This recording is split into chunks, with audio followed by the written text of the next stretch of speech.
I can't. Okay, guys, I can't read. I can spell. I sent you a link. I sent you a link so that now you can watch the stream that we've there's been an doing all these ad. years. You do have to watch an ad first. Yeah, Twitch does ads. It's weird. Yeah, it's do suck. Also, we're It's live. like Hello. super blurry. The ad is. Okay, I'm gonna mute. We're live, like, right now. We're live Right now. Right now. Well, except for Foster. Foster's unalive. True. Facts. And that's also true of Narafi. And possibly Jane. Who knows? Hey, let's find out. Also, we have a ton of I'm people gonna in be- call. Not all of these people are playing. They're just vibing. Look, if I Like, do get this, out of here. If I do this, there's the people. Get that are out of playing here. today. I Look waited at that. fucking 9 months to do this. But the rest of the gang is listening in, as they sometimes do. I don't think we have any like crazy announcements or anything. I think we can kind of just jump right in. Is that true?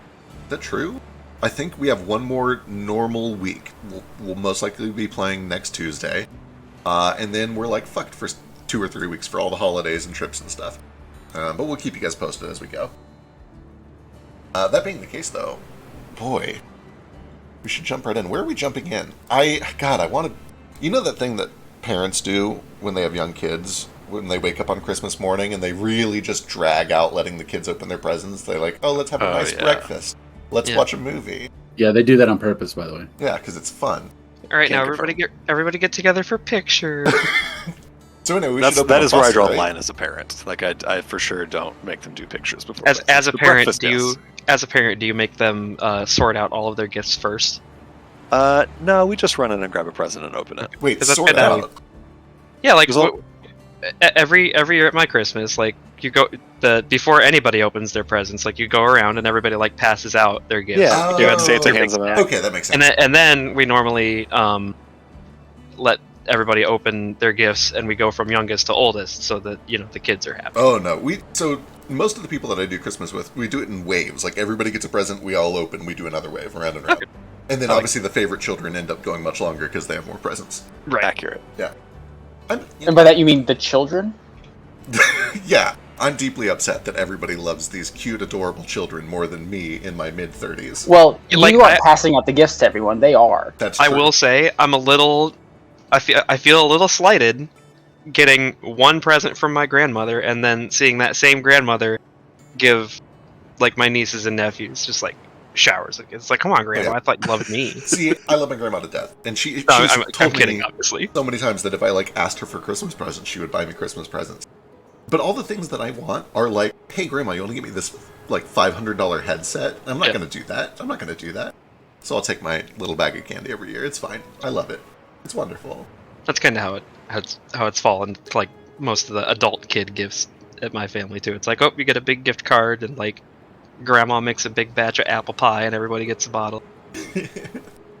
I love Christmas. Christmas, I think it's still my favorite holiday. I know there's a big push for people to drop Christmas and jump on Halloween, and I Can do you imagine love not Halloween. celebrating Christmas? No, I can't. I've- I love Christmas it. is the shit. I love It's Christmas. the best. It's my favorite. Who Here's here? two things that Hello? are true. Who here would Oh. do something so silly and stupid as to not celebrate Christmas? who It's like you're just do that? voluntarily missing out on a good time. Who in the world would Wow. do that, Biscuit? Must suck to hate fun. No, he gets 9 You Christmases, and Do 2 you of them hate are fun. spreading good cheer? Or no, 9. 8. You get 8 Christmases, and 2 of them are fun, and the rest are back to school supplies. Correct. Yeah. So anyway, there I was. Not bleeding. All right. Not bleeding, not made of skin. Here's how we're gonna do this. I would like Foster and Jane to roll a d20, and the highest one we're doing first. Can I choose to lose? No, that's not the spirit of the game. No, you're Yeah, trying fuck pretty you. hard. All right. Then before we get into the crazy stuff, let's take care of a little bit of backtracking. Oh shit, I forgot we had stuff to do. We do have a little bit of stuff to do. It's not a ton, but we should get it out of the way because it makes sense chronologically. And if I don't keep on top of shit chronologically, shit is going to get wild real fast. There are too many people in too many different directions with too many timelines. Would it help if I introduced a time wizard into that? Yeah, could you please get... You know, nothing really keeps a story coherent like introducing time travel.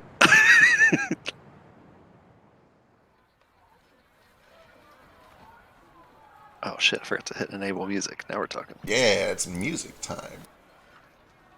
We jump back to about a month ago. Foster.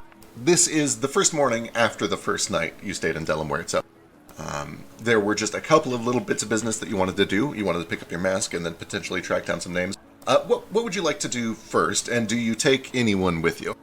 It kind of sounded like most of the rest of the folks you were here with had business of their own, but, if you want to grab somebody, you can pull them along. Yeah, for sure. I probably don't, I don't make, a big deal of, doing it by myself, but if they've got stuff to do, I'm not going to drag them with me. Legit. I'll probably start by picking up my mask. Wonderful. Then, Where am I right now? You guys stayed over in the steppes, which is kind of over by this eastern oasis here. The plaza down here, it's where a lot of the merchants are, and that is also where you'll pick up your mask. And then you have a list. The directory is pretty close to it, so you would technically hit the directory as you come in over here, and then the plaza is just right next to it. Okay, cool. I'll stop at the directory and just figure out who I'm looking for is, and then go pick up my mask. Okay, perfect. When you stop by the directory, you kind of cross-reference the list of names that you found in the book in the museum. And here is a big old list of names. Actually, I believe I already sent it to you, right? I think 1, you 2, 3, 4, 5, did. 6, 7, 8. Perfect. I can find I it. did. I'll trim it anyway. Brave.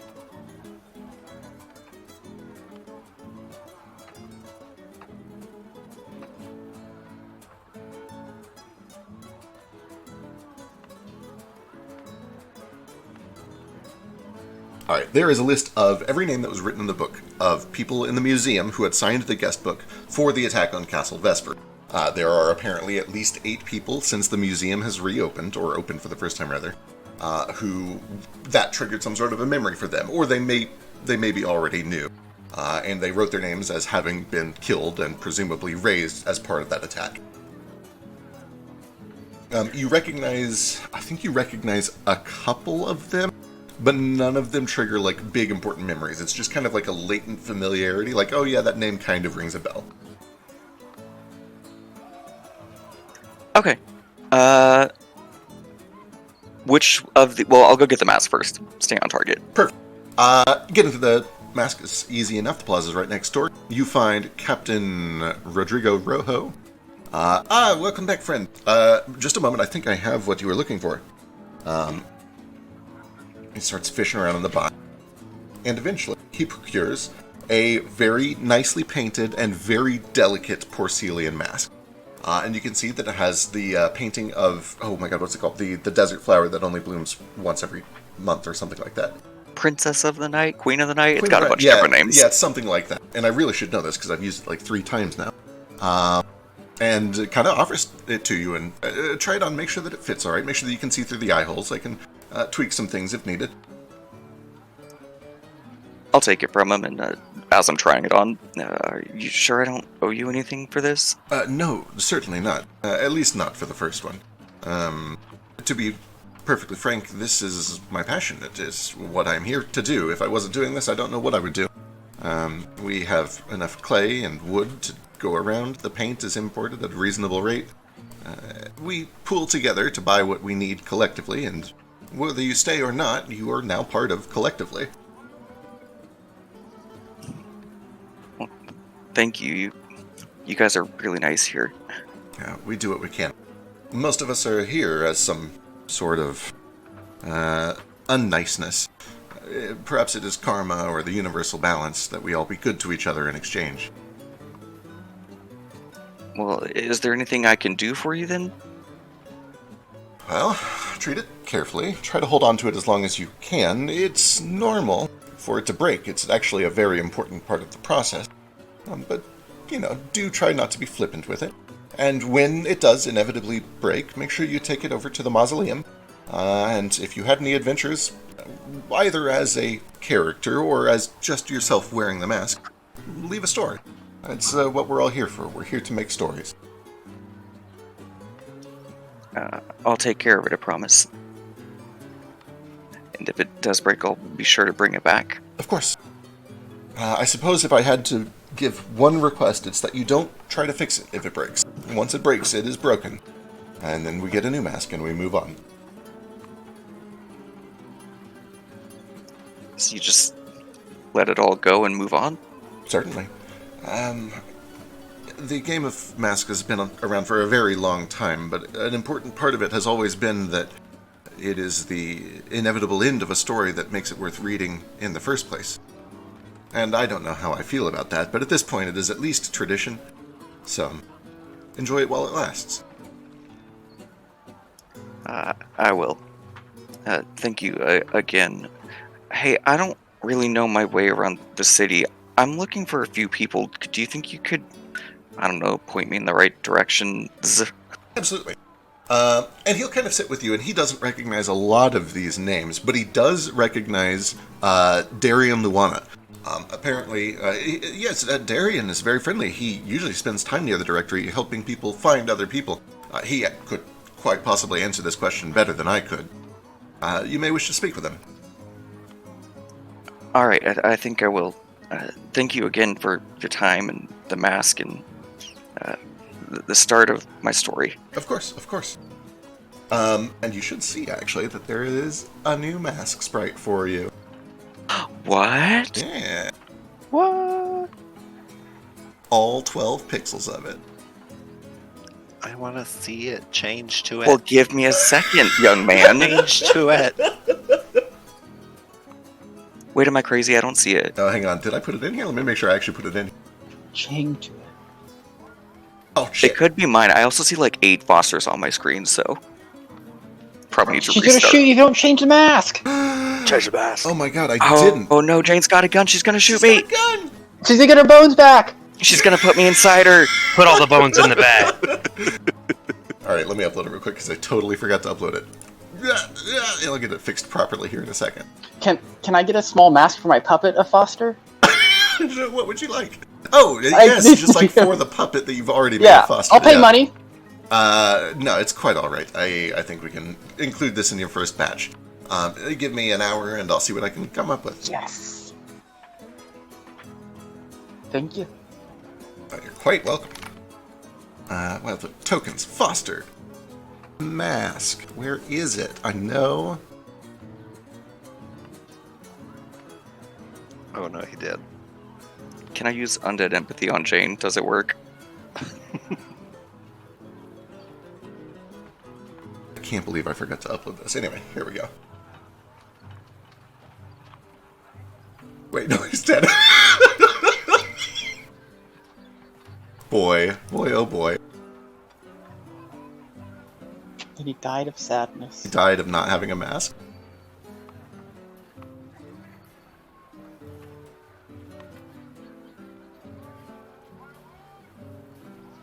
He's ready to spook. You don't think maybe he died of being a skeleton? Certainly possible. It could be. Seems more likely. It seems like probably Does seem a little more likely. if he died, it was probably the loss of all of his flesh, skin, and organs that did it. It could be sadness, though. Yeah, Costly broken heart. sadness. You never rule that out. Can you though, if there is no heart? Yes, because it's broke. Yeah, if there's no heart, then it's for sure broken. What? Go. It just has a couple of these Hey. petals that kind of branch out around the sides and kind of wrap back around your skull a bit. Not quite tight enough to keep it on there, but enough to kind of make the illusion of these sharp-pointed petals and leaves that are normally on this flower. Absolutely amazing. How do you flip your guy around left and right like that? Have you tried wanting it enough? For MPZ, actually, by default, I changed mine to X. So X, okay. You can right click on it and then to the That also like works, the little triangle thingies. You can also go upside down. Alright. You head over to the plaza next to talk to Darian. Yes. Wonderful. To kind of expedite this a bit, because we have a list of 8 whole names here, you go around the city, kind of led by Darian, who is very knowledgeable. He loves to kind of introduce people. It's his job. It's the role that he's taken up here. And you speak to each of these people one by one. And each of them kind of begins to trigger little memories. You find Connor, and you remember that he was one of the sous chefs. He was always a little bit grumpy. Cheyenne was one of the maids. Ornthalis was a butler. Maisie was another maid.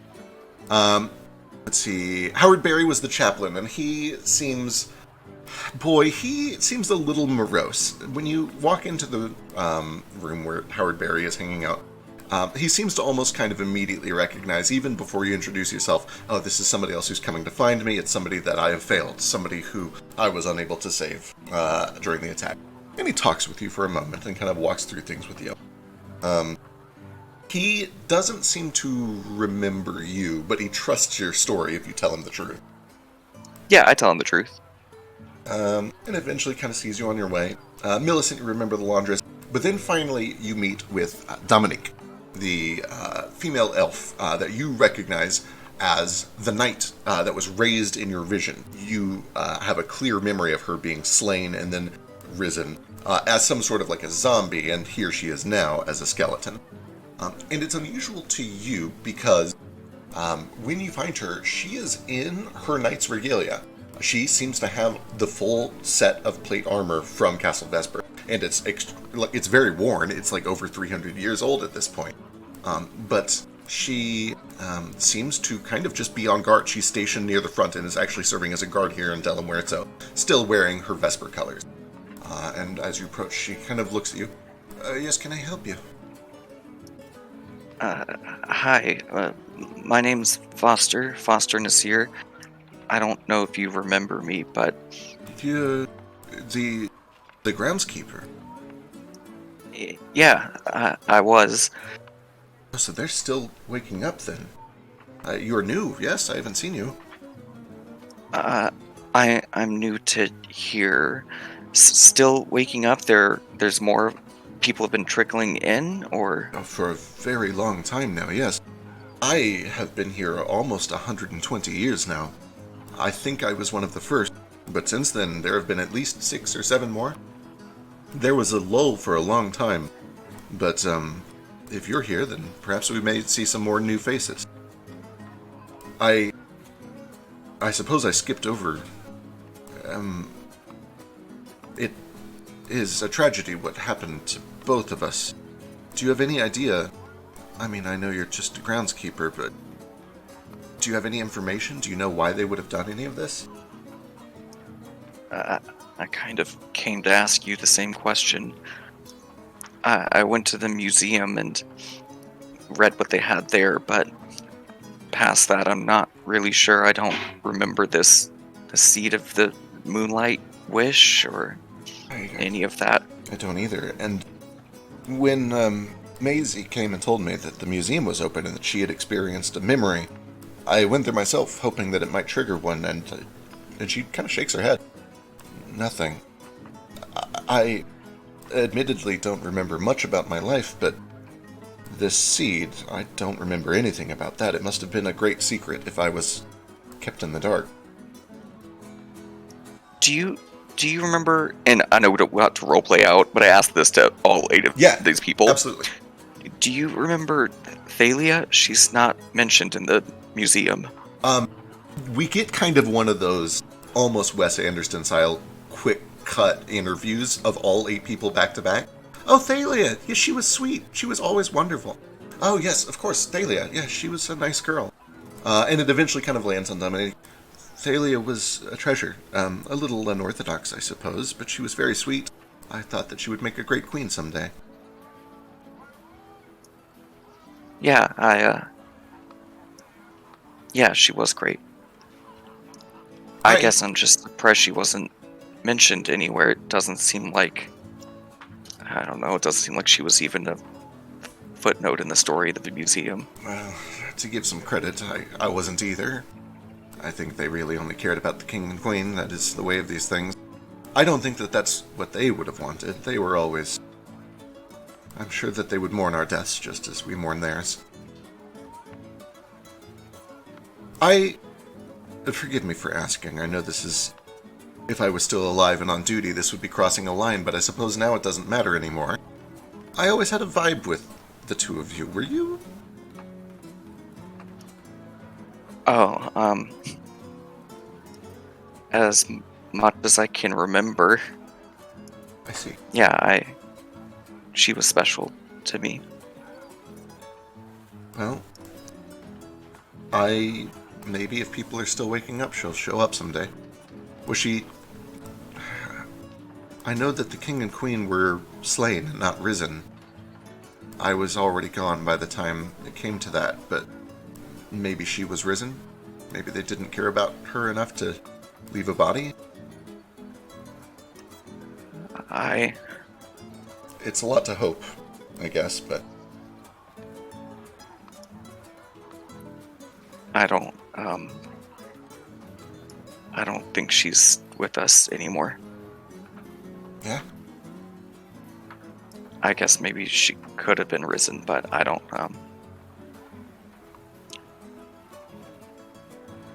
And correct me if I'm wrong, the end of my last vision just cuts off with me attacking her. You bring the sword down and the vision cuts off, yep.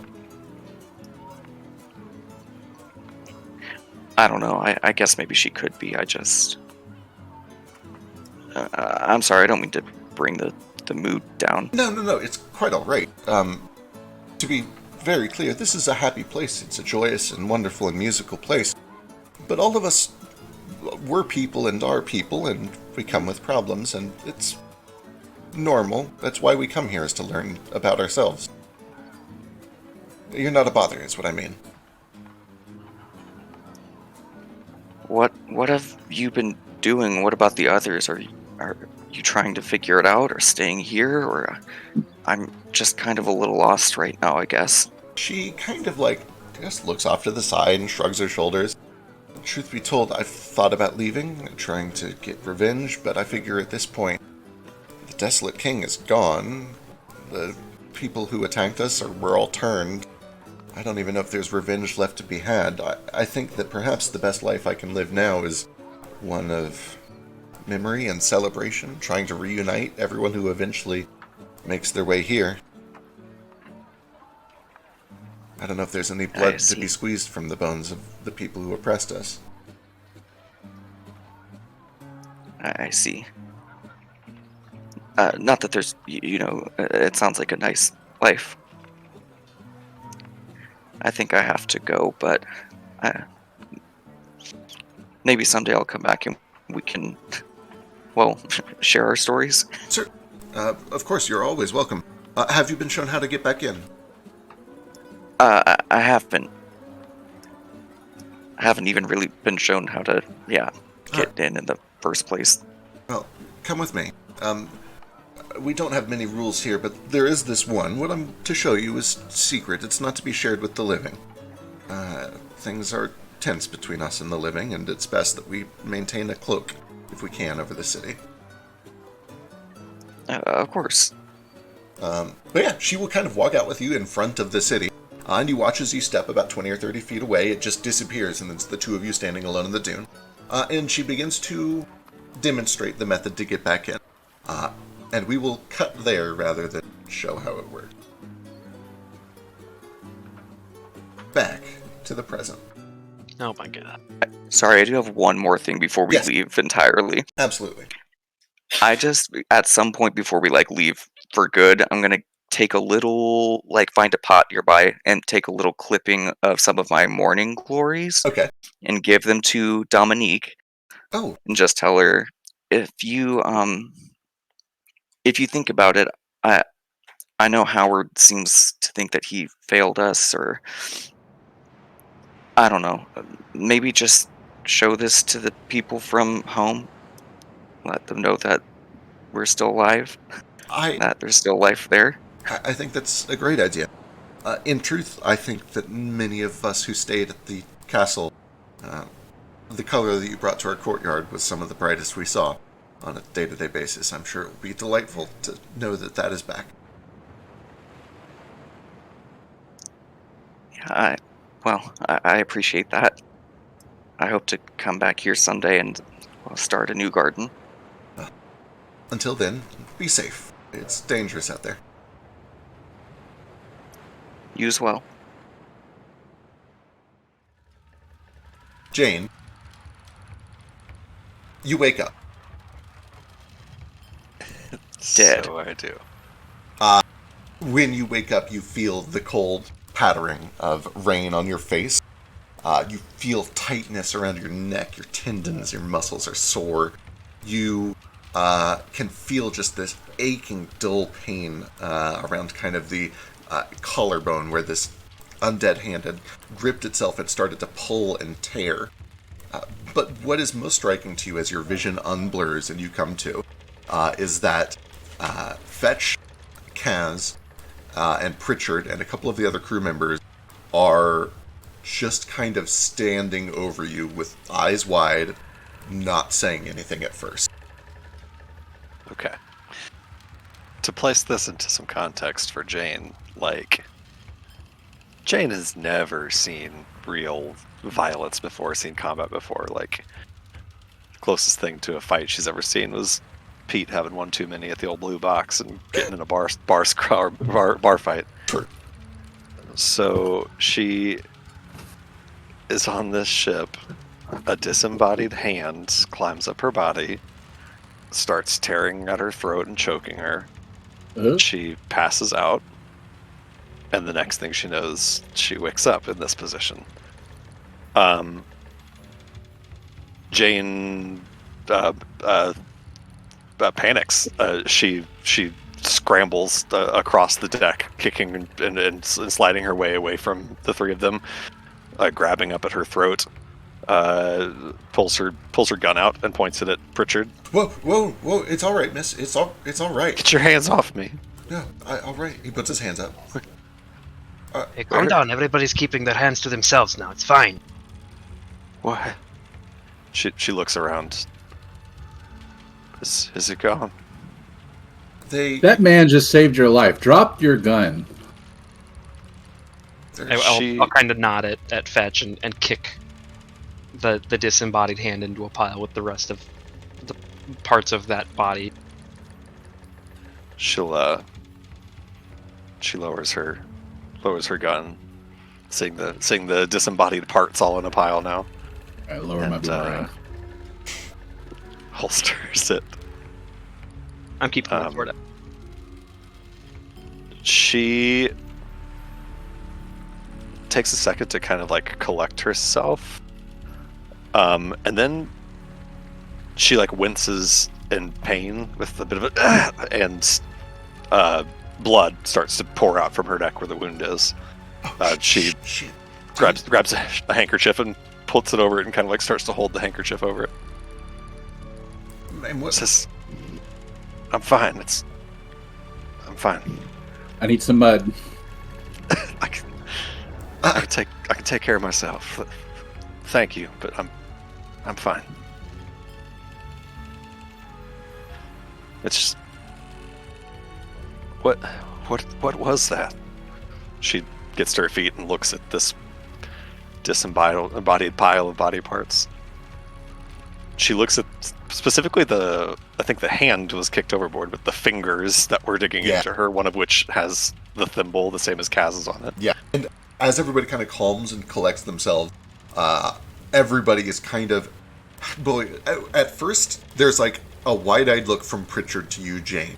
But then everybody kind of looks back and forth between Kaz and this strange creature that came overboard, dressed like him, looking like him, with a hand with his thimble, a face that resembles his face, and you can see the corpse of it, the main torso, still has this enormous black marigold that is now starting to kind of shrivel in on itself and make a bulb where its head should be. Yeah, Kaz eventually notices everybody kind of staring at him and then back at this thing, and he looks at it, and he shrugs. He's like, "I've got no idea what this is." You have no idea. I mean, it looks like me, but It looks exactly like you. no, this is very surprising to me too. As far as I know, I don't have any evil twins or anything, so I'm not sure what the fuck this is. A couple in the background, a couple of these other pirates can all be very plainly heard. It's a curse. Some sort of curse. There's something's wrong. Something's wrong with the captain. Oh, don't be ridiculous. Pritchard kind of looks down at your hand where you can see that there is still the black marigold etched along the backside of your palm. I think I kind of did a check on this last time, at least when we were like sailing through the flowers, but do I have any better idea what's going on here now, seeing all this aftermath? You could give me hard society, maybe a medium occultism. Okay. So I think all I did last time was try to like identify the flower with the nature checks. For sure, for sure. Here's occultism.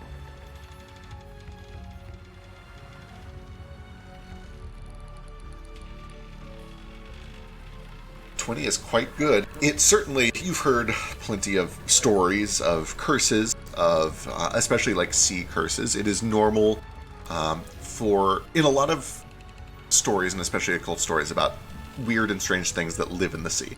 It is common for them to mark their quarry so that they can still communicate with them or follow them or see them when they leave the sea, when they go onshore.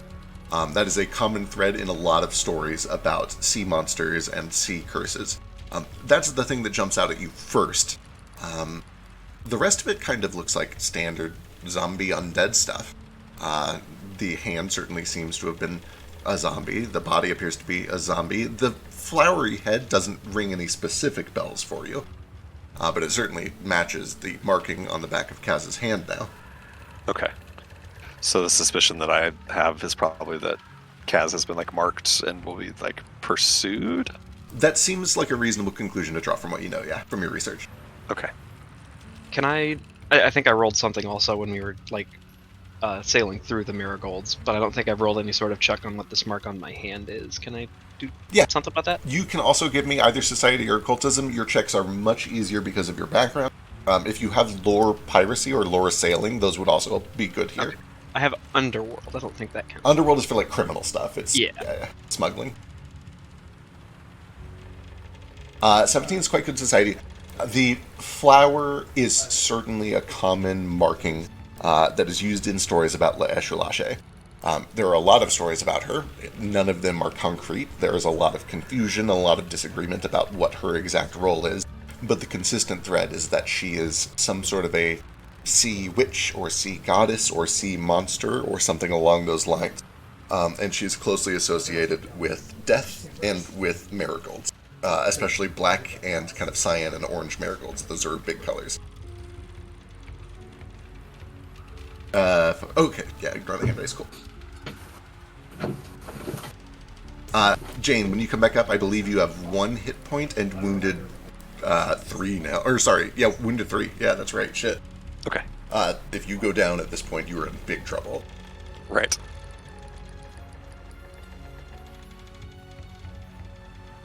You would know, let's see, what is it, 17? Huck Fuckles has definitely told you some stories about La Echulache, including the bit that was in your backstory, and I don't know if you prefer to keep that private or if you'd like me to kind of run through it here real quick. I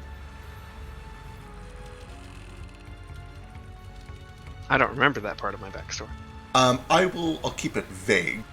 When you tried to learn about the place you came from, he disagreed with your story. He was like, no, that's not what that island is. That's where La Echulache makes her lair.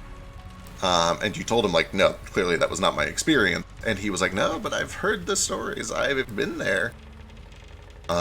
So he at least insists that there is some tie to that island and La Echulache. Okay, I just opened my debrief. Again, that was an instance of me hearing the thing and thinking it was something else, but based off of how it's actually spelled. Legit. La Jane. Echulache. La Echulache. La Echulache. I do need that spelled at some point. Yeah, Jane, I don't think she says anything else about that. She definitely looks at the pile of body parts and the marking on Kaz's hand, but for now, keeps that to herself. She, again, gets like this handkerchief out and has it like pressed to her neck down, is kind of like bandaging it up in a rudimentary way, at least for the moment. for sure. And you do notice that even as the conversation kind of shifts, Pritchard keeps looking back at you. You can easily pick up Pritchard is the one who is trying to patch you up, and you have his full attention right now. For sure. I think just clocking that he's giving me that I'll say it's time magic. It's a spell. Delay consequence. Just makes, if I get hurt, it just doesn't happen for a little bit. Oh, it still catches up with you? Yeah, always does. I guess, I think so anyway. I've never... I run an orchard. I don't fight zombies. I've never had to use it before, but yeah, it catches up eventually. He kind of steps a little closer and he pulls out a roll of gauze and kind of hands it over. Being careful not to like get too close to make you think he's going to do anything weird. He just kind of hands it over and then gives you some space. Yeah, she'll take the gauze and say, "Thank you. Sorry. Yeah, it sounds like I owe you my life. I didn't mean to. Thank you." I mean, for someone who runs an orchard, you fought pretty good. That sea's a dangerous place. I'm sure there'll be more things like this, but you did all right. Even a child can be a deadly warrior with guns. Ow. Don't kick I'm him while used she's to- down, man. I'm used to shooting glass bottles off of a fence, not hands that are crawling at me. I'm on all fours licking Jane's blood off the floor. Jesus Christ. Jesus Christ. Trying to determine if it's real. I say, does that happen? If you actually do it, I guess give me a perception check. Make it a secret perception check. How do I do that? We're going to do this one by the book. Yeah. Secret perception. Kaz grimaces at that going on, and then looks at his own fingernails and is like, "Sorry I didn't trim these better before my evil doppelganger tried to strangle you." Jane likewise grimaces at Fetch drinking the blood and like gets up and steps away. I'm not drinking it. I'm trying to see if it's blood. Or oil. Seems a lot like drinking it. You a good sniff. You take a good sniff and then you kind of just timidly do it. Well, I guess you didn't say the word timidly. You go in on it, and you just kind of start licking up blood, trying to get it. And the first taste that you get is just kind of rainwater and a little bit of the salty spray from the sea. But then there are undertones of kind of a meaty, coppery taste, a little bit of that like irony, blood metal. It tastes like blood. I have the sense of scent. Imprecise 30-foot sense. Excellent. I don't know if that helps or not. Basically, it would let you locate a creature down to their space, even if you couldn't see them. And it definitely helps you out a little bit here. Okay. Now I have Jane's scent, so we're friends now. Perfect. Boy, you're like I'm trying to think if you would like know more just given your background. But I don't think you would like learn her like horoscope by tasting her blood just because you're from a blood kind culture. Yeah. Oh, she's a Cancer. I gotta be careful robbed. not to. Yeah, no, I gotta be careful not to give you too much for free. All right, I'm gonna do Negakaz.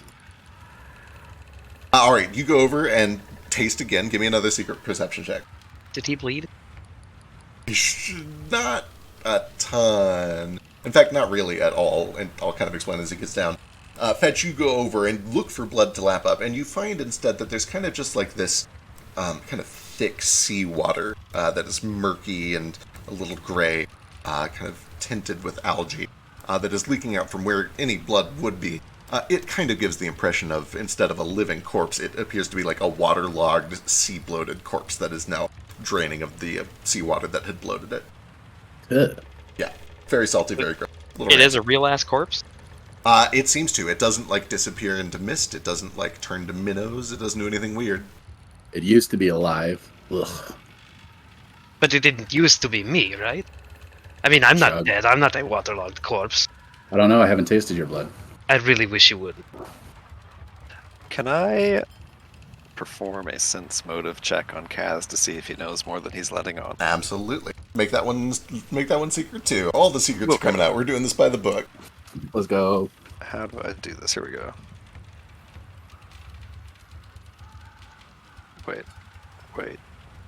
Wait. There it is.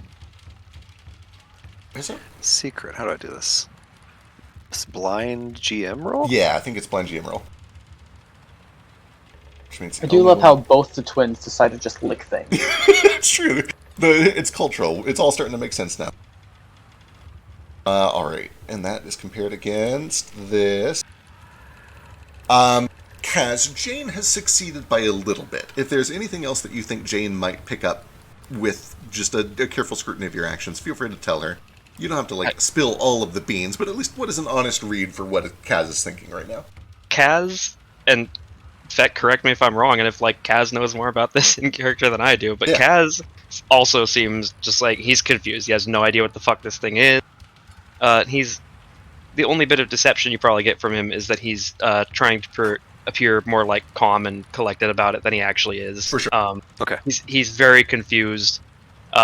You get the impression that if he wasn't, if the rest of the crew wasn't looking at him and whispering about curses and the captain being cursed and all that, he'd probably also be panicking. But he's trying to keep a level head about it. But he has no idea what this fucking thing is, and he's a little scared. He's like, well, who is this? Why is it looking like me?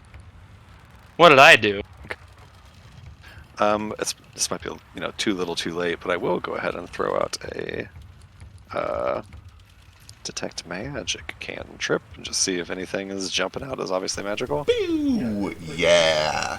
You can absolutely tell. Let's see. We see no information beyond the presence or absence of magic, but you can omit things that you already know. For sure, using that filter, you can determine that all of the pieces of this corpse ring up as magical. Necromancy? Or do I don't even get a school, do I? You don't get a school for detect magic, yeah. D&D? Yeah. Okay. I mean, with your eyeballs, you can see that it's a corpse, though, so. Mark on the back of Kaz's hand, magic or not? Yes. Mark on the back of Kaz's hand, magical. Great. All right.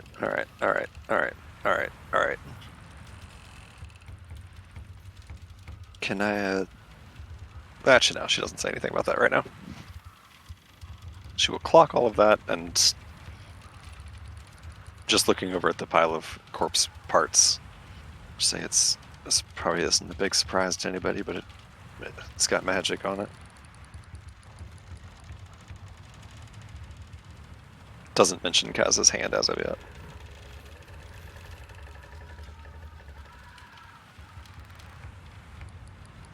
It is about this time that many of the other pirates start to just kind of grab their respective corpses and throw them overseas, unless you stop and want them to hold on to it.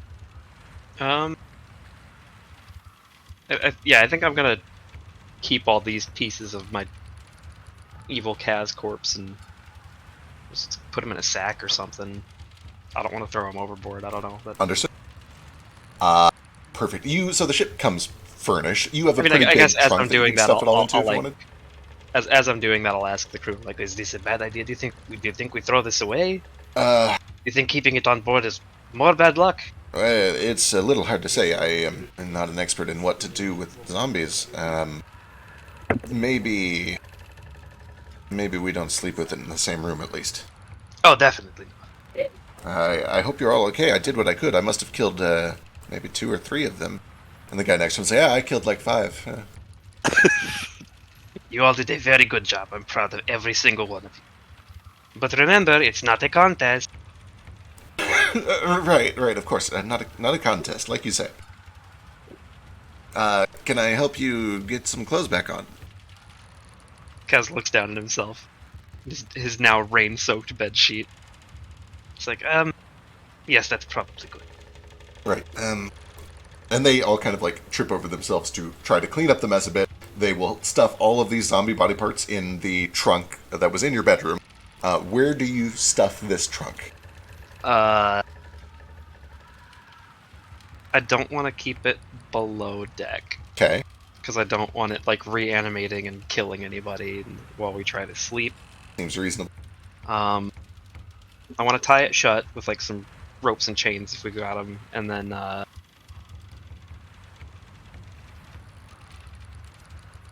shit, I don't know.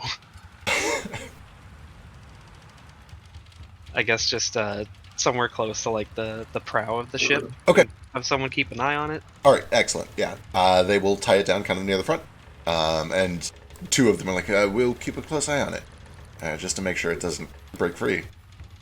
Yeah, just someplace where like if it does, reanimate and put itself back together, it's not gonna like either A, get into the cabin and start strangling people again, or B, get up to the wheel of the boat and start doing anything bad with that. So I guess wherever I can put it on the deck where there's like not a bunch of stuff nearby it could fuck with. Right. Okay. Rigging or anything too.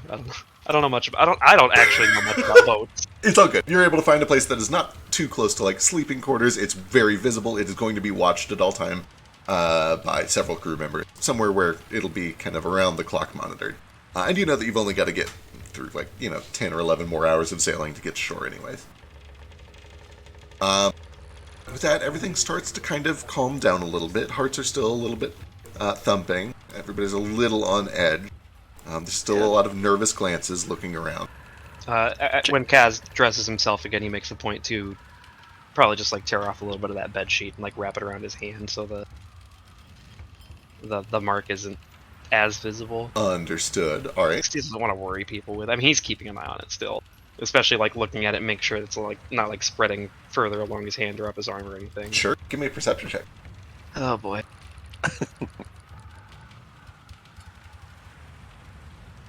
Meanwhile, Jane's doing basically like deep breathing exercises. I was freaking out a little bit. You let us think Jane was a robot for 4 weeks. I did no such thing. I just let you guys decide what to think. She's still a centipede in a skin suit. Or 4 kobolds. As you look carefully, you can see that the marking is fixed. Nothing is really changing about it, except that it still kind of gives off just this very faint, kind of magical smoke. Just a very fine little ring of black smoke that comes up from around the edges of it. It doesn't seem to be like growing or anything though. Doesn't seem to be. It seems to be staying the same. Does it hurt or tingle, or do I feel anything about it at all? Or it's all in your head. After some careful study, it feels like it's the only thing that you can pay attention to for a long time. You swear you can feel it, even though after a while you're like, okay, no, it's just a marking. So it's unnerving, it's disconcerting, but you're not physically feeling anything from it now. okay. So yeah,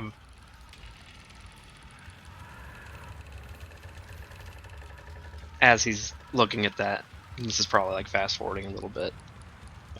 I imagine he's. I guess we'll figure out where everybody else goes.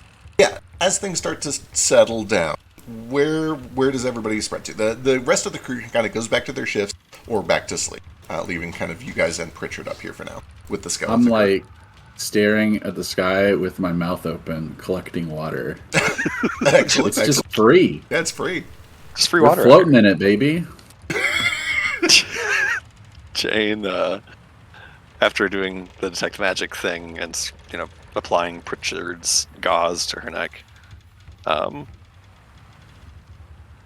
like finds somewhere to sit down and breathe deeply, and then finally, once she's like calmed herself a little bit, just gonna go down to her quarters to try to go back to sleep.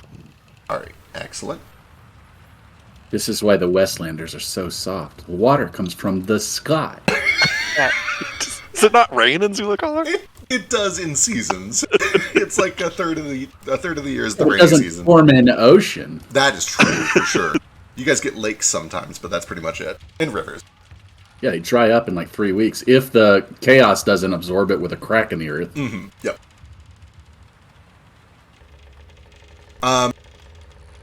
Pritchard, as you're kind of settling in, he kind of just makes a point to be like, Miss Jane, are you sure that you're all right? I'm just kind of shook up is all. I'm fine. Thank you. I still don't all the way even know what happened.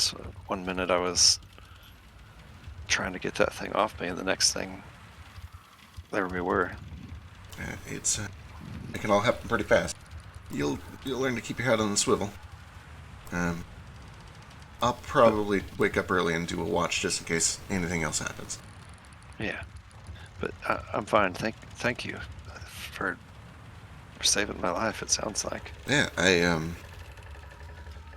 gotta admit, I don't know how much I can really do around that magic. I haven't really seen anything quite like it, but I'll do my best if it happens again. I'll try to avoid that. I can. I know this probably doesn't sound very believable given the circumstances, but I can take care of myself. I think that's probably true. I believe that. I'll give you a nod. Just kind of start to close your door. She'll smile at him and head into her room. When she gets into her room, hold on, let me find my room on the map. Oh, this is only an above deck. Oh wait, there's below deck. I found There's it. below deck over.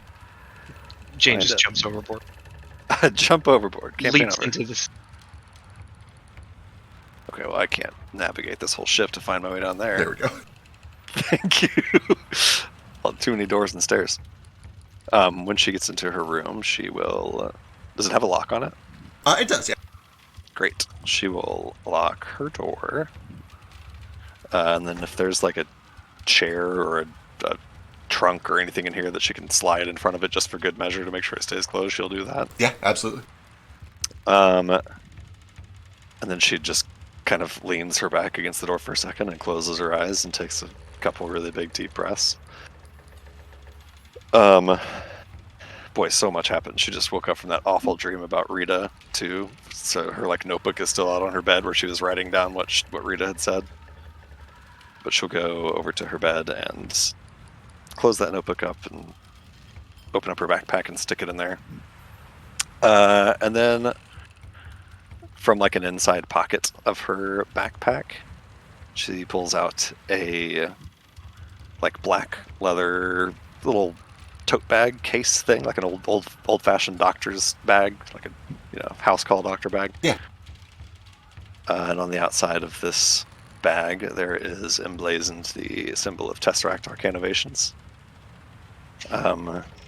She'll open that bag up, rifle around in a little bit. Inside of it, it kind of folds out, and there's like gauze and bandages and like needles and thread, and also like little screwdrivers and little pliers and itsy bitsy little wrenches.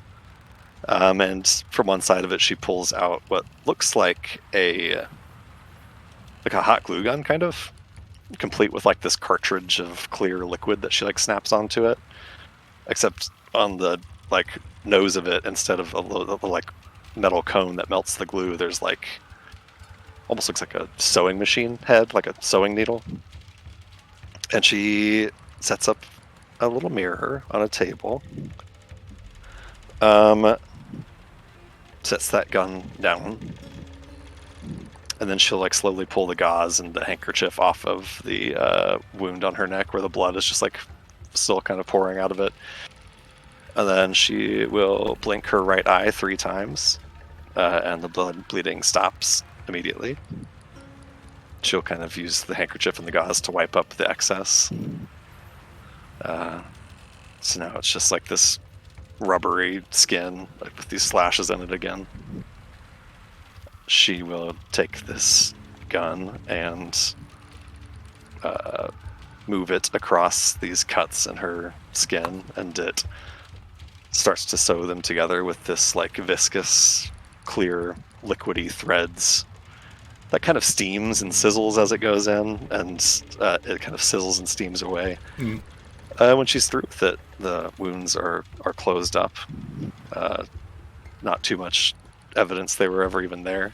Yeah.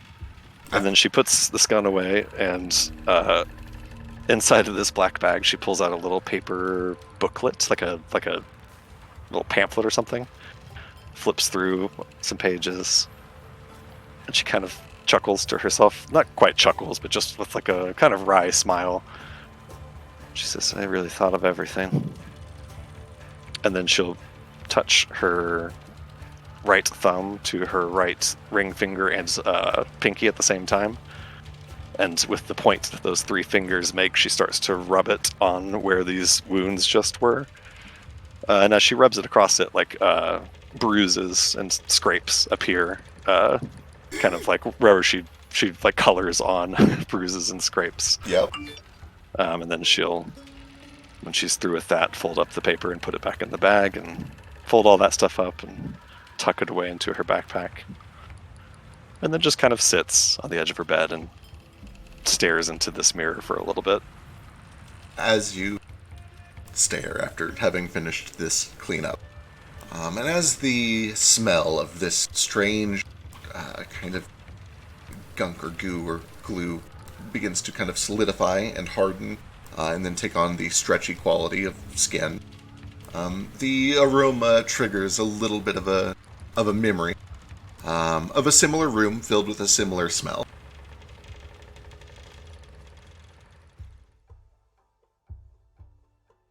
You remember that your vision was blurry, and then it kind of came to all at once.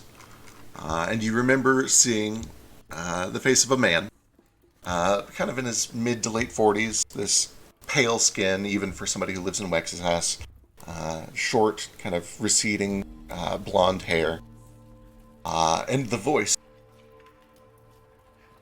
of Howard Tannen. Well, you're a real fighter, you know that? And as he looks down, you can see that he has your wrist in his hand. And he kind of says, can you move your pointer for me? If Jane is able to, she does. Yeah. It takes a little work, a little adjustment. You still feel sore.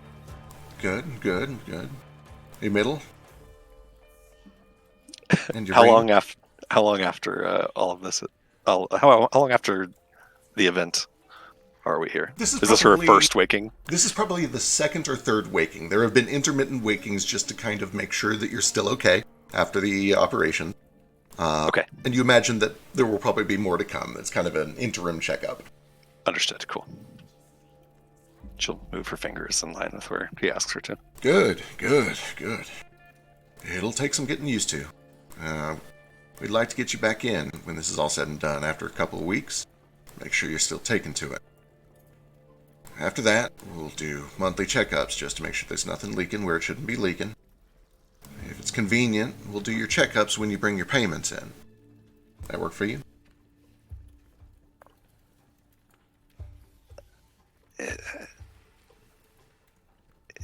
Yes. Good. Is my voice gonna... No, take it easy, take it easy. Your voice will be just like you remember it as soon as you've had time to heal. In fact, you'll be probably younger and fresher than you've ever felt before. We'll get you cleaned up just right. You made the right choice coming to Tesseract. We're all about second chances. Boy.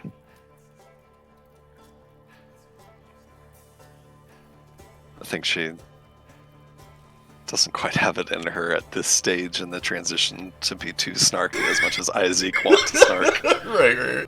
I think she kind of just slips back down into resting. Where's Booker? He is just waiting outside. He has stayed here the whole time. He's, I think he's quite nervous. I don't know if he has full faith in us, but I think that once he sees this, it'll change his mind. It'll be worth it in the end.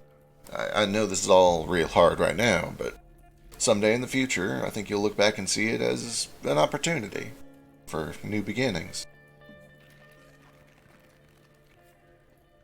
She rolls over with her back to him and doesn't sob, but figures out how to make tears come from her eyes. For sure. And whether this comes as a surprise or not, even through all the pain and all of the stiffness and the soreness, you still cry. When you try to make yourself, it comes more naturally than you thought it would. And you do see that a couple of the chemists kind of come over, and one of them brings a rag, and kind of offers it to you, and then another one kind of brings over a couple more vials of medicine and begins to prepare it for you. And then I was just going to say she'll grab the rag, which I assume is embroidered with the Tesseract Arcanovations logo, and of course, blow her nose into it. Perfect. And then the memory kind of fades back out, and you're back in front of the mirror, just kind of looking at yourself. The smell now has kind of faded back to normal. You're greeted with just the normal salty smell of the sea. Yep, she will. The mirror still in front of her on the table, like, turn the mirror away from her so it's facing the wall so she can't see into it.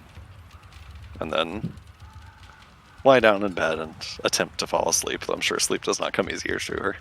For sure. Does she even have to sleep? How long are you gonna dance this song and dance? Hey, I assume I have to sleep. I don't make these rules. She is a robot. It's just going into sleep mode. Oh, you guys gave me 4 weeks to come up with a good lie. Besides, I'm not a robot, so. Since it came out anyway, if you'd like to scroll up, I'm going to reveal Fetch's perception check. Ooh, I do want to. Hey! Tastes like I was iron. real worried. He's like, I'm going to taste your blood. I'm like, please don't. I really wish I had investigated that myself, but Kaz is too worried about his own fake body over there. Oh, that's just because I really, really was important to me to deflect immediately to you. Speaking of deflecting, Fetch, what after you sit and collect some rain and your heart rate kind of slows and you feel cool again, what does Fetch do for the night? I have a question. I missed the reveal. What was the roll? So your perception check to taste the blood was a natural one. Oh, Yep. Yeah. I'm convinced. It's like, it's definitely blood. For what it's worth, it tasted like blood. It tasted quite a bit like blood. Fetch is gonna walk around, enjoy the rain, and eventually go back downstairs. Gonna find the water bucket. Gonna pop the lid open. He's gonna place a hand on his chest. And as he pulls his hand away from his chest, all the water and the wetness and the dampness on his body is collected into a ball of pure, clean water in his hand that he drops into the water bucket. Hell yeah. Now I'm perfectly dry. Yeah, you're fuzzy, you're warm, everything's great. Oh, feels good. And I produce water for the ship. As if I wasn't a good company. Like, jeez. True. Just bring this cat out over a bucket. Basically. I'm not going to tell anybody that my bathwater is now in their water supply. Right, of course. God, I hate. But it is Well, pure. technically, the water came off clean, so all the dirt just stayed on him. True. True. All moisture. Hell yeah, excellent. That's cool as shit. And also, I don't know if we've seen Fetch cast any magic yet. We have not. We've done this for almost everyone else. When you cast magic, how does that manifest for Fetch? What does his spellcasting process look like? It doesn't manifest visibly, but it manifests viscerally. You can feel like a humming vibration in your veins if you're nearby. Love it. Love it. Yeah, there's kind of just like a resonance that seems to ripple out. From maybe your some hand like on your belt. green. Maybe there's a visual component on Fetch, right? Maybe some like green light that comes up like through his blood veins in his arms or whatever. Oh, that's sick. Very cool. Love that. All right. So Sadly, nobody saw it. it's a damn shame. Yep. After that, does Fetch go back to sleep? Does he stay up? You know that you got woken up at like 3 in the morning or so, if I remember correctly, which means there's still several hours of darkness left. Oh, if I'm awake, I'm awake. I don't. It is it's a civilization thing to go to bed at bedtime and wake up at wake up time. Understood. If I'm awake, I'm awake. I'm All walking right. aron. Perfect. Then yeah, the crew is happy to kind of like let you help out if you want to help out. Otherwise, they're totally content to just let you chill on the ship. No, I'm the most valuable crewman has ever had. Not the content. I need to be his best slave ever. Christ. Alright, Kaz, what do you do once everything is kind of stable and back to normal? Kaz is obviously very restless at first, and I'm a little sorry that you let everybody like describe themselves going to bed before getting to Kaz, because I'm absolutely bugging everybody else on this ship. Oh, totally fine, yeah. At first, he probably just goes to the. He stays around above deck. He considers going over to fetch, but sees him just like staring, slack-jawed up at the rain. It's like I'll deal with that one later. And then after Pritchard is done talking to Jane, Kaz probably goes up to Pritchard and gets him aside in like a private, probably up just up here on deck still, and says, "Okay, I have a few questions." Certainly, yeah. And Kaz has before this probably spent a long time just like at the ship's wheel, staring at his hand or at the open sea, and just like doing a lot of deep thinking and worrying himself to himself. So he goes up to Pritchard after Jane goes below deck, and he says, "Okay, I would really like you to be honest with me." Of course. Thank you. You said she's not one of us. What do you mean? I've been replaying it over and over in my head. Kaz takes a sip from his flask. I have to admit, I don't really see a whole lot of magic all the time, so I couldn't tell the different kinds apart. All I know is that I ran over and there just wasn't any blood, even though there were several deep claw marks in her neck, and her muscle was just kind of dark. It was a deep dark red, but no blood came from it. I thought maybe she was, one of them. And he looks over to the crate that the zombie has been packed into. You like an undead, you think? He kind of nods. I mean, she started bleeding after I tried. She's been doing magic this whole time on the trip. I know she's got magic. I just, there were zombies all over the place. I thought maybe they got her. Right. Has Kaz ever like met or interacted with any undead? Give me. I don't know how common they are outside of like Unma. And Yeah. Delta. Give me we're going to call this a society check, but it's kind of more of just a luck check than anything else. You've heard tons of stories. You know that there are lots of stories about skeleton crews and ghosts and haunts, and you know all the basic stories of vampires and ghouls and things like that. As for having actually met some, you have seen in passing that there is one skeleton on the Council of Pirates, but that is it. That's the only first-hand experience you have, and even then, you've only kind of seen it in passing. Okay. So Kaz probably kind of looks down and thinks to himself for a moment, scratches his chin with the hand not holding his flask, and he's like, "I've heard of and I've met undead, but I just always figured they were mostly, bones. Like they call it a skeleton crew for a reason. I guess I didn't expect one to be so convincing." Well, I've heard of vampires that can pass for completely think normal she's a people. vampire? Oh, I don't know what she is. I don't know what that is either. All I know is that undead thing got her, and then she stopped bleeding. And I mean, in all the stories about zombies, that's how it starts. That thing hit me too, didn't it? I think it got you at least once. Yeah. Like I've got some damage, so it definitely drew blood from me. Are you feeling okay? And he looks down at your hand, which has the cloth wrapped around it. Did it get you too? Kaz kind of winces and looks around to make sure that a bunch of the crew isn't watching too, and he unwraps his hand and shows it to Pritchard, and he's like, "I mean, I had this when I woke up and heard the commotion. I came running up the deck. It doesn't hurt. It doesn't seem to be getting any bigger or anything. But what do you make of it?" Oh boy, this is really outside of my wheelhouse. I'm good at maps and exploring.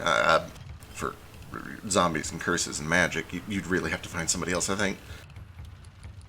Right. I mean, you're still bleeding a little bit. I guess it can't be that advanced. I hope not. I'm too pretty to die this young. Yeah, that'd be a real shame. Zombies aren't known for being too beautiful. Well, in any case, let's. He kind of looks over at the barrel at the other end of the ship that's like roped and chained several times around. Let's hope for smooth sailing the rest of the night. Yeah. Right. Yeah, that's fingers crossed. Sooner we can get on land, the better. Yeah. I don't imagine myself getting much sleep tonight. Just let me know if you hear or see or need anything. Okay? Right. Of course. And then wherever Pritchard goes off to, Kaz then probably tries to find Fetch. Yeah. Presumably, And I imagine you can kind at of find this him. point he's probably down below deck doing chores or something. Yeah. But eventually you're able to kind of spot him doing a little bit of moving around the cargo, probably rearranging things after they got the crate to stuff the zombie into. Yeah. I'll kind of wave him down and be like, "Oh, Fetch, Uh you're doing a very fantastic job. Can I talk to you for a moment?" huh. Yeah. All of my time belongs to you. Christ. Kaz kind of blinks and takes another swig from his flask, and he's like, "Okay, this way, please." And I'll just like lead him to the mess hall, or I'm not gonna like take him to the captain's quarters because I don't want the rest of the crew getting like going like ooh and getting all gossipy and shit about it. But just someplace reasonably private. And as soon as we are, I'll kind of close the door behind me and take a swig from my flask, and then offer you one too, and be like, things got very hectic and very fast up there for a moment. I wanted to know why you were in my bedroom when I woke up. I'm gonna sniff the flask, and then I don't know how to tell you this, Kaz. You've been drinking rotten water. Oh.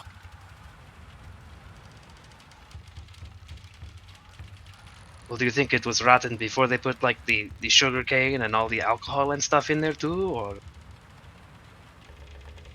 Cass kind of sniffs the flask himself. It's like, that smells like good rum still. Anywho, why were you? Why was I in your room? It's been so long I don't remember. No, I woke from a vision in my dreams, and then I heard a loud commotion in Jane's room. I rushed in there, and there was some funny stuff going on. So I decided to come and save your life, and so I did. Saved my life. That's right. From what? That creature was over you in your bed. That creature? Yes, drinking your life, Howie. The one that looked like me. I presume it didn't look like you when it came on board. If I had to guess, I would think that it absorbed your life force and became like you in that moment.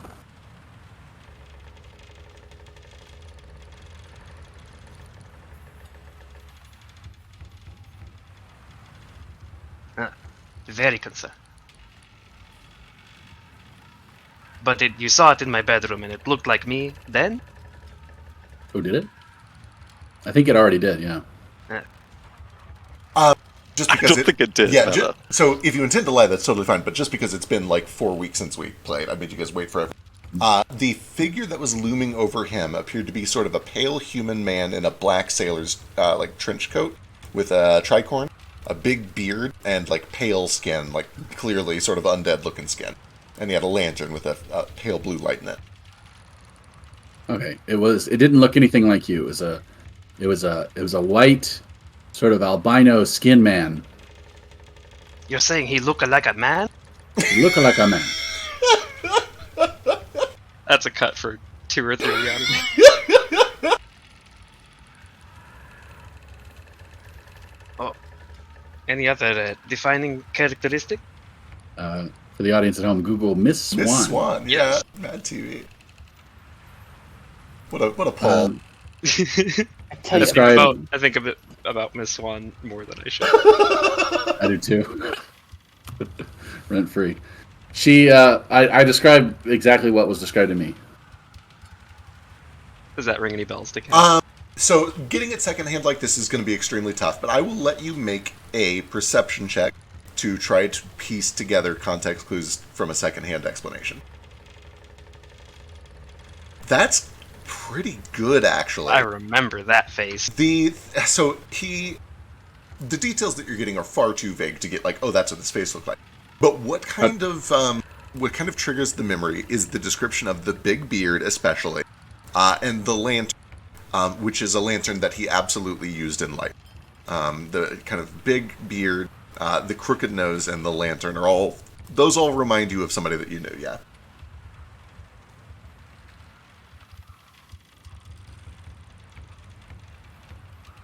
I'm going to pull him out for funsies, but he's not actually here. My description is perfectly accurate. Yeah. So you describe that to Kaz. I have perfect memory. And you see him I've kind never- of ponder for a moment, and then his eyes get wide and he gets a little bit pale. He's like, no, that doesn't make sense. I assure you it's accurate. I've never forgotten anything in my life. He should be dead.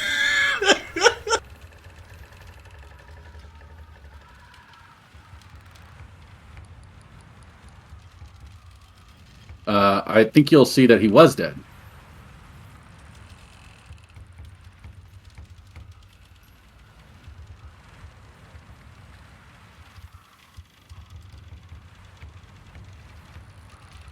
All right. Why are you so surprised?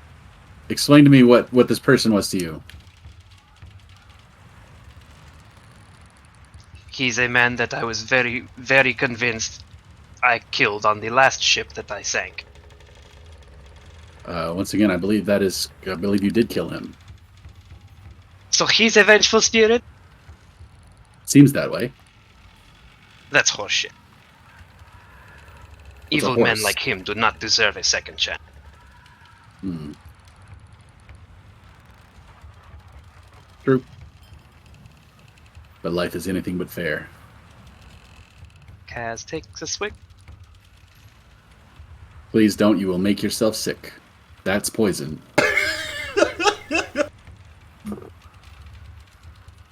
I have a better sense of smell than anyone you've ever met. For what it's worth, it's up to Fetch whether he would have engaged with this, but sometimes at the meetings, there would be alcohol that was like imported or brought in from traders. But Yeah, even that was a then- ritual drug. Right. Yeah, exactly. It would almost certainly be used for like ritual purposes. Yeah, absolutely. Yeah, this is just a flask that Kaz pulled out from his coat. Not We imbibe that stuff during rituals, knowing that it's poison and that it may kill us. It's a challenge. Well, then call me a risk taker. So brave.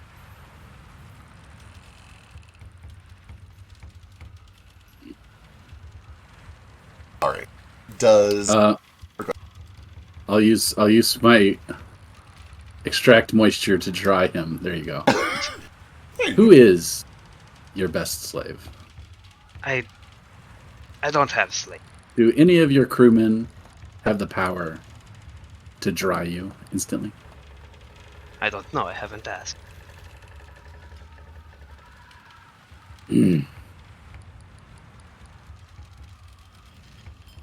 It's me.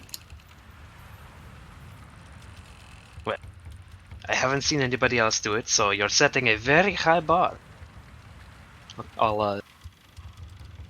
Kaz like hesitates for a moment, but then like reaches out and pats you on top of the head. Like, keep up the good work, and thank you for the questions. I need to go think and lie down. Yeah, you need to sleep that poison off. Right. Drink some water. He tucks the flask back away, but kind of rolls his eyes a bit. Then he'll walk out. all right. You do anything else before you sleep, or what? Are you staying up all night? What's your plan next? Yeah. Oh, jeez.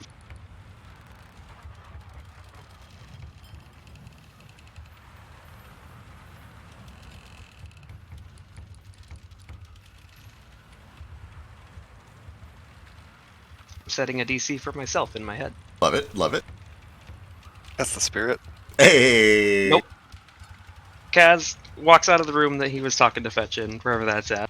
He kind of goes back below deck. Kind of just like listening a little bit and kind of peeking into any of the open rooms, make sure there's no other commotion going on. Make sure that the other crewmates aren't like gossiping like too loudly or too making sure there's no chat of like a mutiny or anything going on. Sure. Give me a perception check. I wasn't actually expecting to have to need that. Well, I would be amiss to not ask it of you. We'd be like, oh, the captain's cursed. Guess we better throw him overboard. What you find instead is that some of the crew members have huddled away secretly in small groups of 2 or 3. And at first, you're like, oh, they're plotting something. But then you kind of listen in carefully from around the corner, and you're, okay, well, if we can find a cure, then we are guaranteed to get the spot for sure. We'll get put on the best ships.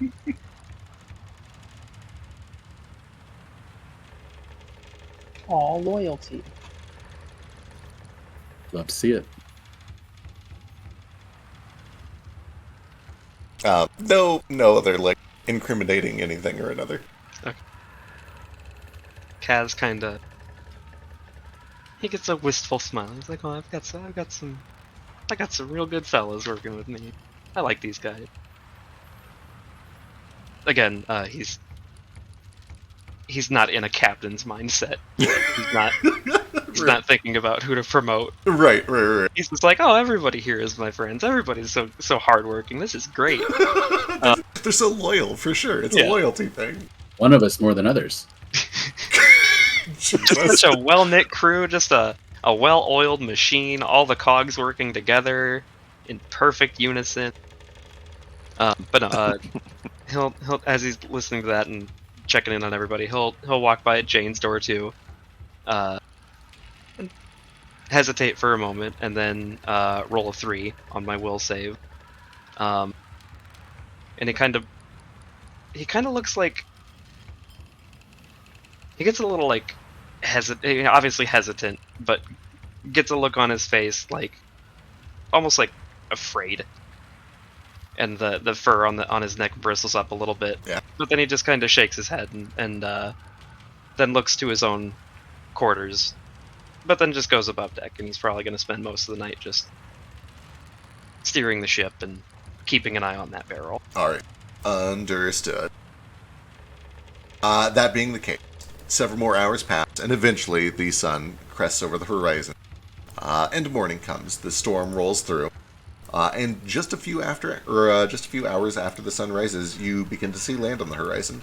Everybody kind of begins to prepare to make land. And finally, after all this time, all of this waiting, you begin to pull in to the docks at Famador. Are we supposed to only get 4 hit points back for resting? Yes, with that said, you have somebody who can treat wounds, which means over the course of the morning, Pritchard will heal everybody back up to full, so you guys can give yourself full health and remove all of your wounded condition. He won't heal I can help. Somebody here has to. That's true. Then you will need to treat yourself for a few hours in the morning, basically. I will. Okay. Do so. Oh, you don't want Pritchard to help you? Sure don't. You're going to have to tell Fetch why not to help you, because I'm knocking on your door. Yeah. Probably when you knock on my door in the morning, she comes out of her room in the morning, and all that really remains of the wounds that she took last night is like some scrapes and bruising around her neck. But she doesn't look, like she's in too bad a health. She looks to be just kind of fine. I have a +0 to medicine, but can I roll to see if that looks like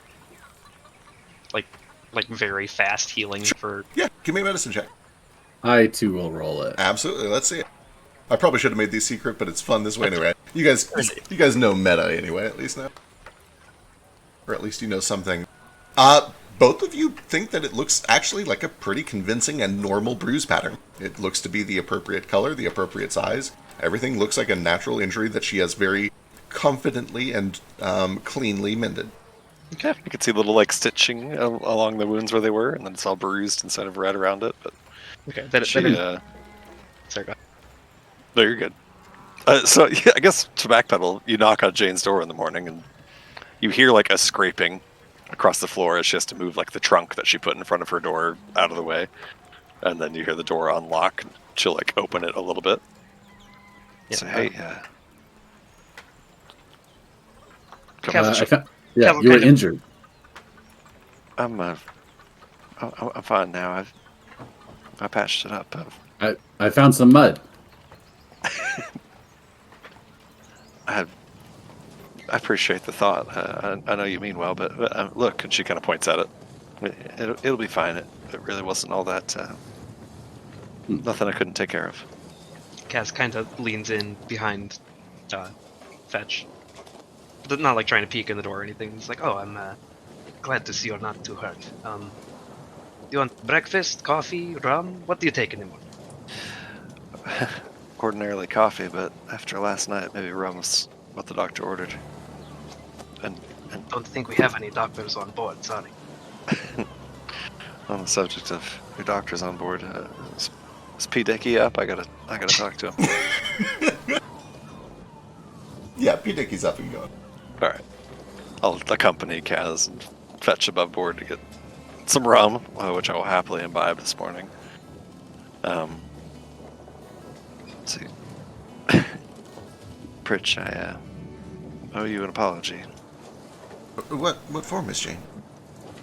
You saved my life last night, and I pulled a gun on you and yelled at you, and well, I apologize and thank you again. If there's any way I can repay you. No. It's quite all right. I get it. It was tense, especially if you've never fought before. It can be very scary. In truth, I think it was probably your magic what saved you. But if you feel like repaying me anyway, I'll never say no to money. I ain't got much, but how about we'll buy a breakfast when we get to Famador? Yeah, he gives a little bit of a smile. Yeah, that sounds good. Yeah. Are we relatively away from the rest of the crew at the moment? You can be if you want to be. Okay. Actually, just before we even walk away from my room in the morning, I'll just, as I'm gathering my bags and stuff, just say, Captain Kaz, that mark on your hand, is it still there? I assume so. It is. It's up to you if you covered it again in the morning. Yeah, if it is still there, I keep it kind of covered. Okay. I know everybody knows about it by now anyway, but... Right. She'll clock that you have it covered. Say that I didn't want to say anything last night in front of the rest of the crew. I didn't want to get anybody too spooked or shook up or anything, but I don't know a ton, but I've read some stories about curses and the like, and just be careful. I think once you're marked by something like that, they might keep coming after you. Oh, very reassuring to hear, thank you. Yeah, it may not be reassuring, but I'd rather it not catch you by surprise, or me for that matter. No, I'm sorry, I do appreciate that. It's a very good point. Rather be paranoid than caught unaware. If we can find my friend Rita, she's my magic teacher, she might know more. She knows a little bit of everything.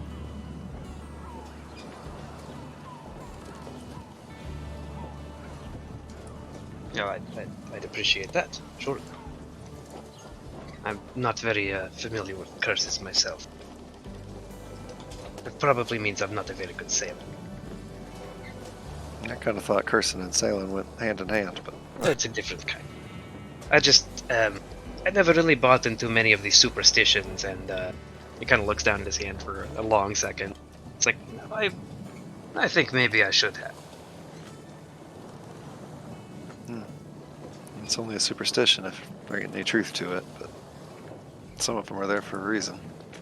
Something to be learned. I love life's little lesson. He scowled.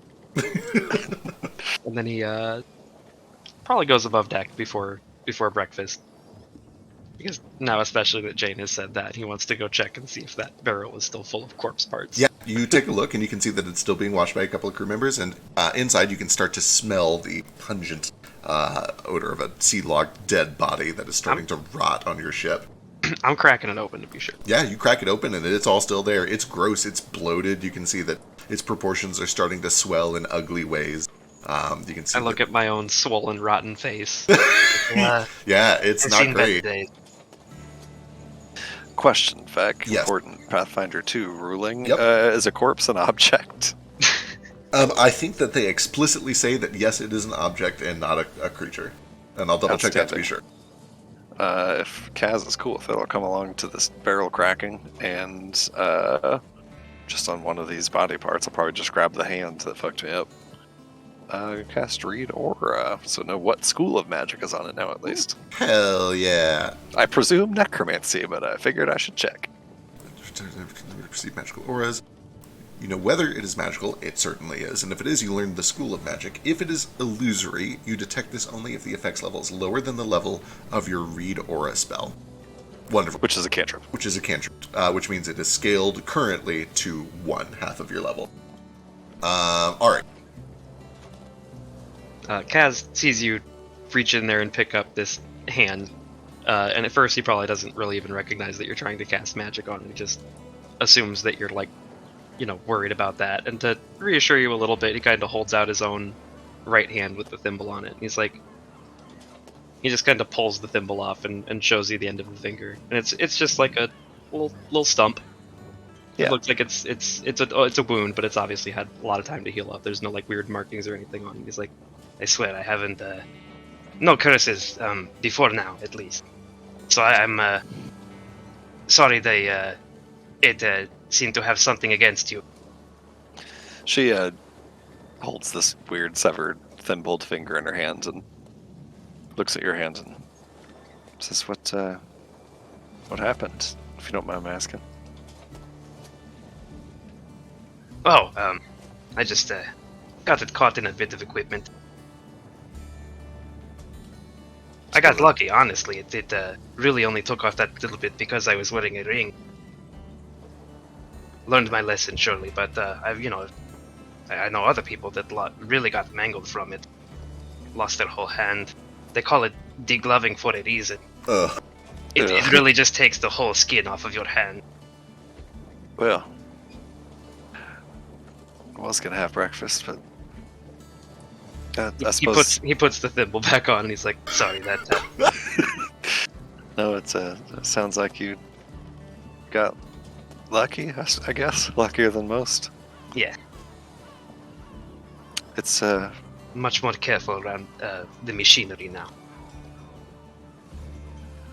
she'll hold the finger in one hand, and in the other hand she'll hold her top out, and it'll start to spin, and then slow down, and then reverse and start spinning the other way. She'll just get some brief glimpses into the past of this object, identifying it as necromancy, and she'll share that with you and just say, I guess this isn't too big of a surprise, but necromancy. No surprises, though. No surprises, no. Just a pretty strong aura of necromancy. She'll just drop the severed finger back into the barrel. Say, well, in truth, I thought that would kill my appetite, but it hasn't. I am still pretty hungry. Go grab some breakfast. Absolutely. They finish up breakfast here on the ship. And after another hour or two, you begin to pull into the port and go through all of the docking. Is there anything weird that you do as you approach, or you just kind of playing it by the book? I make sure that barrel is very well secured again, Perfect. and all the body parts are still in it. Excellent. I'm going to just kind of stay close to the package for Milgram. I'm not going to mess with it or anything, but just to make sure that nobody else messes with it or does anything untoward with it. Understood. And then since Kaz has been up most of the night, he probably tries to squeeze in just like a little bit of a nap after breakfast. Wonderful. A nice coffee nap. Those are the best naps. Those kind of mornings. That doesn't get better than a coffee You nap. wake up, you For real. eat breakfast, then you just go back to bed for like 2 or 3 hours, sometimes 5. All right. Sometimes just 8 hours. Sometimes just a full 8 hours. True. All right, we are going to jump here in just a second, but when Kaz settles in for a post-breakfast nap, Am I just gonna be haunted every time I sleep now? Stop sleeping. As you drift off into unconsciousness, you start to feel this choking, drowning sensation. But find that you are already drifting into sleep. It's not something that you can react to. It's a dream. It's something that is happening only in your mind. And as you slip into this dream, there is darkness that begins to engulf you, and then you feel the pressure of being underwater. And then you kind of come to in a different place. 2 questions. Yes, please do. I guess one's not a question. First statement. Reasonable to expect that Kaz is sleeping with his door unlocked now. Reasonable, yep. Second, as I'm feeling that sensation, I can't react to it. I can't cast a spell, perchance? This is kind of as you are unconscious and drifting into sleep. What's the spell? You can pitch it to me, but there's probably no. Ghost sound. Ghost sound. That like makes a real sound in real life? Yeah. Gotcha. I don't think so. I think this happens as kind of a dream. You're getting a vision in your sleep. That's... And it's brief. What happens is you feel yourself crushed under the weight of being underwater, and then you instinctively kind of kick up to the surface. You breach through, take a gasp for air, and find that you are in some sort of what appears to be a deep, deep well. Probably 70 or 80 feet in diameter. That is filled with the skeletons of shipwrecks, as well as the skeletons of real actual skeletons. And your head kind of pops up out of the water in the middle of all of this.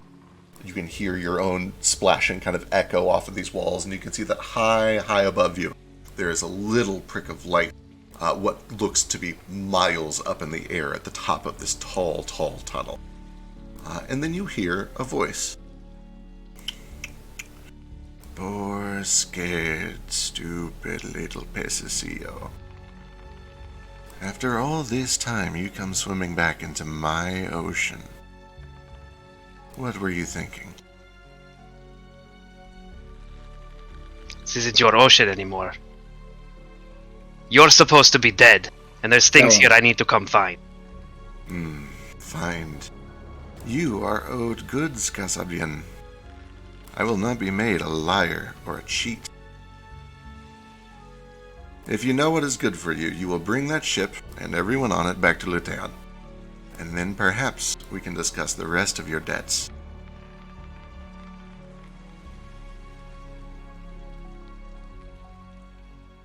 Kaz just glares up at that pinpoint of light for a long time. You start to hear, you start to feel something, a tingling on your palm, on the back of your palm, where the mark is. And as you look down, you watch as one of its 6 black petals begins to wither. The image on the back of your hand animating as the petal withers and then disappears, crumbling into dust. 5 moons, Casabian. Do not make me wait, or when I see you again, I will simply take what is mine. And then you wake up on the ship as the bell rings as you are pulling into the harbor. Why does Kaz get the sexy villain? Before You we should have do- asked Beck for a sexy How come villain. his voice is cooler than mine? His voice fucking rules. Before we jump to the docks, let's jump back up to the camp real quick. To Baby Boy and Foster. And I think Hopper is with Narafi, actually. Hang on. I'm Baby Boy. Hey, Baby Boy. You sure Appreciate are. you doing your warm-ups. Very important. Baby Boy and Foster, you guys have kind of opted to stay behind, hoping that Jane would show up at some point. And so you've watched the commotion as everyone else woke up and split into groups and began to go off to perform these quests, these jobs that have been posted for the day. And you also saw as there simply weren't enough volunteers to fill all 3 groups. One group went to the Gateway building with Darwin, and one group went to the Alcazar with Finn. And that has left you here with Bill, and a handful of people who are staying in the camp but are not volunteering to adventure. And after a while, Bill kind of crosses his arms and nods. I suppose this was a better turnout than I was expecting. We filled 2 groups at least, but I don't think that the three of us should be wandering over to the Athenaeum on our own. So I'm just going to go sit inside and do nothing all day. Oh, I have a question for you before you go. Certainly. And I'll contact him telepathically. Do you know Argus? Argus? I I don't know anybody named Argus, no. can I incipher Absolutely, give me a perception check. Are you going to ask him your question?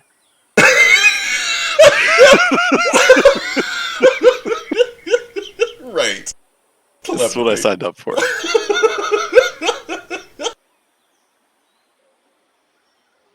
Yeah, the two of them just stare at each other. The old one kind of looks back and forth between the two and then up to you and shrugs.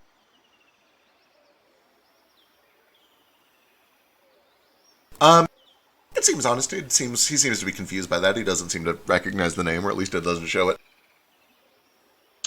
Does it make sense to me that he would be part of this cult and not recognize me or Argus? Yes, actually, that makes a lot of sense for you. Just to kind of briefly touch on a thing that was mentioned in the big lore dump that I sent you, because it was a lot. You would know that a very important component of this cult is the concept of secrecy and anonymity. You have encountered entire sects of this cult that were totally unaware of each other's presence. By design. By design, the whole nature of this cult is to protect valuable information and to not share it. Interesting. They are all about compartmentalization.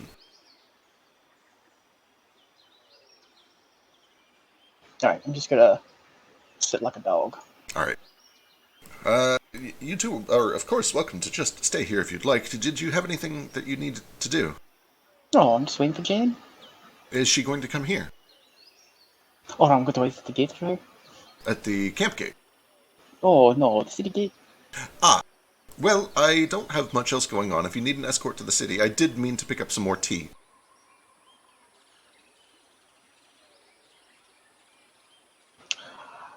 For yourself? Oh, well, yes, others are welcome to have it if they'd like, but I have just started to reach the cusp of regaining taste, and I do miss tea very much. Oh, that's exciting. It is. It's quite exciting. Truthfully, this whole Second Life thing, it's invigorating in a sort of can't feel anything or enjoy life's pleasures sort of way, you know. When was your first life? Oh, well, I was probably pushing 70 or 80 around the time that I died. And I've been, so about 80 years ago was when I was born. Oh, so you've only been dead for like a year. Indeed, I am fresh and new to all of this, just a few You're a wee years. Bobby. Anyway, if we're going to do it, we should do it while we have daylight. The monsters tend to be a little less active during the midday sun.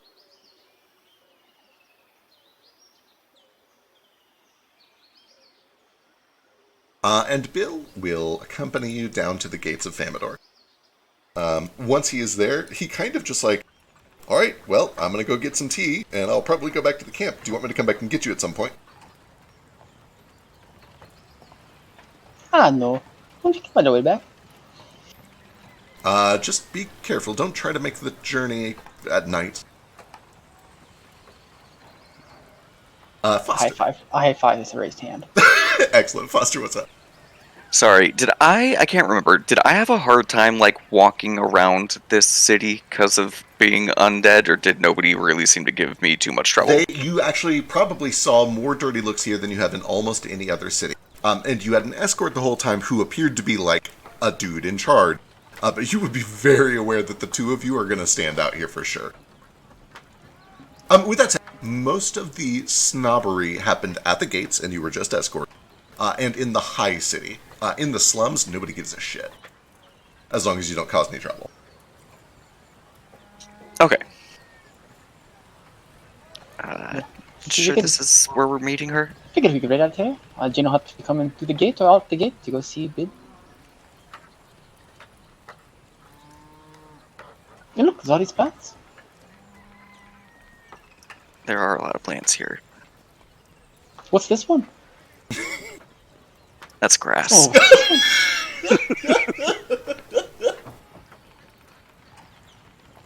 Some time passes, and you just hang out at the gate as Baelgrim gets his tea and then begins the trek back up to the guild.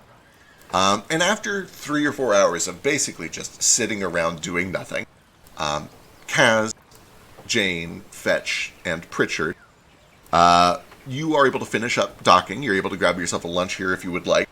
What's your first order of business? What are you doing now that you're in Famador? It's kind of just your typical harbor city. It has that a bit of a Dendriclair. You notice that past the harbors are the slums, and you can see the nicer parts of the city up top. It would be noteworthy that you see a fairly big Cyril presence here. That's new to almost all of you. Very strange to see so much Cyril inside of Eden. But apart from that, it's just a day of business. What's the goal? Well, So, real quick, I meta know a lot about Cyrillin, but does Jane know much, especially about, like, it's a bad idea to cast arcane spells around here? Sure, give me a society check. Oh, that's a thing? Sure. Hmm. You would know that Cyrillin doesn't really... They don't mind the use of magic too much, but it draws a lot of suspicion immediately. It's not so much that, like, using magic is illegal, but if you use it, they're going to start paying attention to you, and if they find out that you're doing anything heretical with it, that's when you run into problem. And Okay. you would know that their definition of heretical has widely been expanding over the past couple of decades, and they mostly use it as kind of like casus belli to just assert their dominance. They make up excuses to do what they want. And Understood. casting magic is sometimes enough of an excuse to say, oh, she was causing trouble, she was being a menace. And yeah, each of you guys starts with a hero point, and then let's get an additional hero point, one for Jane, one for Kaz. okay, I Yay. see. one per hour, you'll get your suit. Well, I came here looking for someone by the name of Bill Grimm, which is who I hope this here package is getting delivered to, so if you don't mind, Captain Kaz, I'll just join you to make that delivery. Gee. Oh, right. Yeah, the delivery. Yeah, I guess we should get that out of the way. Kaz looks tired. Yeah. And very distracted. I know, carry it. You look a little worn out. I wouldn't mind the help.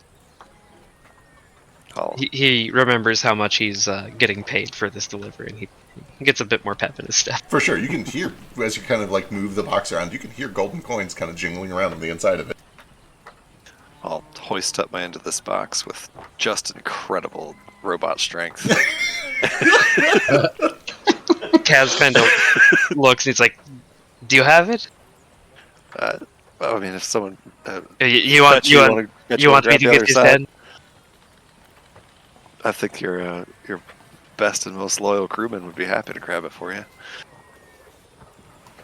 Who's that? Fetch I'd must- imagine Well, like six Chaz, this people. is where we part ways. Only as loyal until you stop respecting his loyalty. All right. Let's not forget, the only reason you've got that crate is because of me. True. Alright, you guys begin to... We look for Bill Graham. You look for Bill Grimm. So there's an address on here, and after even just a little bit of asking around, you quickly learn, well, that's a bit of a bother. That address is in the old Upper Ward, and they kind of point across the sea down to this area, which is now overgrown. These ruins of the old city here. It's not that far beyond the walls, and there is another wooden wall beyond it, but it can be a little, it's not fully cleared. It is jungle out there. But if you just head out through the stone gates, take the roads, there are still marker signs that should point you in the right direction. All right, then. I didn't agree to hazard pay. Is it going to be dangerous out there? I suppose if we're in the garden. My understanding, and I try not to go out there because, it's my business isn't here. My understanding is that they have cleared anything too big up to the point where they're working on a smaller choke wall on the switchback.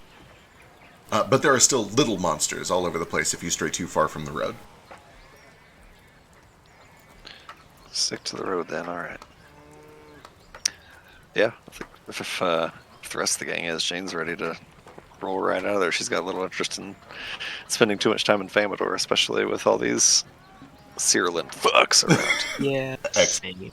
All right, then at long But last. before we head too far out of town, Yeah. especially while we're around the docks and the ports and stuff, Kaz is gonna ask if anybody knows anything more about La Echulache Sure. or Luteon. Give me. I believe it's a diplomacy. Give me a diplomacy check. I'll look it up between sessions. I think it's a diplomacy check here.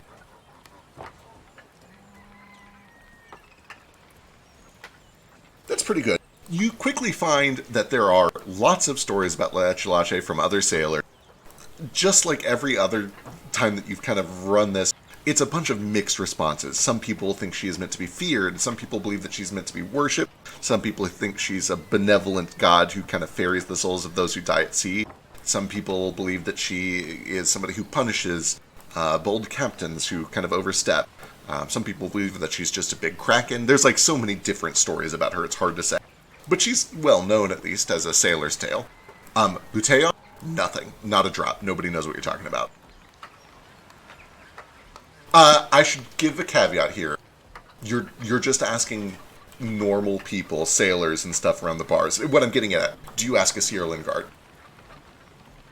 Absolutely fucking not. Okay, wonderful. I will. If nobody knows anything about Luteon, while still just talking to normal sailors and people on the dock, I will ask if anybody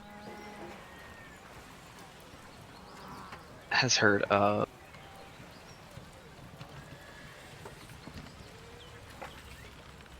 where's his name? Captain Sebastian Everett. Boy. Boy, oh boy, oh boy, oh boy, boy, oh boy. No. Nobody recognizes that name now. This is a wild stretch, I'm sure, but do I know their name? Oh my god. So we're gonna roll. I can't imagine a reason that you would. You can give me, just give me a flat d20 and see if you crit. Okay. Come on, crit. I've read a lot of books. Has he ever been in a book? Crit. He's not even, book worthy. I'm not even sure on a 20 how I That's the justify thing. this. I don't even know who this dude is. Yeah, no, I'd never heard of it. Okay. You kind of go asking around the city through the slums until you get out to the main market stretch, across the bridge, into the Orchard District, and then finally, at long last, Baby Boy. You see that there's a quadro. What's the forward term of a trio? There are four people. A quartet. There's a quartet of people approaching. We're all singing in harmony. Did P. Dicky come with us? P. Dicky came with you. Okay. That's what makes it a quartet. That's Important question. Yeah, true. Yeah, was that? Do I recognize that this is not sketch? Boy, this is okay. So here's Does Baby Boy think he's racist, Right. or does he think it's sketch? We should definitely address it. There are lots of tabaxi throughout the world, and especially being a neighbor that is a nation that is neighboring to Zulukara, most of the tabaxi that you see are cheetah. Which is to say, you see lots of cheetah tabaxi. They don't all look alike to you, but they certainly run together. I'm gonna kind of let you play this how you want, but I think it would be very reasonable for Baby Boy to not be like, oh, that looks just like his brother. I think his default assumption would just be, oh, look, another tabaxi. I'm cool with that. Yeah. But the important thing is that you see Jane with the three other people lugging a big box. Do I see Baby? I'm just He assuming. is on one foot, stretching his arm as high as he can, waving at you. Yeah.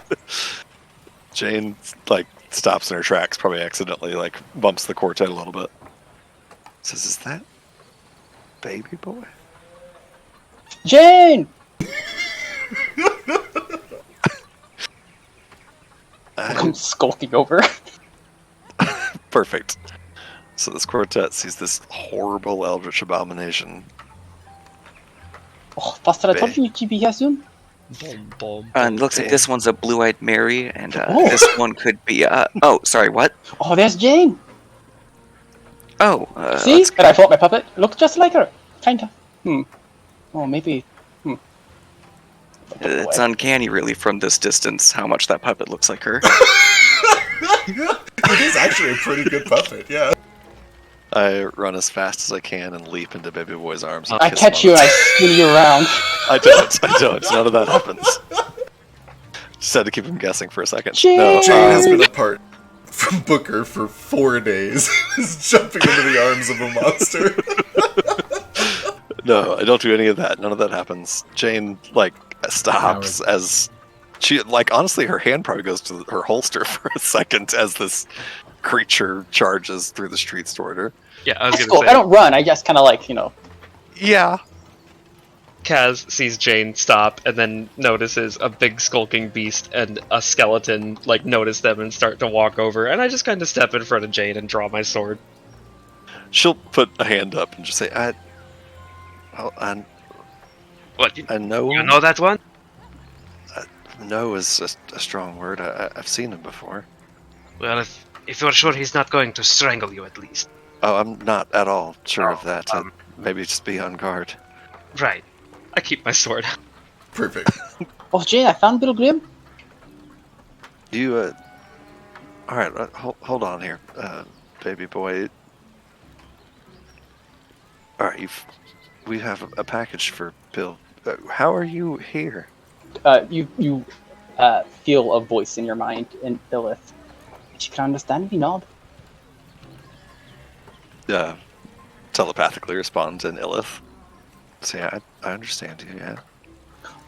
Oh, but you're trying to talk to me? I can hear you. It's one way. Oh, well. Out loud. I can't speak it without my assistive device thing, but out loud in common. Say, yeah, I understand you. We need to How He does didn't she- say anything. Yeah, Pritchard is joining Fetch and looking to Foster, what are they doing? Why aren't they talking? I don't. Nice to meet you, by the way. Oh, I'm so sorry. This is Foster. And, Eduardo? Yieldwood. Yieldwood. What a I'm pretty sorry. I'm trying to be Yieldwood. good with names, and I'm just It's not okay, this as one a is person. actually hard. I'm still getting Yieldwood. You're welcome, everyone. I love it. Ye old wood. It's ye old wood. It got shortened to the old wood. Ye old Foster's wood. the sweet one. Earwig? Yeah. Yeah, it's Foster into Yieldwood. It's nice to meet you guys. Oh, Foster, It's, this is Jane. She's the Chrono lassie. Kaz raises an eyebrow. I have a lot of questions for you, baby boy. You feel you hear him in your head. You should have this in private. It's important. She'll just nod and out loud in common just say, but for now, we came here looking for Bill Grimm. You said you know where he is. Oh, I met him not that long ago. He says he knows the Rita. I'll turn back towards Kaz. Say, I don't think he means any harm. I met Kaz him once before, but kind of squints for a minute, but then he sheathes his sword again and lifts up his end of the trunk, and he's like, "All right, well, if you know what he is, let's get a move on. I'm in a hurry now." Have I ever seen a skeleton walking around being a person before?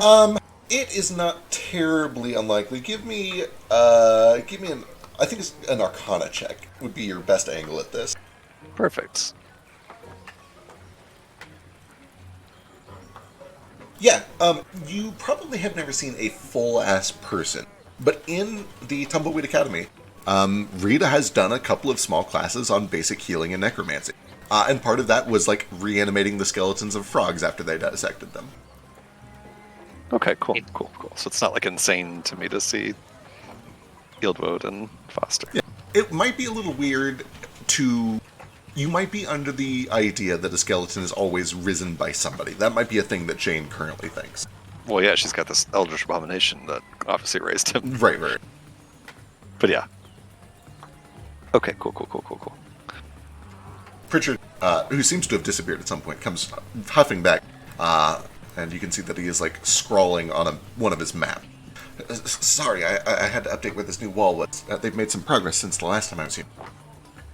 What's the plan? This is Baby Boy and Foster, and they I'm know the baby way. boy. It's good to meet your baby boy and Foster. I guess they know the way to Bill. So Wait, really? He was just here. He was here no 4 hours ago. Oh, well, that's fortuitous. Lead the way, I guess.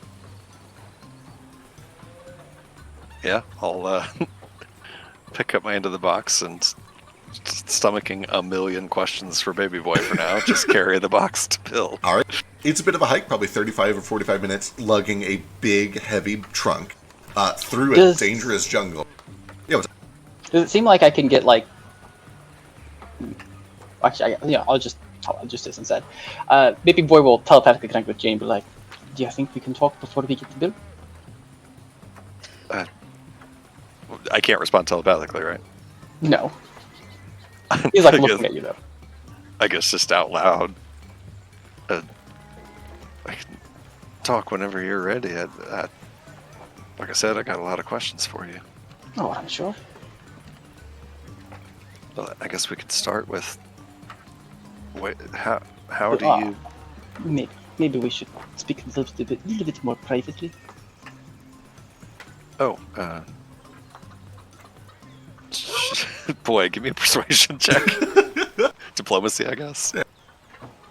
I don't know if I want to walk off into the woods with this monster. That's intriguing enough.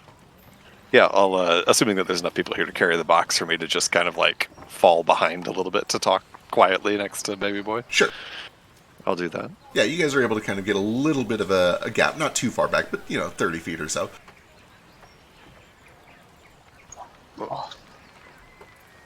How do you know me? Why did you come looking for me? Who are you? Where are you from? I don't quite know where to start. Oh, some questions. Maybe before that, I can give you disclosure, warning. Sure. This is all telepathic, by the way. Understood. The offer I give you. Do I, really quick, I'm sorry, before we continue, do I recognize his accent? I I think we talked about that. I think I did. I believe you did, and I forget what the exact rule was, but you would know that his accent is very prominent. I shouldn't say very prominent anywhere. It is rare, which makes it very closely associated with 3 different places, or 4 if you're willing to go overseas. They are... The reason I ask is I have a little bit of meta knowledge from last session. I speak Ixalacal, so if Gotcha. like his accent cues me in to speak that, I'll speak that. A little. So it is most commonly found way up north across the sea in Basal. But there are some people in Blimadil and the Hiddlens that speak. There are some people in Bazatat that speak, because it's a colony of Basal. And there are some people down in New Ixie, especially around Second Tail, that speak. Okay. And you would know that they all kind of trace their roots back to what used to be the Affixi Nation up here. Understood. So I guess, like, would I understand the whole, like, Ixalacal being the root language of all of those? So, I mean, I guess I could also just try it. I'll just try Yeah, it. you can just try it, yeah. I'll try it. I'll attempt speaking Ixalacal and see if he understands me. And I'm Kind of sorry, just like cocks his head when you speak in Ixolotl? Ixalacal? Ixolotl. Oh. I think it was the language that you and Branch Hmm, shared. it is. Okay. And out loud he'll be like, oh, you speak Ixolotl? It's, I've never really had to practice it before. I've just read it mostly. My accent's probably a mess, but Oh, that's not too bad. Yeah, enunciates a lot. Jade? He like claps. Oh, very good. Oh, and and then like a tentacle like comes out from behind him with a little puppet of you. I'm wee Jane. All right, so Oh, yes. you said you had a disclosure, Aye. a warning. It's very serious. The deal I made with you is quite dangerous for you, for me. Have you told anyone?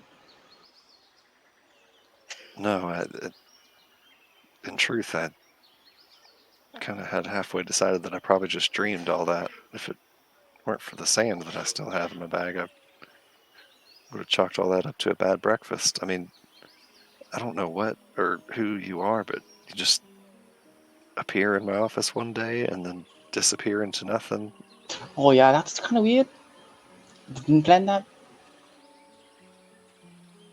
But, in all seriousness, what I'm doing is against regulation.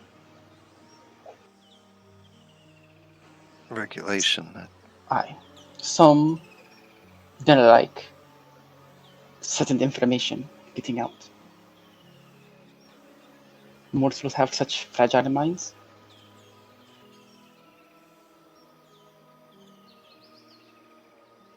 And whose regulations are these? It may be best for me not to say. Sure. For now.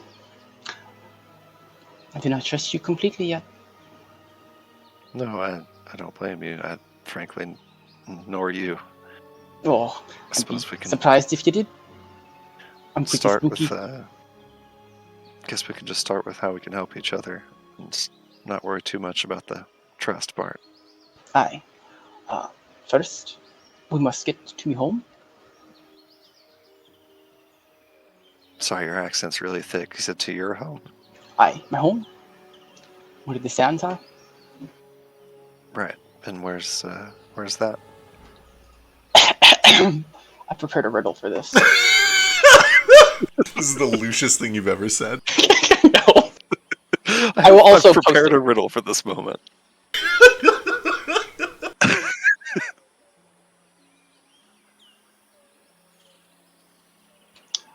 Cedar and spruce on the breeze. Up high, the sky rests on the trees. The stars above match the stars on the ground. Follow, follow, the door must be found. Beyond waits the library. Find it, till ye gahi.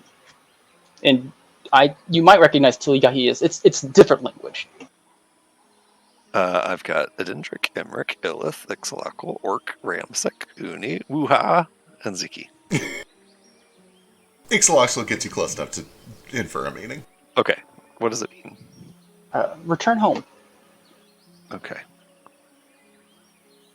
She'll listen to you recite that little riddle, file it away in the memory bank. Say that's Download it. put that on the old thumb drive that I have in my armpit. That Another thing, Jane. In order to leave me home, you can now learn anything too impossible. When we go, do not be too tempted, or you'll be stuck. So you're gonna take me there, or I gotta Oh, aye. solve? Oh, okay. So this riddle is. We have to find the door. So do you know where the door is, or do you need this riddle solved too? He kind of just like looks at you and then just walks back to the group. Awesome. Okay. I somehow have more questions after that conversation than I had before it. Yeah, buckle up. Get ready for that. Get ready for a lot of that. It is about this time as you regroup that you realize that Baby Boy is kind of leading you past the street where you thought you were supposed to turn to get to the right address. Yeah, I'll stop. And, like, Hmm? the address was up that way, and she points up the road a little bit. Bill Graham, you I know about no address, but he's up in the camp. They're like trying to do something with like saving. I don't know. I wasn't really listening. Foster maybe was. There was a big speech, and they were like, "Oh, to the poor people, let's build stuff and be not poor." Yeah, that speech ended right before I kind of came online. They're rebuilding. Oh, we built in. There was like a magic scry, a magic teleport. Does Kaz know if that box is going to open if it gets to the address or to the supposed recipient? She very explicitly mentioned that it will not open until it makes it to the address. Okay. With that said, it's going to Bill Grimm, so you guys can kind of do whatever you want here. If Jane points out that we're walking past the address, Kaz like stops in his track and just starts like tugging the the trunk back toward wherever the address is supposed to be. Yeah, It gets Oh. to the address, and I get paid, and then I'm done. I will nod at Gaz. So that's fine by me. I'm just here to help deliver the mail. Alright. You guys divert then and begin to follow one of these side streets deeper into the uncleared portions of this jungle. You walk for some time and you begin to see the ruins of what used to be the old city. Cobblestone has grown over. Plant life has reclaimed most of it over the 30 or 40 years that it's been left abandoned. You're starting to leave the path that has been recently carved out of the jungle and back into the new growth forest that has kind of burst up all around, claiming buildings, toppling towers. What's up, Zeke? Just something to annoy you with for the entire rest of this campaign. I do now have effectively always on detect magic now, so just Ooh. bear that in mind as whilst we travel. Understood. Forever and ever. For sure. Forever and ever. Oh, you're pulling a Vasu. Oh, Pulling a Vasu Um, on you. speaking of things that are always on, does any of my stuff go off when I get near the new companions?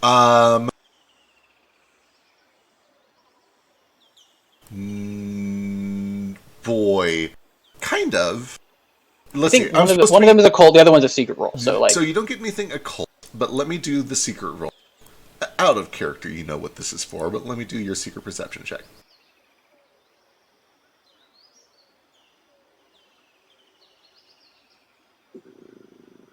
No, nothing really rings up as super out of the ordinary here. Everything is kind of on track. Also, I think even if you can innately cast detect magic, there's still something that happens when you just like repeatedly cast it over and over. But I'll look it up between sessions. For now, Okay. You're repeatedly keeping detect magic. And you do spot lots of little blips here and there. It's very clear to you that you're in Eden. This was the magic capital of the world for a long time before the apocalypse basically took them. The street lamps have magical lights that stay on all the time.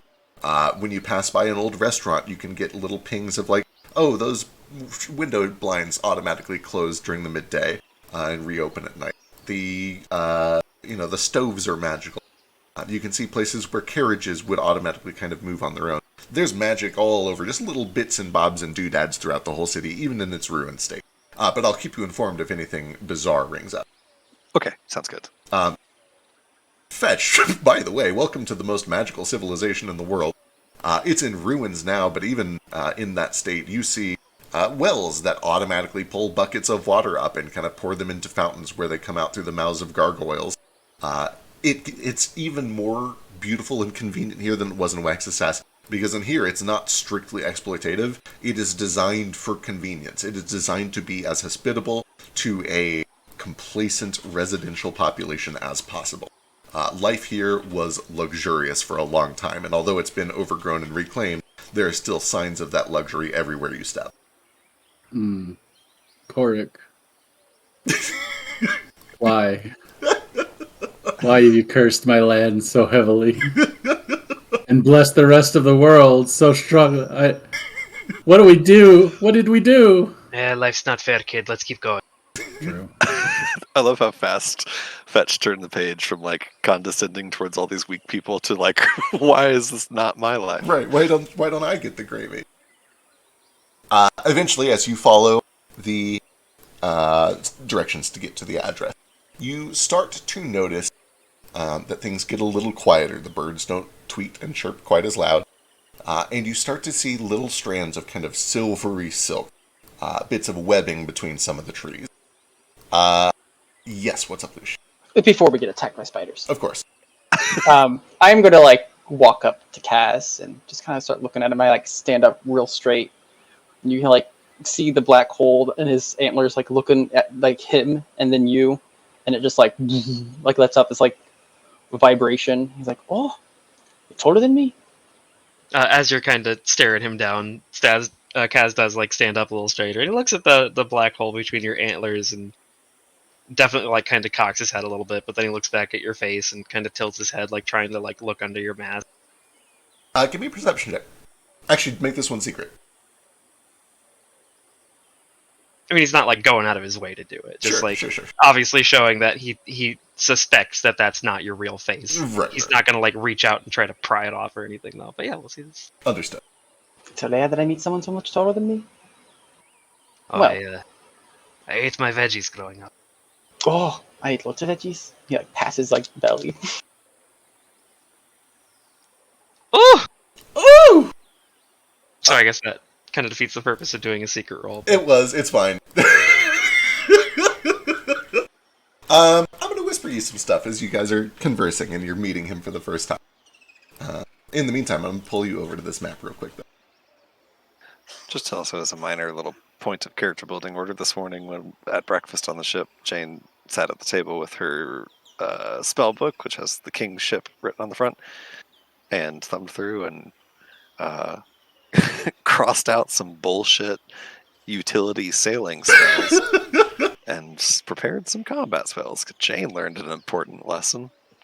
Just don't blow all your magic on bullshit. Things like to fight. Things like to fight.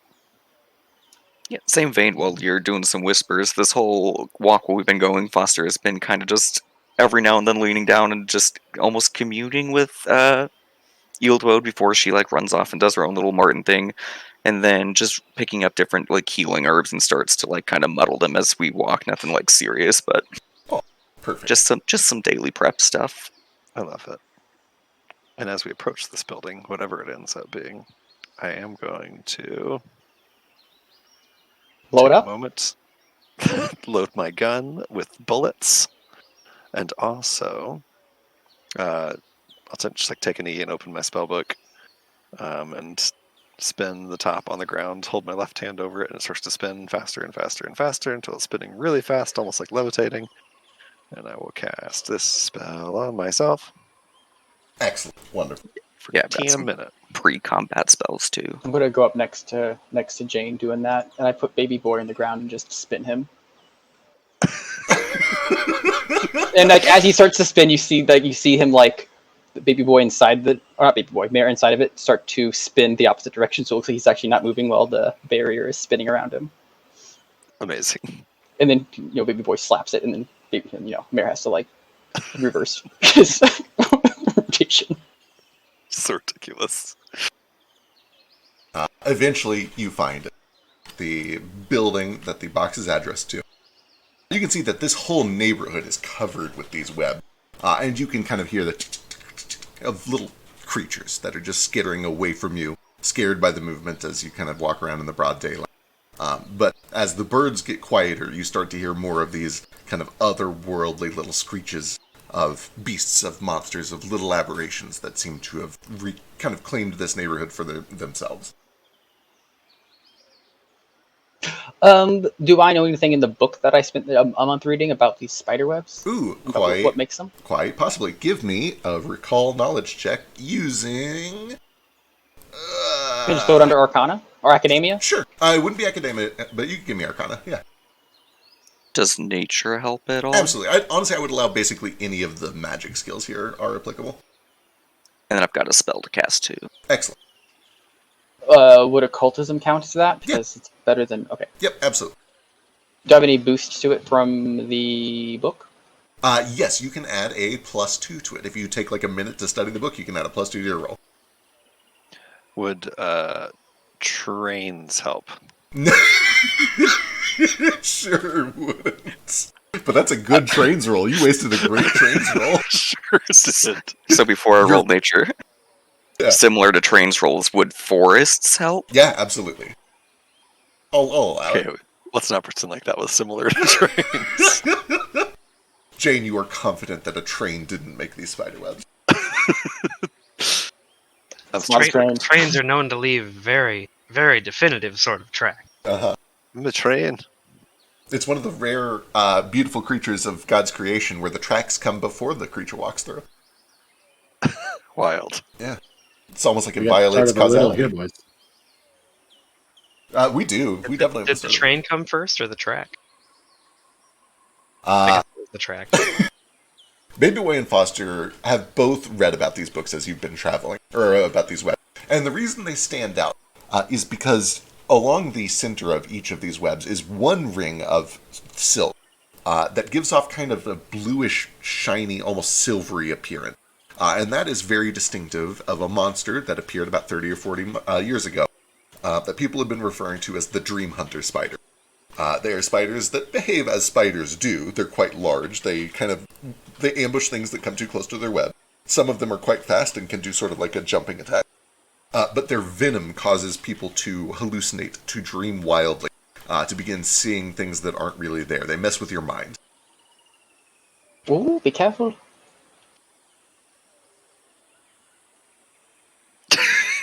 I'll reach my hand down to the ground.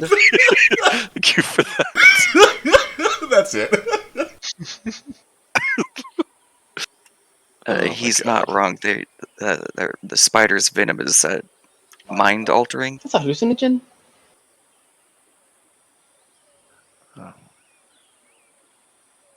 So keep our eyes open then. Kaz steps away Yeah. from the spider web. And actually, as part of your route reading, give me a perception check. You get a free seek as part of this. Yeah, Okay, and then I'm also plus just going one to to it. command Ealdwoad to just kind of carefully scout around. Understood. I'm gonna have Mayor just kind of keep watch like he always is up top. Perfect. Wonderful. I'm sorry, you said perception? Kaz also starts looking around. Wonderful. And since he's already been day drinking a lot, he decides that it's probably a good idea to put his flask away, and instead pulls out a little deck of cards that he keeps on his belt and starts just kind of absent-mindedly shuffling. It's not the time. Listen, I'm very nervous.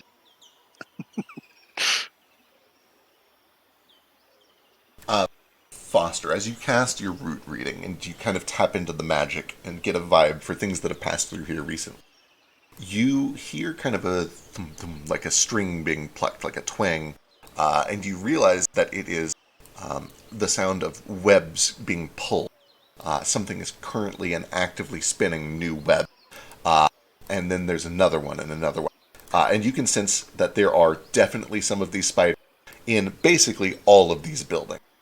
You imagine that every one of these buildings probably has at least 2 or 3 of these spiders in it, including the one ahead of you, Pilgrim's house.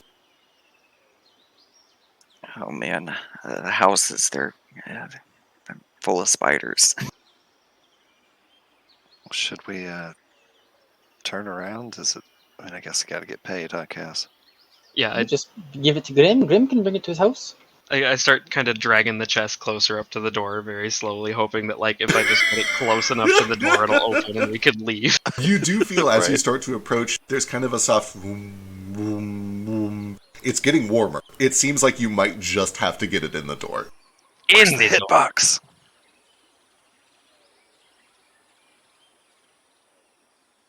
Can I look for spiders? Absolutely. Give me a perception.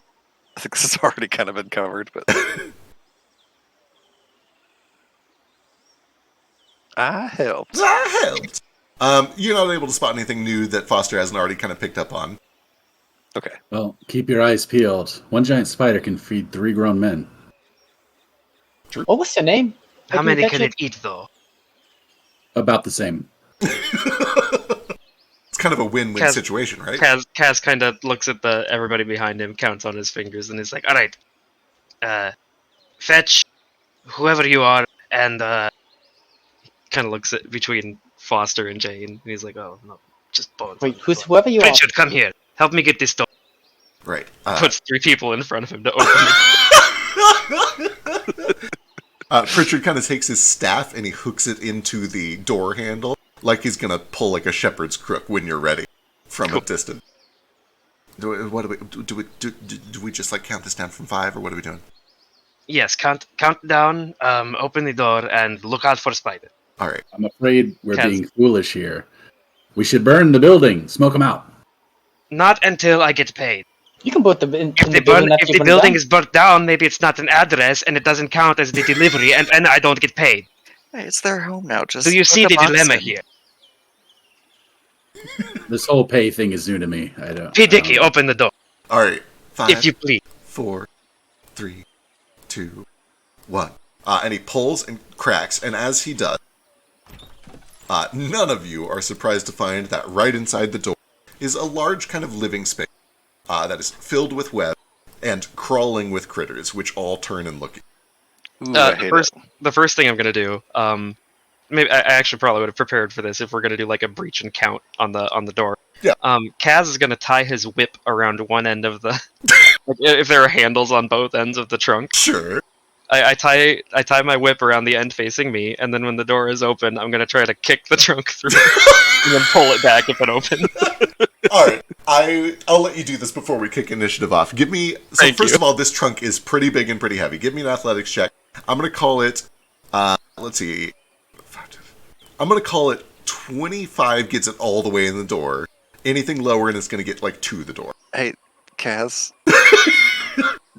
Just as a reminder, the way that your payment works is that after the package is delivered, the money comes out of the package. Yes, that's why I'm going to pull the trunk back, you see. Oh, I get it. Okay.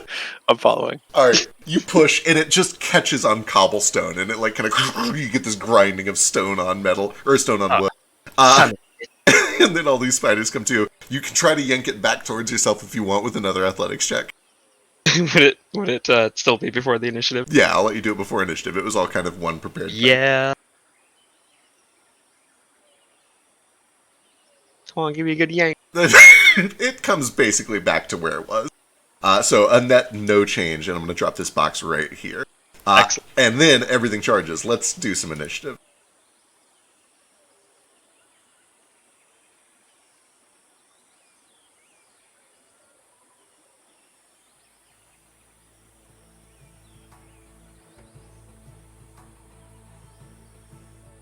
How do I roll initiative? Right-click your token, bottom right, and then go to the initiative window here. I'm going to do a thing. Yeah, you have a bonus to this. It's even better than that. I am going to destabilize my timeline. Oh! So yeah, Jane, she sees the door open a fraction of a second before everybody else does.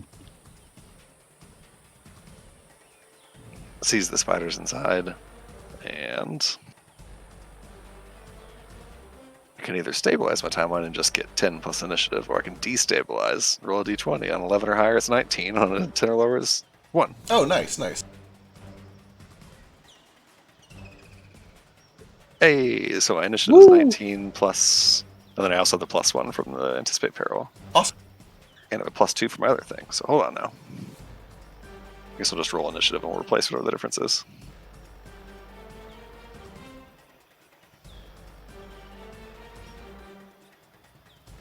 How's this game work? Oh, cool, I see. It's all these options are right here. I'm a fool.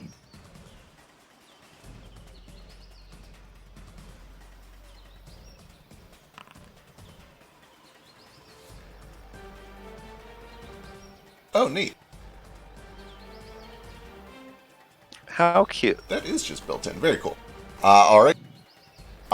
As we begin, Jane, stabilizing your future, you are the first to act when you see these spiders begin to come skittering out of the door into the light. All right, terrific. I see the door open before it actually does. I see the spiders skittering out before they actually do, and acting just a moment before the events actually take place. Jane is gonna do. Oh boy, what do I do? Why didn't I plan for this when I put all this effort into going first? Stand by. Just deciding which of these buffs. Okay. It's been a minute since I've played Dungeons & Dragons with you guys. Who in this party is wielding a melee weapon? Hello.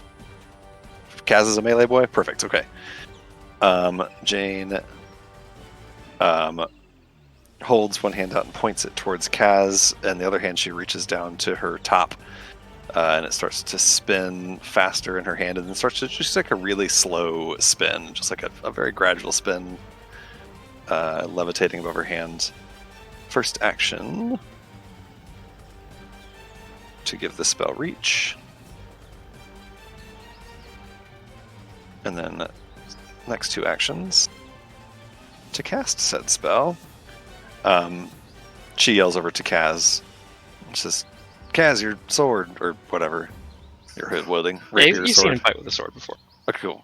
Your sword. Hold it up for a second.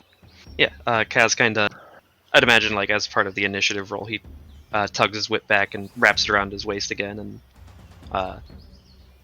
like we're doing piddly actions to like draw weapons and stuff, Yes, right? Mostly. Yeah, drawing Okay. weapon piddly. Yeah, I imagine as part of just Kaz rolling initiative, he stows his whip and pulls his sword, like the whole thing, off his waist, and he draws the sword, but then he holds the scabbard in his left hand, kind of like backwards out in front of himself. Beautiful. And you feel a bit of vibration in your hand.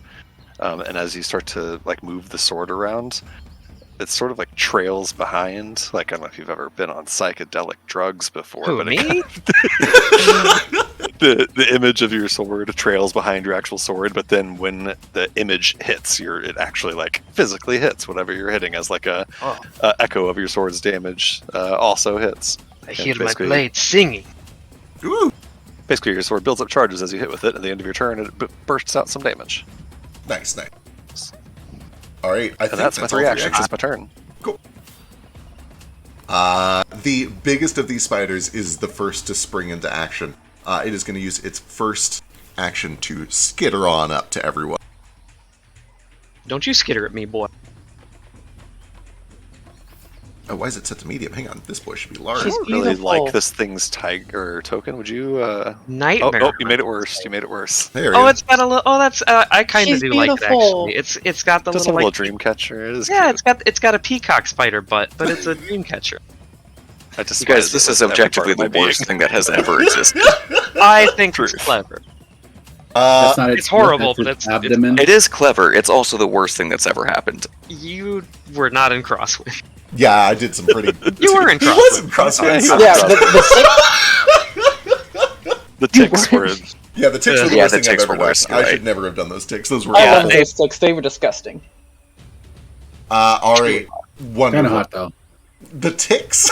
Stop it. Please stop right Get now. some help. It is going to run up as it is running up, still in the doorway. So, putting it over hither.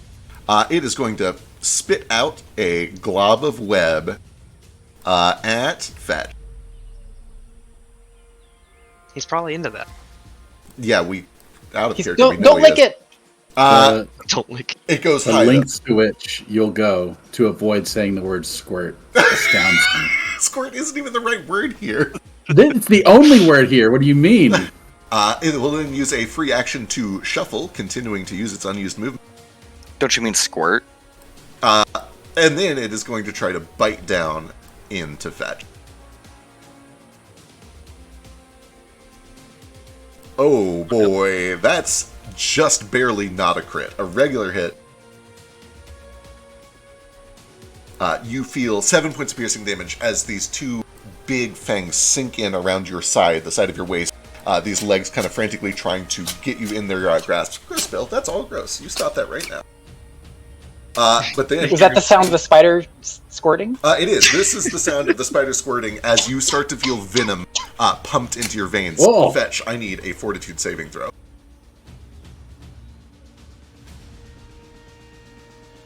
Oh boy. Alright, the first stage of the venom begins to set in. You take an additional 7 points of poison damage, and you feel your body just begin to move sluggishly. You are flat-footed for a round. That is all 3 actions. It brings us to Kaz. Damn.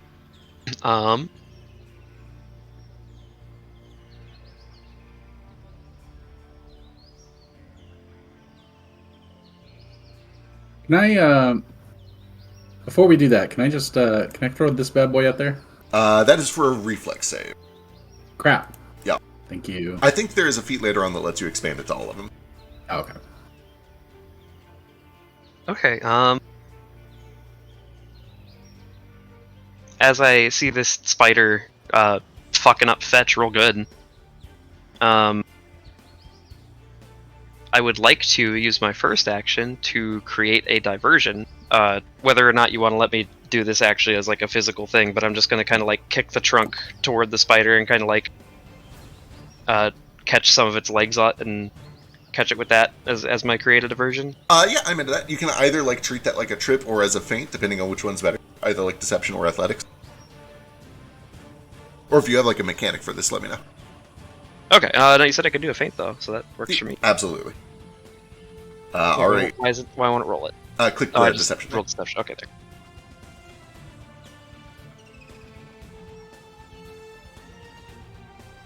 there.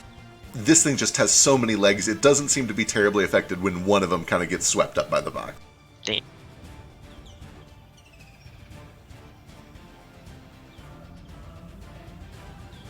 Thank you, Trey. It was a challenge. It was hard. Okay. I don't want to spend another action trying to get into panache this turn, so I'm just going to strike it a couple times. Right. Or not. Oh no, your rolls today. Second one goes wide. There's just a bunch of waving legs that you can't quite seem to get a grip on. Oh, there we go. That one does just land. I can't hit this fuck. With the third one, you finally managed to catch one of these legs kind of at the knee. Hang on, what does Echoing Weapon do? Basically, as many times as you hit on your turn, at the end of your turn, your weapon explodes for that many points of damage. Yeah, Oh, so okay. basically add one more damage to this. Okay, I was just seeing if there was like an active effect for me to drag onto myself. No, there's Got not, it. sadly. I wish there was so you could track it easier because I keep scrolling up to see how it works. Yeah, I might be able to set one up. The only distinction is if on some off chance you had two different creatures next to you, you can redirect the bonus damage to a different creature if you want to. Oh, nice. Neat. All right. Make that 7. You chop in for 6, and then it echoes again for 1 more point.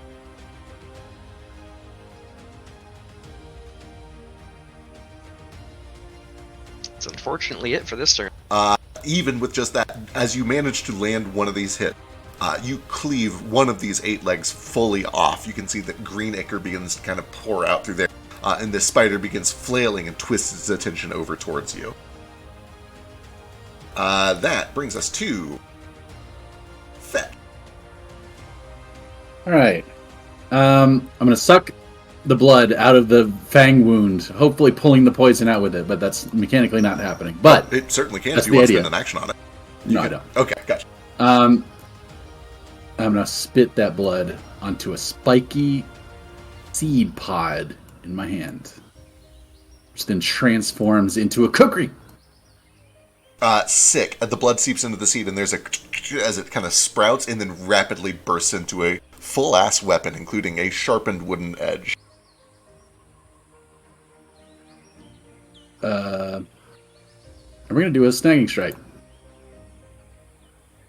Hell yeah.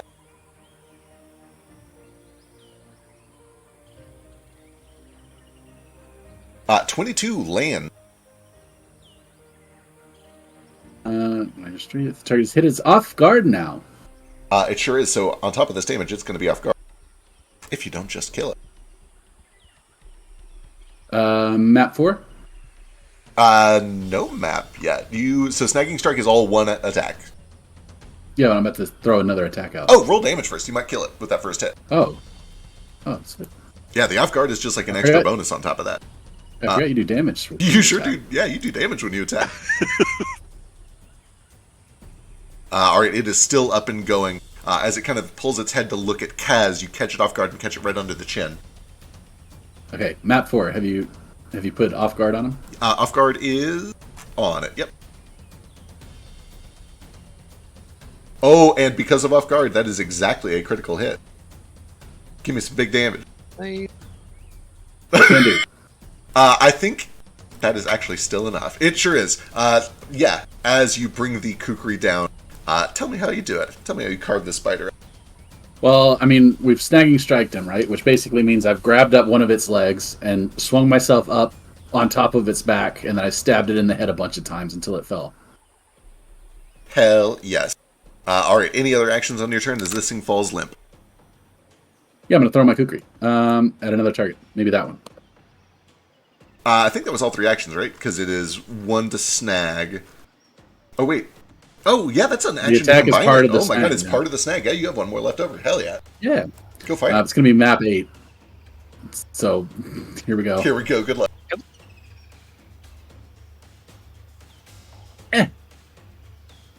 Unfortunately, just goes wide. Damn shame. But the kukri kind of clatters in the back there. I'm going to... Oh, no, the pin tool doesn't work. Oh, weird. Pretend I marked the spot where it landed. I'm actually very here curious. we go.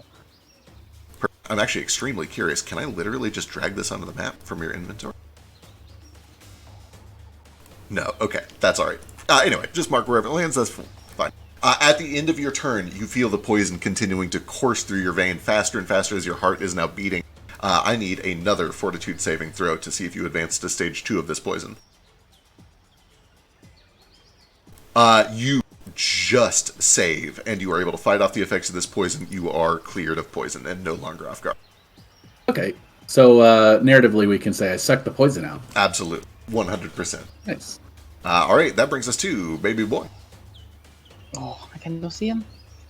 I'll have to move. Use my whole action to move. Sure did. Alright. So, Baby Boy kind of gets to a... Not really necessarily a fighting stance.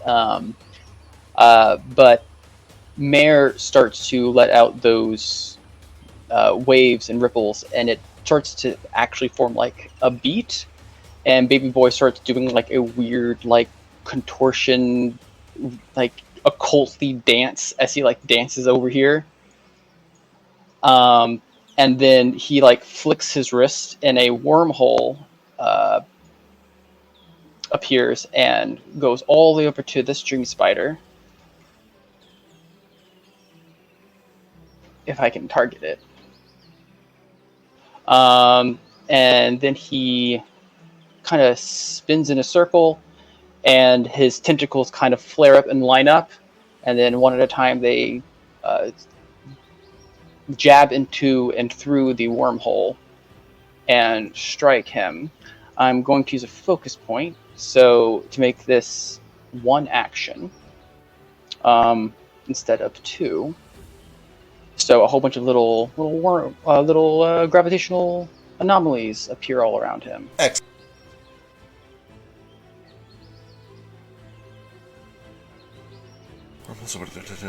Thrusting each tentacle to attack the target in turn. That's a critical hit. Yeah. I'm using a different amp, so I don't know if it. Yeah, it's critical hit though. Excellent. That is 6 points of damage, and I believe they, because of your conscious mind, also have any covers that they would get from being behind, or any bonuses from cover would be reduced. But they're not currently suffering that. Is that one still alive? Let's see. 6 points of damage. It is still up. Cool. And then I reach out and I squeeze my hand, and the tunnel collapses.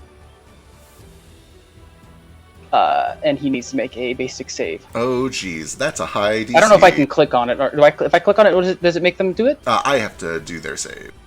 That is a failure. It takes full damage. For another 2, as you just begin to crunch this thing down, kind of compressing it and spin. Oh, no. The wormhole just kind of like collapses towards it and just like, yeah, I guess collapses on top of it. Excellent. All right. So that's me. All right, that's 3 actions. That'll bring us finally to the little baby dream spiders, or at least one of them. The injured one is the one that acts next.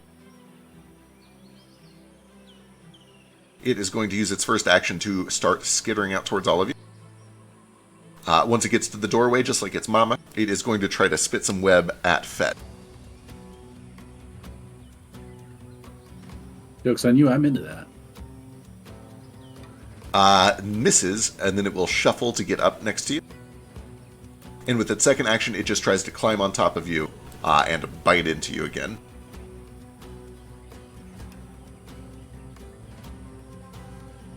Uh, 18 just hits. You take 3 points of piercing damage, and once again, I need a fortitude saving throw as this thing tries to pump more venom into you. You can feel that the younger ones, their venom is a bit weaker, but all the same. You are able to fight it off. That is all of its actions. That brings us to Foster. Alright, let's start with... Boy, what to start with? Okay, I'm just gonna kind of rub my... Well, the cold kind of starts gathering around my hands, and I'm gonna use a cantrip on this dream spider attacking Fetch. If I can find it. Do I have to target something with, like, a attack roll spell? Yeah, it helps if you do. If you just hover over it and press T, it'll target it. Yeah, there.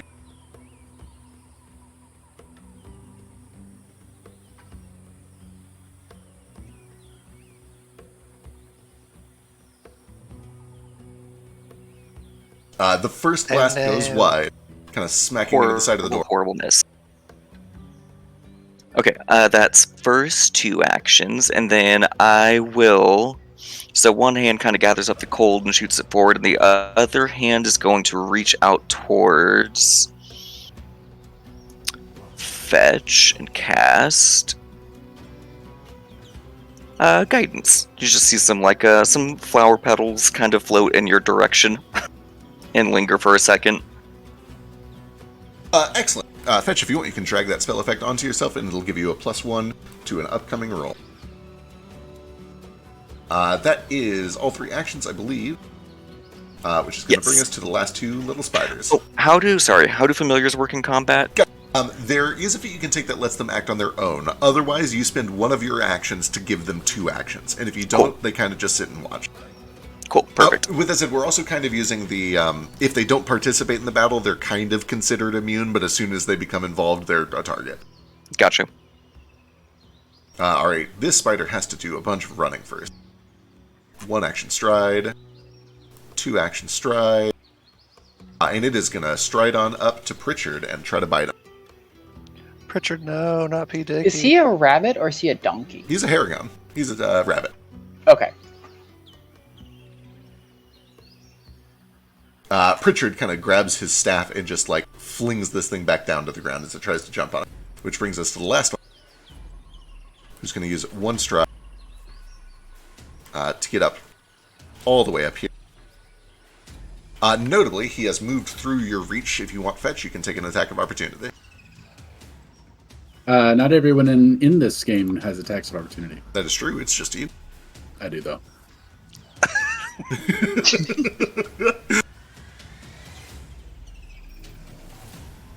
25 is a hit. As this thing kind of skitters back past you towards Baby Boy, you slam into it for 4 points of bludgeoning.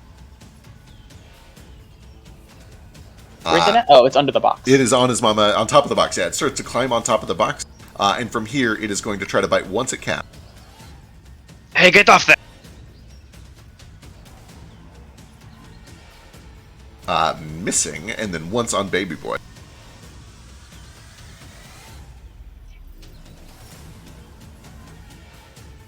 Oh no! Alright, Baby Boy, this thing begins to kind of skitter all the way up onto your chest, and it digs down right at your sternum. You take that should be doubled, so 8 points of piercing damage as it bites in, and then I also need a fortitude saving throw as you start to feel venom course through your veins. Good luck. I believe. Baby Boy, no. Ooh, nice. You were able to completely kind of shunt the My poison away. second crit! You did it. But you guys do all see that there is now blood trickling down the front of Baby Boy's chest as the spider latches on and begins to gnaw. That brings us back to the top of the round, and Jane. Oh, It's he does. me. Okay, for no particular reason, that spider that just ran out and touched Baby Boy, did it have to move twice, or did it only move once? It only had to move once. I don't like that. How far did it move? It was, I think, exactly 25 feet. 10, yeah, it was 25 exactly. I'm going to move this box for a second. Okay. Well,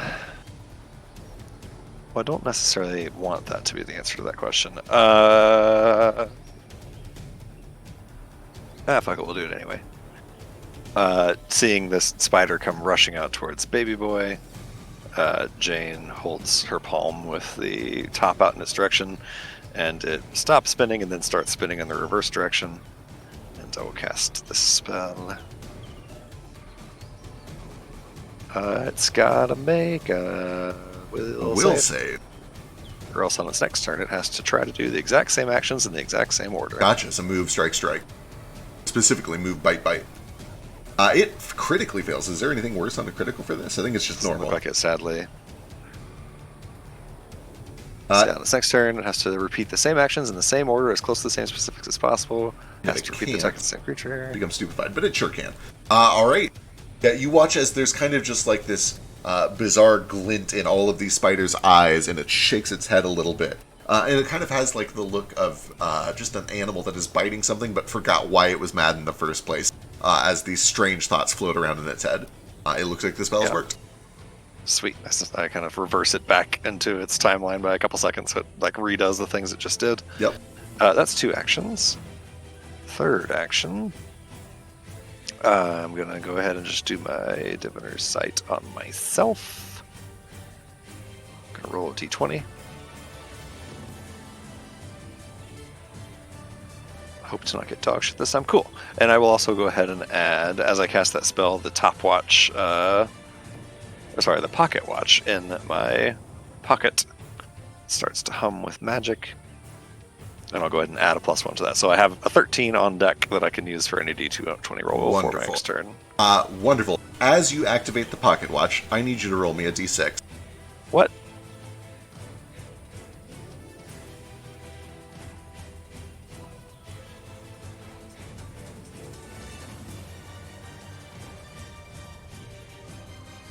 Let's see, where did I put this? Items. Given.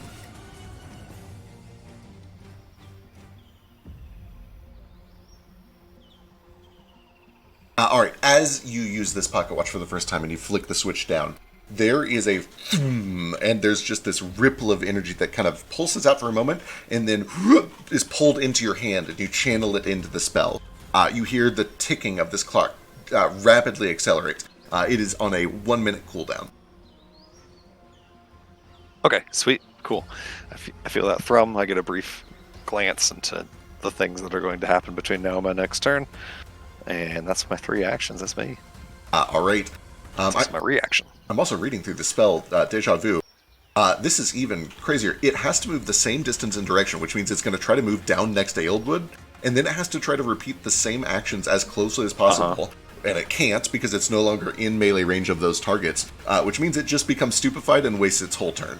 Sure does. I love the spell. That's a wild crowd control spell. That's one of my crazy favorites. Good. Okay. All right, that brings us to Kaz. I will call out to the party that one, and she points at it. It'll be out of the picture for a second. Yeah, and you guys can already see the spider's it's already letting go of Baby Boy, and it looks like it's going to run away. Well, what else am I supposed to do? Sorry.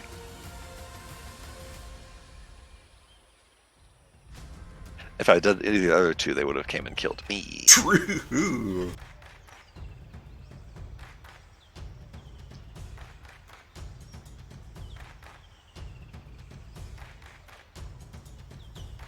What does Kaz do? Do I want to spend a whole action to move? I got spells for that too. I just didn't use them this turn. Don't worry.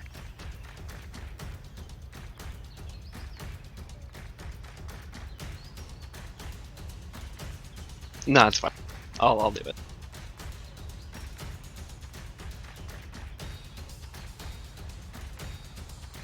Kind of step over here.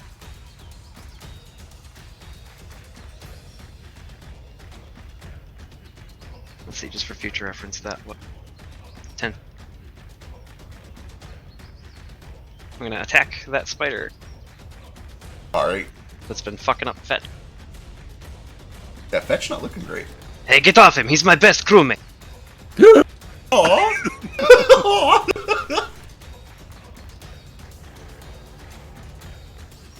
He does care. 23 slams into this little spider as it's kind of trying to nibble on Fetch's ankle. 5 points of slashing damage as you chop in. It is still standing, but you cleave off a couple of legs. Oh no! Ooh, critical miss. All right. I think that's all 3 actions, unless you Yeah. want to At the end of your turn, you shuffle. get to Let's do take 1 more point of damage to extra it. damage. Yes, echoing. We'll do 1 more point. Oh, yeah, 1 more point.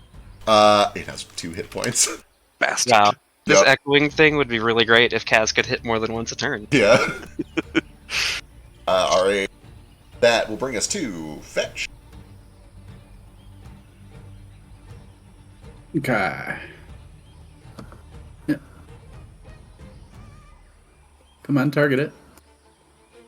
There we go. I'm gonna whip out the old boomerang.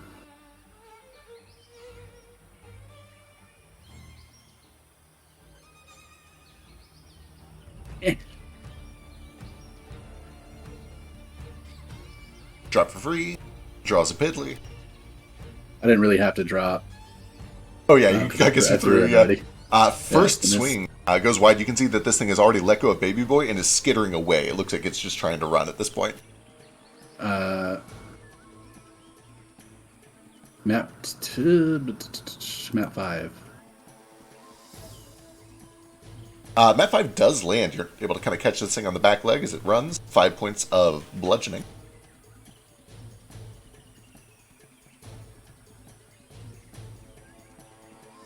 That's not a. Here you go, map 10. All right, good luck. Map 10, it is free. It looks like it's running. I'll get it on the reaction. I was going to say, it's going to move away, so you'll get a swing on it. All right, anything else? I guess that's all That's 3 me. actions. Baby Boy. Mhm. The one that was biting into your chest looks like it's running away. My feelings are hurt. And now I'm angry. Well, this one looks like it's taken care of, so I'm going to target this one. And my physical start to thrash around, and I'm going to demoralize it. Excellent. Give me intimidation. Do you have the thing where you don't have to speak the language? I do not have to speak. Oh, I can just body language, and it's a Christ. critical success. Oh my it is God. Frightened 2. It sure is. Fuck. I also let's see. I have a feat. I forgot to give you your aura too. I need to mark that down so I remember. Yeah. Let's see. For 24 hours, I have a +1 circumstance bonus on saving throws against this creature's spells. All right, excellent. Because this creature is next to me, ranged spell attacks have a penalty of some No, sort? but if it had attack of opportunity, it would be able to hit you with it. But there's no built-in penalty for casting with the dude next to you. With that said, you've already seen people run away from these, and they haven't swung, so probably no attack of opportunity.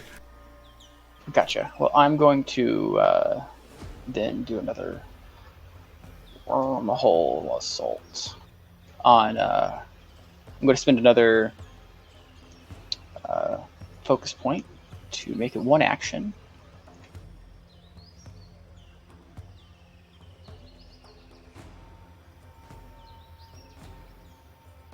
Oh my lord, calm down, baby boy. That is literally 3 20s in a row. Yeah, so you just begin to scare the shit out of this thing. It tucks itself into a corner where it is boxed in, and then you slam it with a phase bolt. 8 points of damage. You watch its body crumple into the corner. It's still up and going. And then I collapse that wormhole. But Yeah. I'm going to do it. I'm going to collapse it on the one next to it instead. All right, excellent. Oh yeah, finish that boy off. Reflex. That is a fail. For 2, which is enough to kill it. And also, let me see if that damage was already doubled by the crit. On the first one. Oh no, it wasn't. So it takes another 8. I think you kill both of them, actually. Yeah, you fucking eviscerate both of them. And after I kill them, you just like my tentacles just thrash and smack the ground in triumph as I'm like dancing around, Amazing. all creepy like. All right, Foster, there's one spider left. It looks like it is currently going to run over towards Aildwood. Edward, no. What terrible news. I will... What do I do here? I'm just going to use the good old electric arc on it. You want to hit a friendly with that too? I'd rather not. Can if you feel like. Oh, yes. Sorry, someone reminded me. If it's not too late, can I use my reaction to Invigorating Fear? Sure. What's that do? It gives me 10 health points from frightening someone. Okay, perfect. This All thing consuming is going to fear. try to avoid the lightning. It fails by 1, takes full damage from this. For 6 points of lightning damage. I think that fries it. Let's see. Yeah, there's a... And this thing just kind of crumples and drops dead next to the box. And with that, it looks like all of the spiders in this house have been defeated. You can still hear the sound of like chittering. You notice the birds that were chirping have now gone completely silent. Everything is very, very still. But it seems that the house is now empty and safe, or at least what you can see of it. Okay, let me go get my knife, my magic knife. That's very extremely important to me. Jane will let the top clatter down into her hand and then stick it back on her belt. Close up her spellbook. Pritchard's going to come in behind you, Fed. That's a pretty cool trick. No, don't worry, I've got it. I say as I stow my scabbard back on my belt, but I keep the sword in one hand and I'm just dragging the trunk in as noisily as I can. I'll help pull the trunk. Perfect. I'm going to look over Jane to see if she's injured. I'm fine. I have some bruising around my neck, Yeah. but it seems like an old injury. Oh, I get it. Wink. Pritchard kind of looks at you. Fetch, mind if I patch you up real quick? That looked like it must have stung something fierce. I just need some mud. Some mud? Oh, well, there's plenty out of there. Yes, But if make you sure want to, he's go ahead. bleeding, please. Sure. Yeah, let me just take a look.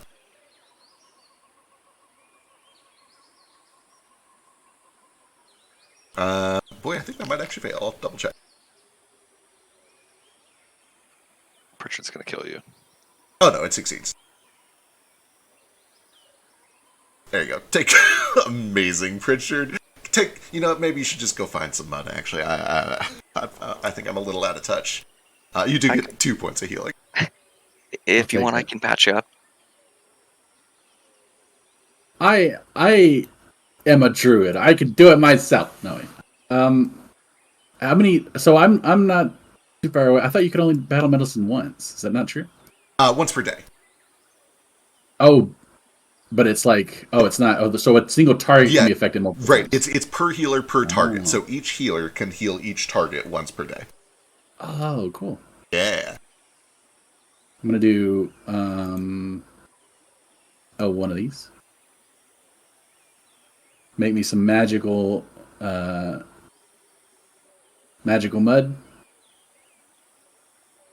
I'm gonna try one of these. But this is +2. One from guidance, one from magic mud.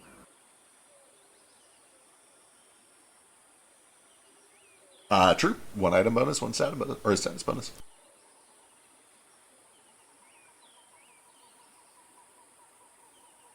Uh, 22 is good. You get 2d8 healing.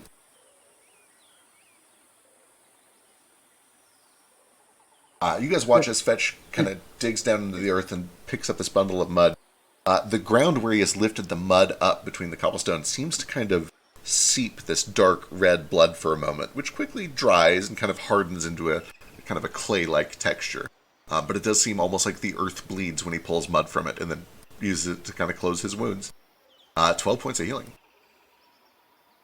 Yes, totally. I'll get that set up. You guys should be able to hover over each other and see it, but We can see him if we scroll over him. It's just I'll make it permanent.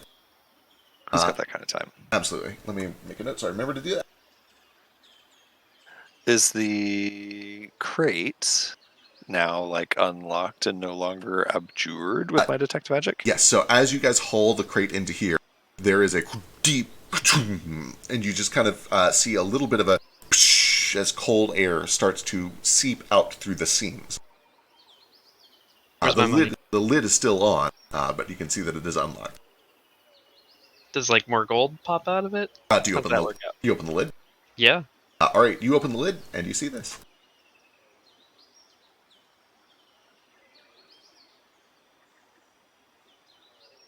Show players and configure ownership to owner. Inside, you feel cold air start to roll off around the edges. You can see little bits of fog and mist scatter across the ground inside this building.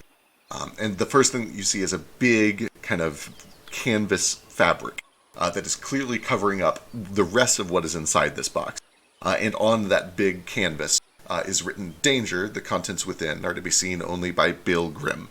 But on top of that canvas are 25 gold pieces, 2 platinum and 5 gold, and a handwritten note that reads, "Bill, since you know so much, run divination on these.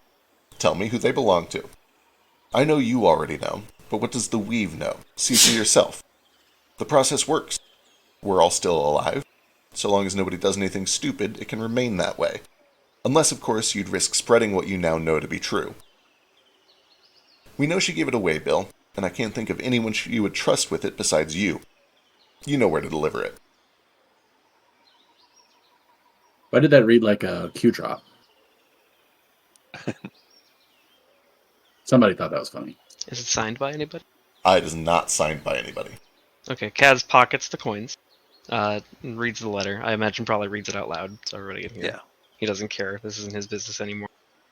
He's like, well, if they didn't want us to read it, they wouldn't have put it above the canvas part, right? I suppose. Bill!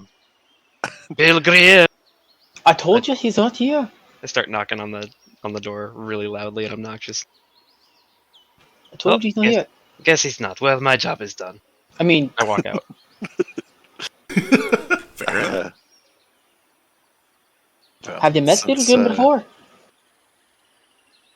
Since someone seems to have just left this package here, and I kind of need a favor from Bill Grimm, I suppose maybe he'd owe me one if I brought it to him.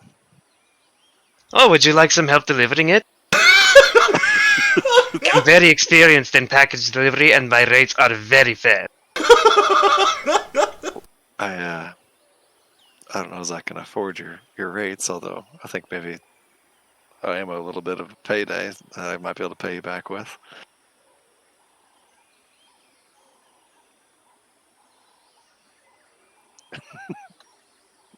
Then it's a deal, as long as he's close by.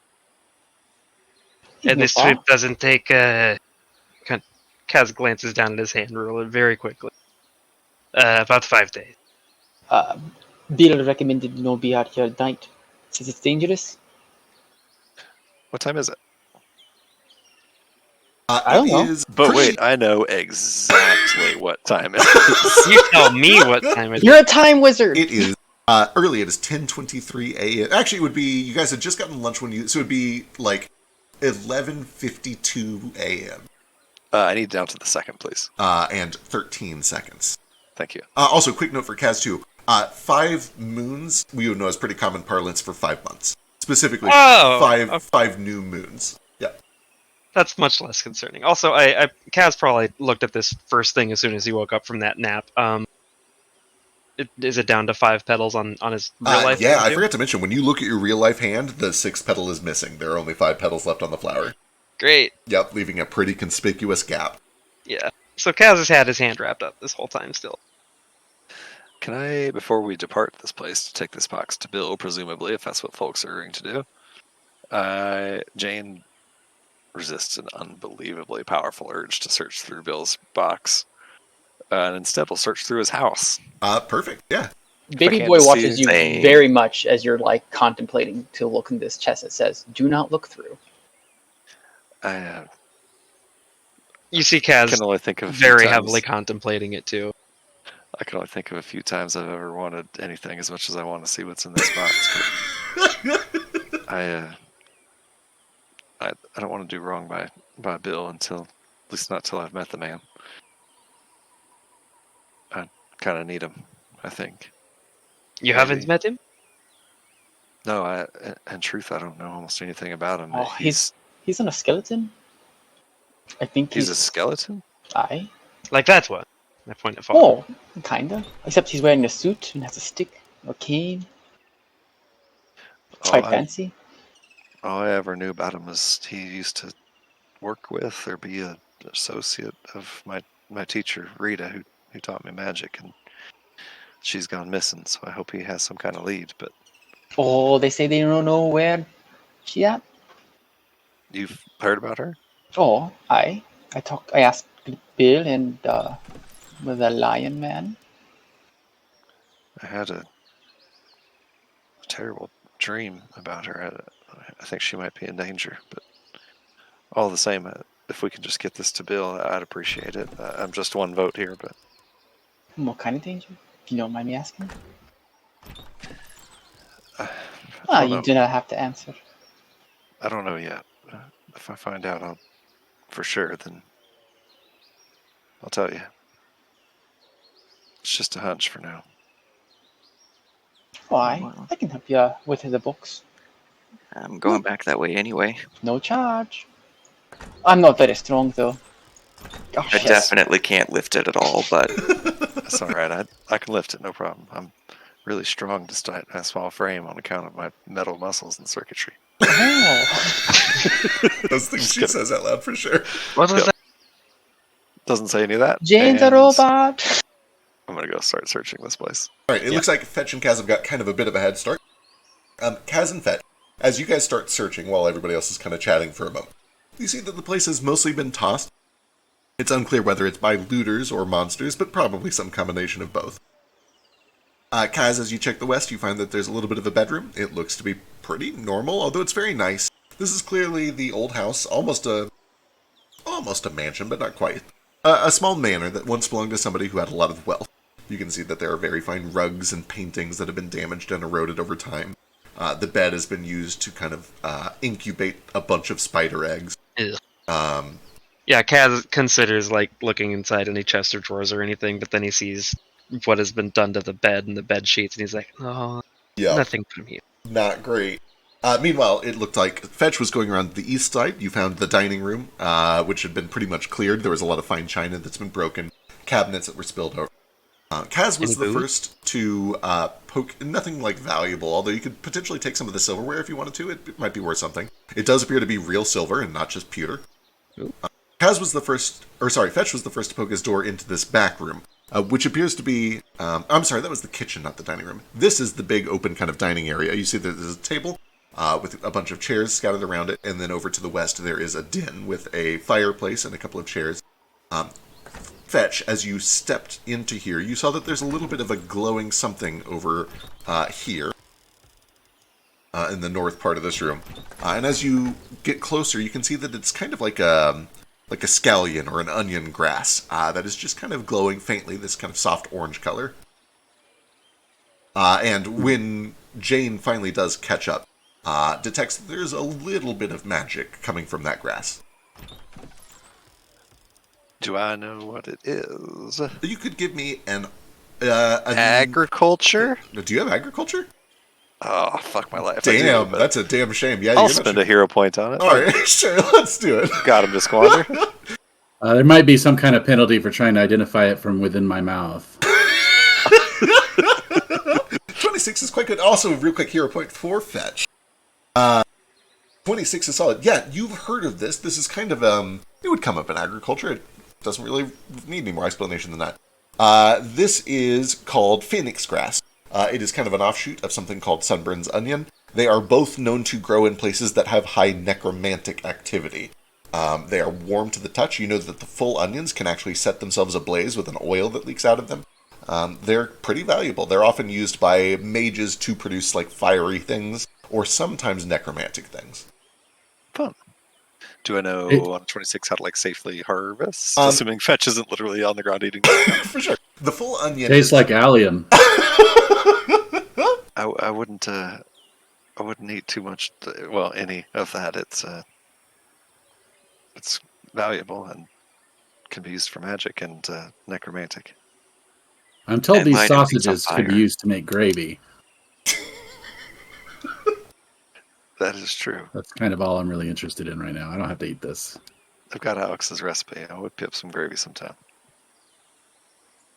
I'll attempt to harvest this phoenix grass. Do you literally have lore agriculture? That's so wild. I guess do, it makes hell sense yeah. with your background. That makes perfect Yeah, sense. I run an orchard. Yeah. Then yeah, it's easy enough for you.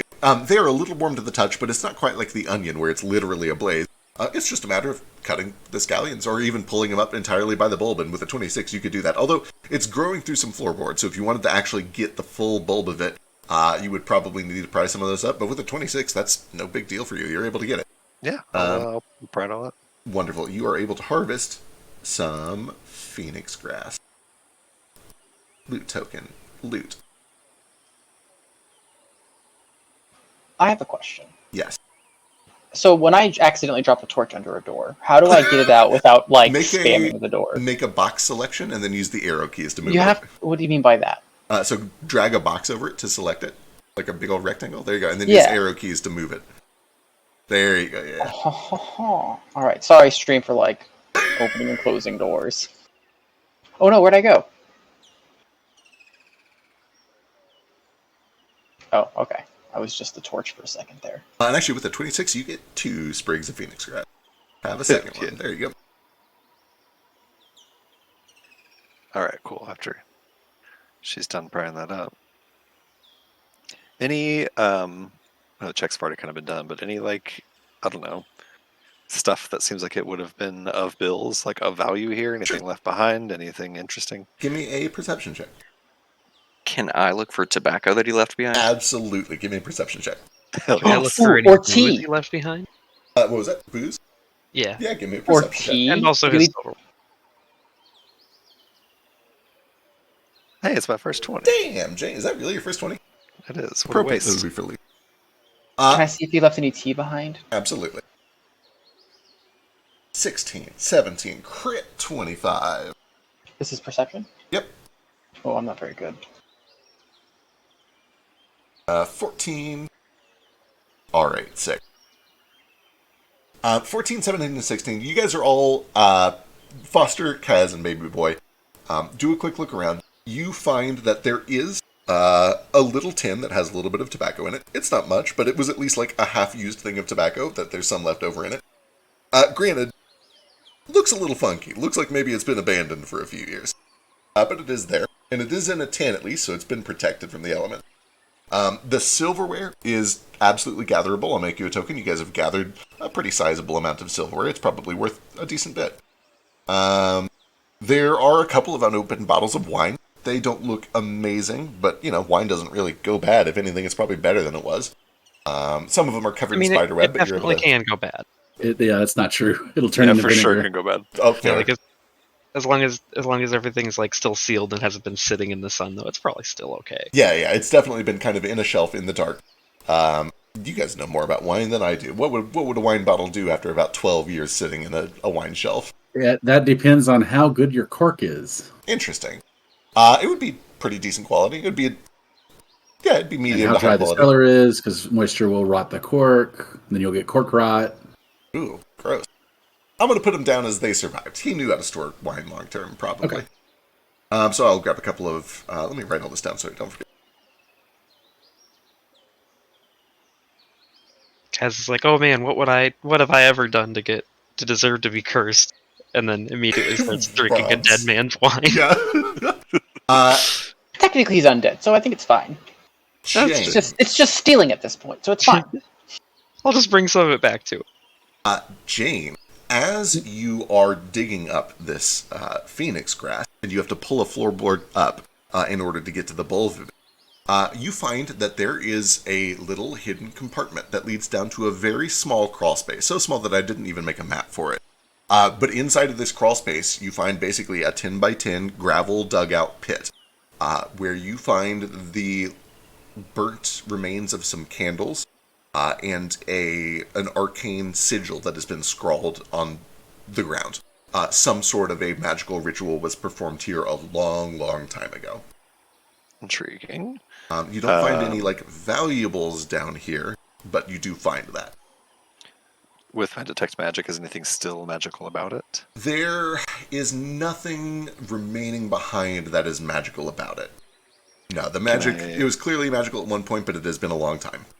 Can I deduce anything about what sort of ritual or whatever was going on? Absolutely. Just with the natural 20 and the fact that you found Phoenix Grass, almost certainly necromantic. And in fact, give me Arcana if you want to try to learn more about it. I do. That's quite good. You spend a good 10 or 15 minutes studying while the rest of the party explores upstairs and loots. And you begin to piece together some of the runes. And at first it's like, oh yes, this was clearly necromantic. Maybe he was raising some skeletons. But then you start to see symbols that are only used when somebody is doing a ritual on themselves. And it becomes clear to you after about 8 or 9 minutes of study, somebody did a necromantic ritual on themselves here. Somebody zombified or skeletonified or lichified themselves in this hidden crawl space. Intriguing. All right. I think when she susses that out, she'll just kind of make a mental note of it. $15 Grim is in the box. And I think I'll just grab one of the candles and bring it along, because why not? Yeah, absolutely.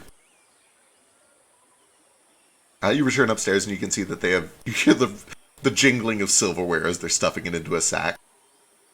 And you guys can all regroup upstairs while I set up some... I will say that I would be keeping an eye on Jane. I have to keep her safe. Wonderful. That makes a lot of sense, actually, yeah. Then you would see Jane discover this secret crawl space. There's barely enough room for 2 people down here, especially one as tall as yourself. But if I'll just hold my hand down and just have Mayor look, and he'll just tell me what he sees. Perfect.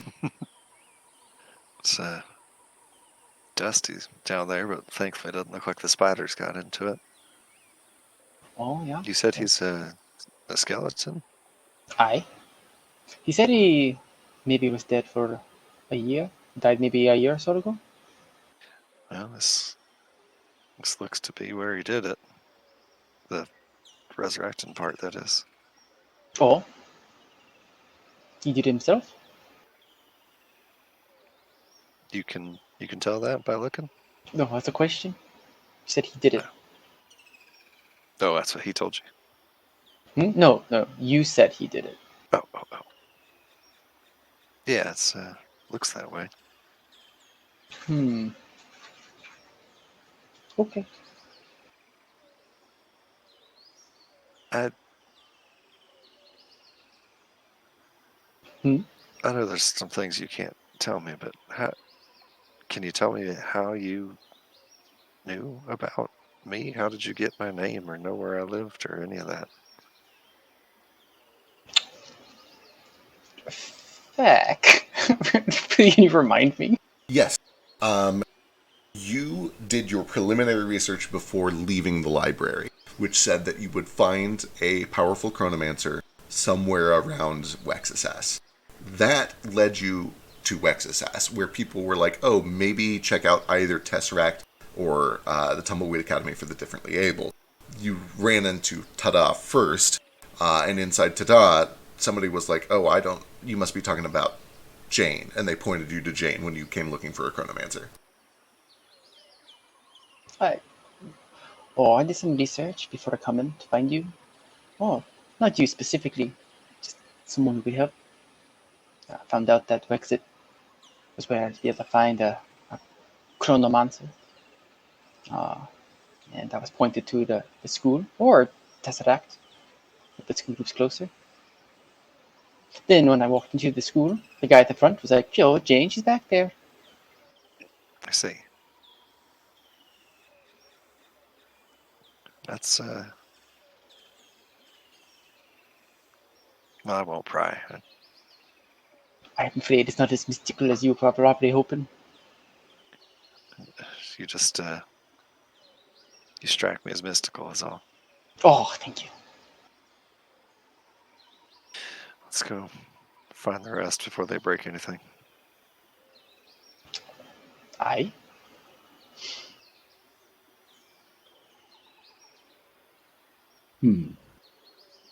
Kaz. This is goodbye forever. I'm going to the circus. Sir? Thank you for taking me here. Oh, you're very welcome. Do you know how to get to this circus? Nope. Well, good luck then. Oh, you're going to a circus? Yes. I need to find the Madame Butterfly's circus. I assume I haven't heard of Madame Butterfly. You spent a little time in town. I guess. Roll me a d20 and don't roll a 2 or lower.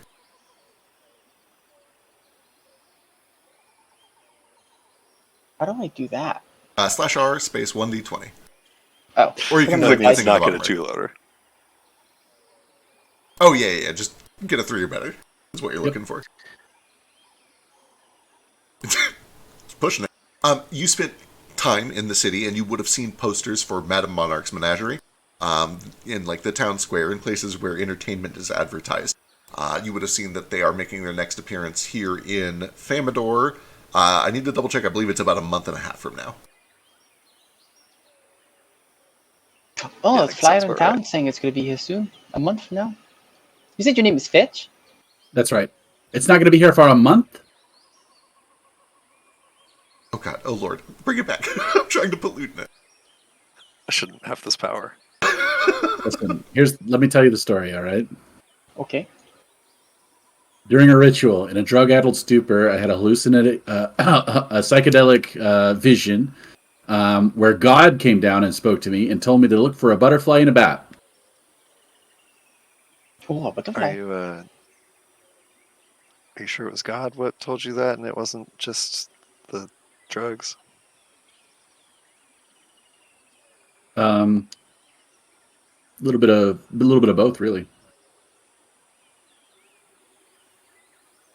I have nothing Oh. else in the world to believe. That was a very short story. Yep. I have reason to believe that the circus has kidnapped my twin. You have a twin? Oh, yeah. What?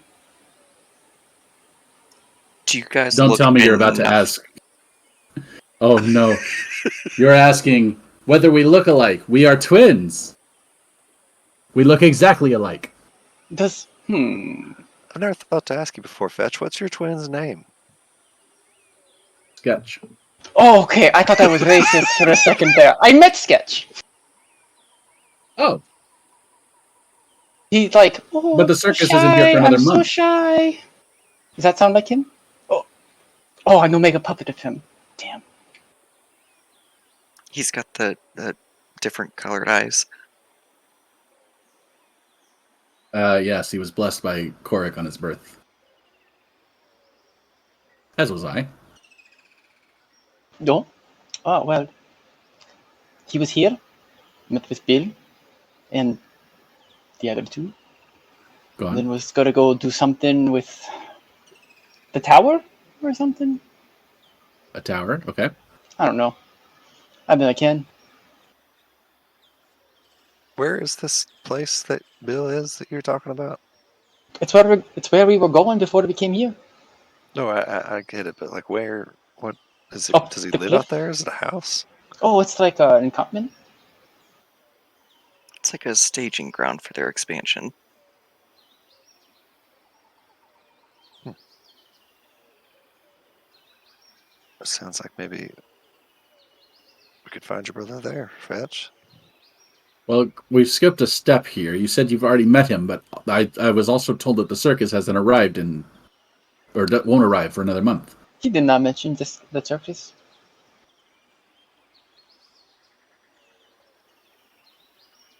Listen to me. We were talking about the butterfly. That's the circus, I think. No? Oh, aye, but he no mention. Yeah, he was just with some other guys,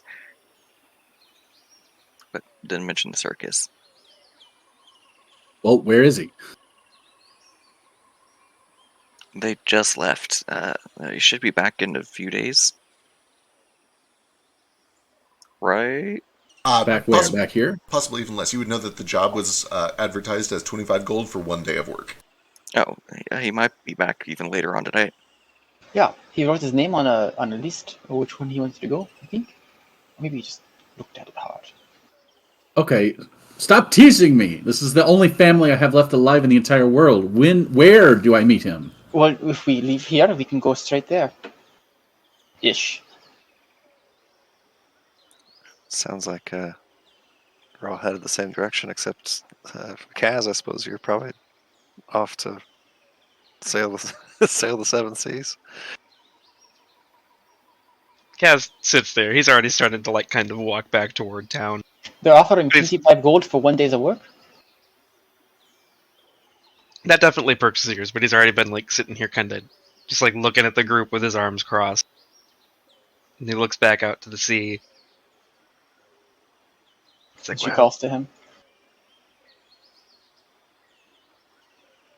what kind of group do you say is making an expansion out here?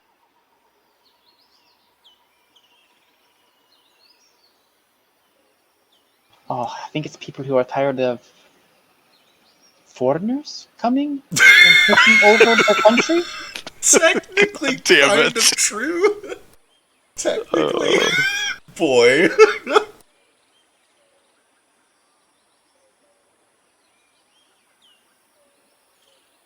No, seriously though, right? Yeah, they're manning a wall.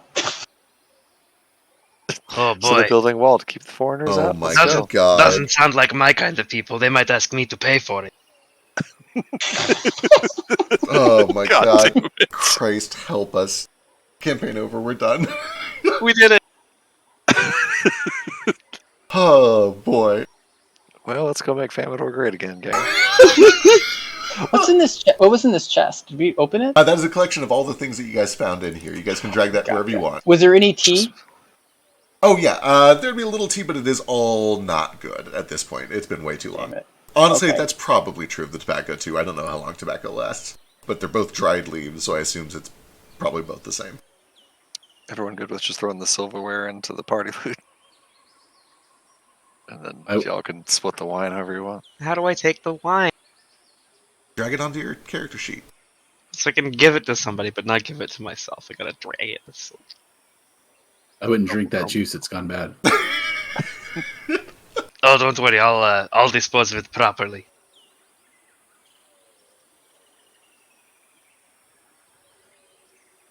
Boy, I need to decide whether Jane thinks Bill's information is more important or this crate's information is more Yeah, important. you see the lid is still kind of sitting off of it.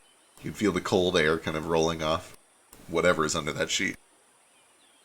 Kaz looks toward the group and then back at the sea again. He's like, well, maybe this group will have more answers than these podunk sailors. And he grabs the handle on one end of the trunk and he starts dragging it back toward Baby Boy. Where's the skeleton at? Oh, sorry, for a second, my brain was just almost instantly to, oh, I'm baby boy. That's just his automatic response. Just reflex at this point. Oh, Yeah. Baby Boy. It's just like how I kind of get into the accent real quick. It helps. Yep, having like a trigger phase. And then, of course, Eli showed me that I'm a Wobiba. It's just like, A Mewabiba.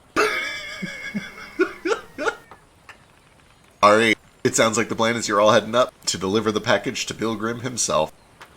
Sometimes I contemplate the weight of my decisions and the consequences of all of my actions.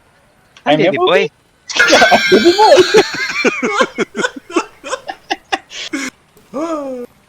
I like That's the for- I'm Jane was good. I'm That Jane. was so I'm good. Jane. I'm Jane. We could all do it. As we're walking, I'll just walk next to Foster. Just, you're not, his. She looks at Baby Boy. Sorry, I don't know a way to ask that. That doesn't sound really rude. Only time I've ever heard of skeletons for the most part is as the necromancers, but you seem like, I don't know, you seem like your own guy. No, I'm not his. I was risen a while ago. A guy named Olin Ravel, but well, that was a long time ago. How long? 350-ish years. She like stops in her tracks for a second. I haven't been awake the whole time, but So you're ancient. Well, that's rude. Sorry, I'm fucking with you. Yeah, I'm old. that's fascinating. I've never met anybody like you before. Well, yeah. I never met a chrono lassie before, so. In truth, I think he might be overselling me. I hope to meet his or make up for what he expects at some point, but I'm just learning.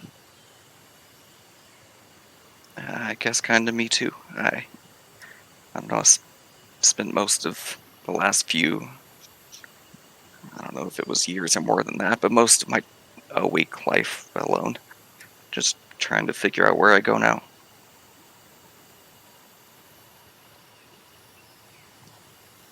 I think Mr. Grimm really cares for Rita. I hope we can find her, and I hope she's not in trouble. Yeah, I hope so too. She's the smartest person I know, but the best too. She's got nothing but goodness in her. She started this school, the Tumbleweed Academy for the Differently Abled in Liberty. It's a place for people that are different, you know. That sounds nice. You think maybe she could teach me anything? I'm sure she could if you want to learn. She's like I said, she's the smartest person I know, but I gotta find her first. And that's why you're looking for Grimm? Yeah, it's truth. It's not all that great of a lead, but it's the only one I got. I just knew she had a friend named Bill Grimm in Famador, and here I am. Well, if it's any comfort, the only lead I have is that I looked at some statues and dissociated for what felt like years.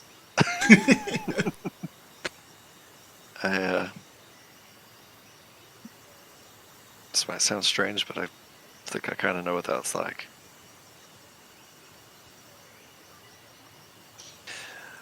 All right. Oh, look, over yonder. It's the... Time passes, and you guys see the gates of the restoration camp. Baby Boy and Foster have been here once or twice. You wave to the guards. You do actually see, as you come through, that on duty, watching over the gate, you actually see him long before you see the gates through the trees, is this tall, towering giant, Gigi, with an iron mask that is in a permanent smile. And he waves you and come in quickly before something sees you. I give him a wide berth. Perfect. Inside you see that he's accompanied by what appear to just be mercenaries. It's a bunch of kids, mostly, that have picked up a sword for the first time and are watching the wall. You see that a couple of them look like they have some cuts and scrapes, and they've had a little bit of action at the wall. You can see that there are big claw marks and teeth marks across the palisades. And this appears to be, more than anything else, a fort that is just kind of barely keeping things at bay. I guess agriculture knows about bread. Sure, why not? It's a stretch. You've definitely heard stories that giants turn bones into bread. Or make bread How from would that people's bones. bread needs gluten. That's all I'm saying. I don't think bones have gluten. I thought it was that giants were made out of bread. Oh. I'm just saying, I've read a lot of fairy tales, and there's at least a handful about giants turning bones into bread.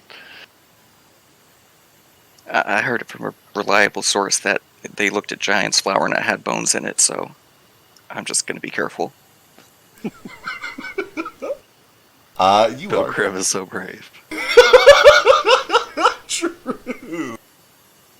You guys are let in to the cleared out promontory. You can see that there are little tents and camps that are mostly empty right now. It seems that wherever all these people are right now, it's not here. You saw a good group of them watching the wall, but there are enough for maybe 40 or 50 people here, and you only see one or two. Do I understand correctly that your name is E.G.? Gigi, it's wonderful to meet you. Are you made of bread? No, although I do eat a lot of it. Did you get so big by being baked or proved? Were it so easy. No, I grew so big by eating well and working hard and, drinking my milk growing up. So my No bones time become on the big rack, and then? strong. No, Everything I've ever been taught is a lie. what were you taught? I think it's clear.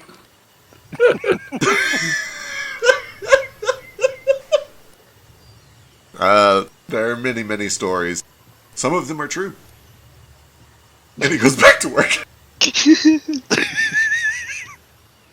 If this campaign doesn't end with giants truly making people bread, I'm out. Eventually, you are led up to the restoration camp. Is this where Sketch will be when he returns? Oh, maybe. What do you mean, maybe? We met him here, and then he was all like, "Oh, I'm going to eat so much spicy curry." Oh, I wish I had that puppet. Show me this spicy curry. Oh, it's gone. That was from days ago. Yesterday. I don't actually. How many days has it been? Yesterday, right? Yesterday was when you had the dinner, yeah.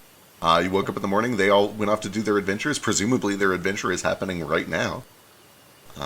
And when you get here, you find that this big tent is mostly empty. The only person sitting at the head of this table is a sharply dressed, tall skeleton, which does not appear to be human. It's very distinctly an inhuman skeleton, in fact. He's dressed... give me... You speak... I speak Illith. Give me a society or medicine check, and I'm going to give you a big bonus for speaking Illith. Hot. Oh, yeah. This is 100% an Illithid, a mind flayer, the skeleton of a mind flayer. And he is wearing these very nice, exquisite, fine noble's clothes, kind of dark purples and blacks with a little bit of gold trim. He has a badge on that has the crest of the Landfall Guild. You saw some banners on the palisades out front, and you can see that he's wearing a badge. He seems to be with this association. And he looks up, and he kind of nods to Foster and to Baby Boy, and then kind of does a quick once-over Jane and Fetch and Kaz. Who are these? I found Jane. See? And I pulled the puppet out. Oh. Surprised you didn't recognize her. Oh, well, there is actually quite the striking resemblance there. You're right. Jane, I've heard a lot from you, mostly from him. I suppose it's good to meet you. My name is Bill Grimm. And he extends a hand to shake.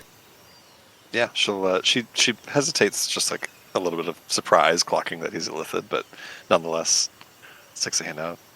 Says it's a pleasure. I'm Jane Crichton. Nice to meet you. Jane Crichton. Feel free to set down your things wherever you want, looking over to Kaz and Fetch as they drag the box in. Oh, this is yours, actually. It's mine. What do you mean? Addressed to you, at least. You're Bill Grimm, right? I'm Bill Grimm. Who's addressing things to me? I forget the lady's name.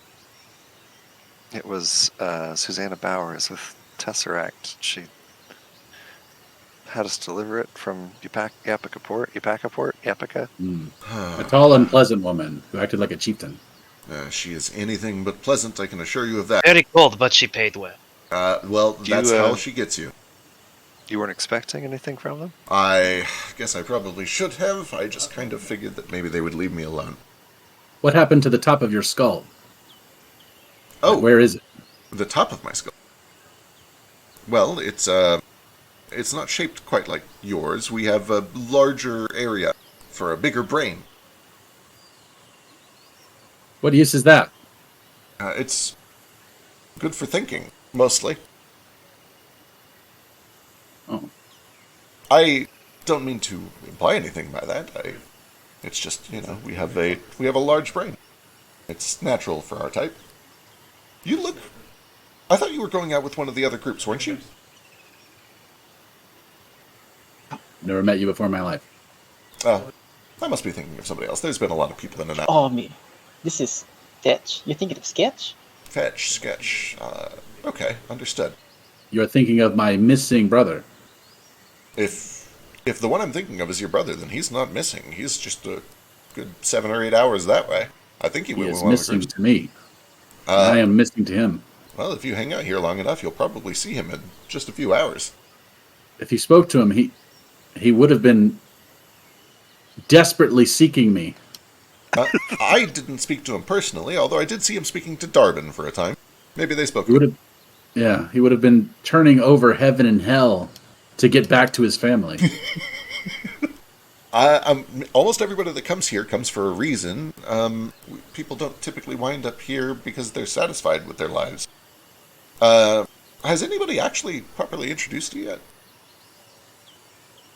Oh, No, people tend to ignore me. I'm so bad at this. I apologize. My name is Bill Grimm, and I don't normally do the talking, but since Darbin is gone, I guess I'll do my best. These are the ruins of an old guild. We disbanded a long time ago, but we have a lot of valuable and useful magical artifacts and facilities, and they've sent a bunch of teams out to try to get them back online. Things that can be useful for divination, for scrying, for teleportation, things like that. Boring things that aren't important to you. Why haven't enemy tribes brought war upon you to take your artifacts? Well, it's not so much the enemy tribes. Monsters came down from Mount Avalon about 40 years ago. Big political mess led to all of that. A god was born, for the first time in a long time, actually. But that always comes with ripples, and he starts to unlatch this box. And we were in the path of those ripples, I guess. Times have The changed. only god with a known birthday. That's not true, actually. There are several gods with known birthdays. And he just starts rattling off like 5 or 6 ascendant gods. If he doesn't act weird about it or prevent me from doing so, I stand where I can see into the box as he opens it. Yeah, so Not tactful about it. he does the initial open, and you see what you have already seen, including the note which he picks up and starts to read. As he's reading the note, I put the lid back on the box and kind of sit down on it. I wait until he's done reading. Okay. That's not good. That's not good at all. That is not good at all. Well, I guess we should take a look, shouldn't we? Suppose you should. I really do want to warn you, these assholes are... I'm trying to decide whether or not I should expose you to any danger here. We've already been through enough danger. I mean, I got paid to deliver it to your address, which was full of spiders, might I add. And then we brought it here, too, and I do work for tips. You went to my home. We're sorry about your pet spiders. Oh, those... I have some meat if you want it. I have many questions. A, I don't have pet spiders, and if I did, why would you bring me their meat? Why would that be comforting? It's delicious. I suppose I can't really argue that. We stopped by because putting the package at the address is what had to get the box open to get Kaz's payments, and well, Truth couldn't help but poke around a little bit while we were there, but most of my pay. Right. I grin back up at Pilgrim.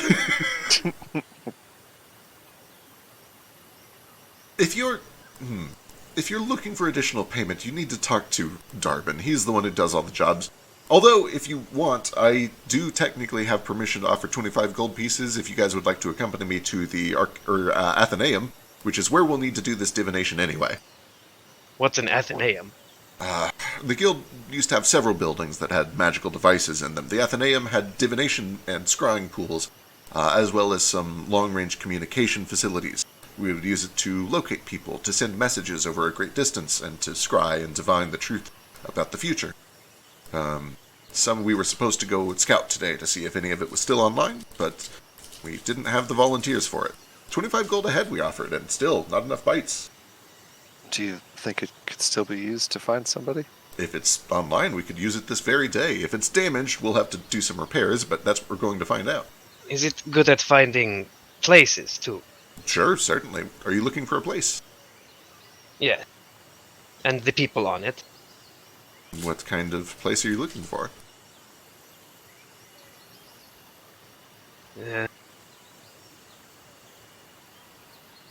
A place that, as far as I've come to find on official records, doesn't exist.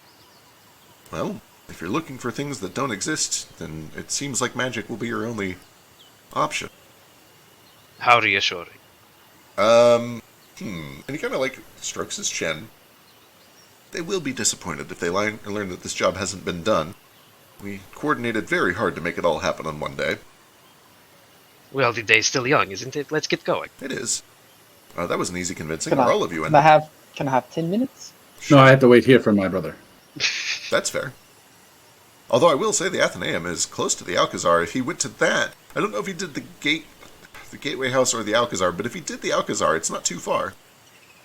Didn't he write his name on the paper? I was going to say, you can check the board out front to see which one he went to.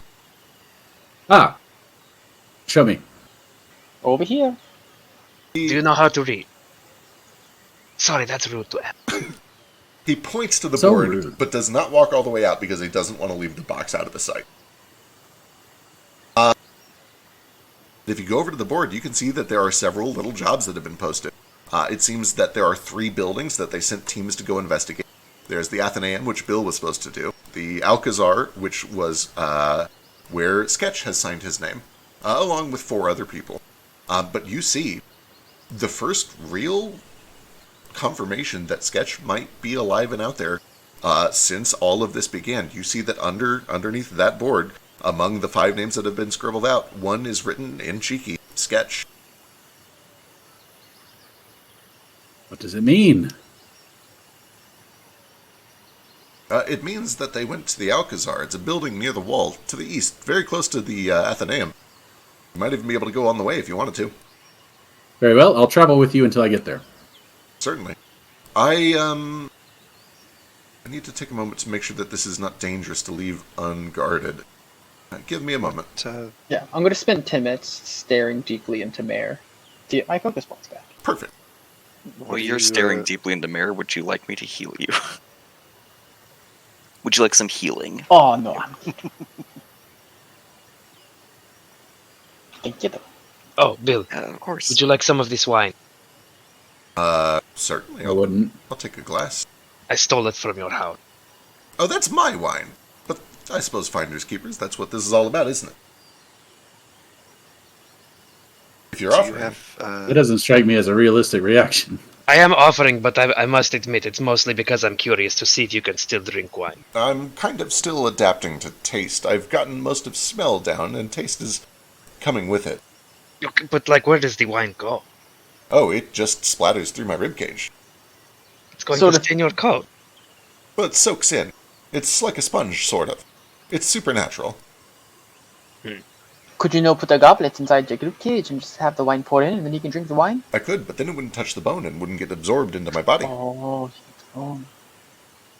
Sorry, so Jane. if you're laid in a bath of wine, Oh, it's good. I'd get drunk. Presumably. I think we should I do thought- that. It would probably also turn your Foster, bones you want to pink. try? I'm sorry, Jane, you were saying something. You're fine. Not important. what do you have any notion of what might be in that box? He reads through the note again. I have an inkling, especially given some unnerving news that we have uncovered about Rita. So you do know her. I do know Rita. Do you know Rita? Yeah, it's why I'm here. Rita taught me everything I know, magic wise. I went to her school. She's teaching me chronomancy. She's gone missing, and I'm trying to find her. I had a terrible dream about her. I don't know if you can make any sense out of it. No tongue? She nods. He kind of adapts his posture. He gets in a little bit closer and he lowers himself down just a bit. The mannerisms that somebody would make if they were about to try to make a conversation private. I will, hold on. And she'll start digging through her backpack for a second and check. Maybe this is strange. I've never actually had to use it except just to practice with before. But she gets out her Illithid speaking kit, which you can describe. It's basically like a clay or ceramic pot in like a weird kind of gourd shape that is filled with honey and like little leather straps. And it makes this just awful kind of wet, fleshy sound as you pull the tabs. And then Common says, I can then understand this if you... I suspect most... Perhaps, do you trust all of these people you came with? Do you know them? She looks around, and again, quietly. Trust is a strong word. I just met them. I came here with them because I needed a ride, but no, I can't say as I necessarily trust them. Understood. It is hard times. Sometimes a reliable ride is enough to earn trust, but for this, perhaps... And he nods and he looks down at the device. And kind of switches over to Illith for this. I must begin by telling you that everything I'm about to say is dangerous, and I'm going to leave a lot of things out, because knowledge itself in this scenario is dangerous. This is not just a metaphor or something. This is a scenario where knowing something can physically hurt you. And She nods. I would not want to expose you to the dangers that they are risking putting everyone else at. I Veto hazardous. suspect that what we're going to find in here is some sort of proof that Tesseract has been working on a device, not unlike the devices we built here, but far more dangerous and messing with far greater magic. If that is the case, then this is a hush order. And I am still kind of trying to learn to read between the lines of their very boring, drab, corporate warning messages. But this reads as a warning message to me. They are threatening to expose me if I expose them. And so this is a hush order. This is a threat. She can't help but stifle a bit of a grin or a chuckle when he mentions the threatening corporate speak. Okay. I suppose you can't say then what you're being ordered to hush about. Oh, certainly not.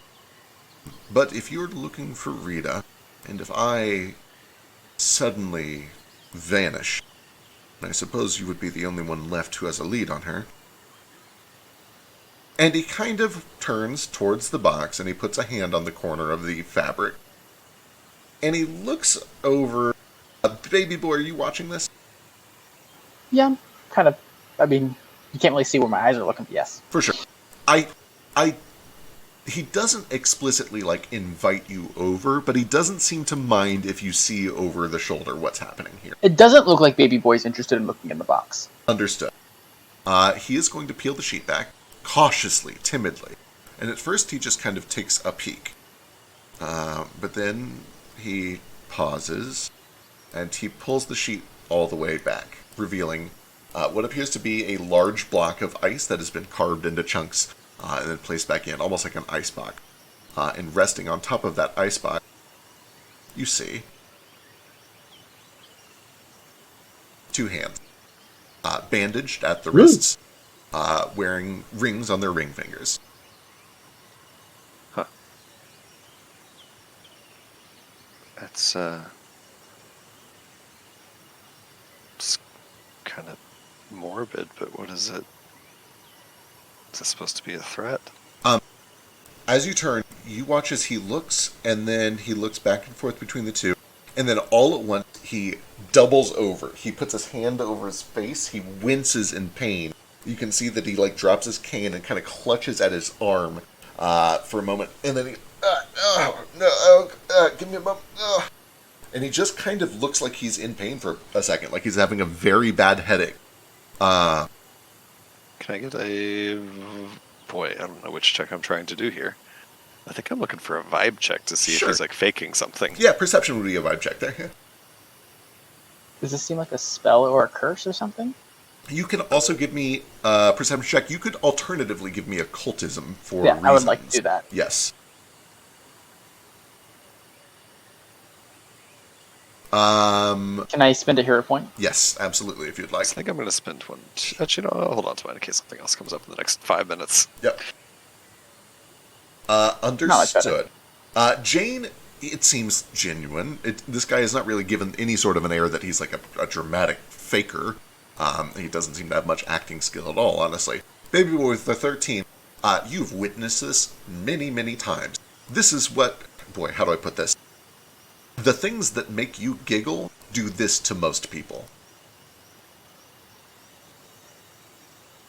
And he takes a moment and he kind of heaving and panting, even though he's a skeleton, stands back up and he covers his eyes. He puts his hand in front of his eyes. This is not good. This is not good. We're going to have to divine these for certain. Can I, from where I'm sitting, can I see? I'm assuming it's on the table, so I probably Yeah, can't. absolutely. You can. It's kind of resting pretty high up. You can see what is in here if you'd like. I kind of want to see. I want to giggle. I want to go laugh. Sure. You look at it, and when you just look at it, it just looks like a couple of hands. Yeah, I noticed that it didn't do anything to me when I saw Yeah, it. you're looking right at it. Nothing's happening to you. Is there anything like on the rings, like occulty? Give me a perception check.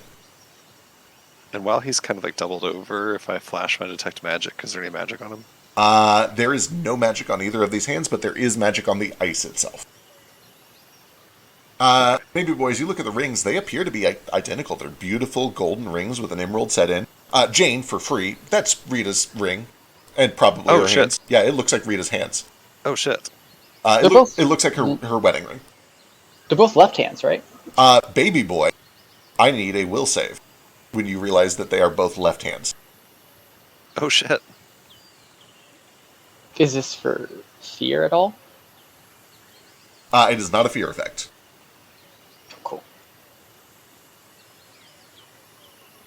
Baby boy, as you look down and it snaps for you, oh shit, they're both left hands, you drop to the ground in a fit of giggles. You just begin to heave laughing on the ground as you kind of writhe around. Jane, you watch baby boy look over into the chest and collapse and just start laughing hideously. Yeah, Okay. and you've heard this laughter before. I feel like I would be both metagaming to not ask if they're both left hands and also ask if they are. Like, I feel like Jane would probably also notice that. But... Jane is very smart. I'll leave it to you when you realize it. Obviously, meta, we all kind of understand what's going on. But you know I that think Rita especially just she has clocks one wedding ring. Yeah, exactly. She clocks the wedding band. She notices they're both wearing wedding bands. That's probably what like clocks it for her. All right. I need a will save from Jane, please.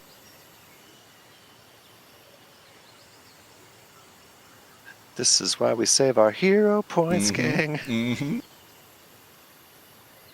Oh, my God. No! Was that like the 5th time this campaign? Oh no. Bye, Jane. Bye. So let's do another cliffhanger where Jane is in a really dire situation. No. Every episode with Jade is a cliffhanger. Listen, if we pause the episode every time you're about to die, we're never going to get to anybody else's shit. Give me a moment here. I wasn't expecting to have to pull this one out yet. Great.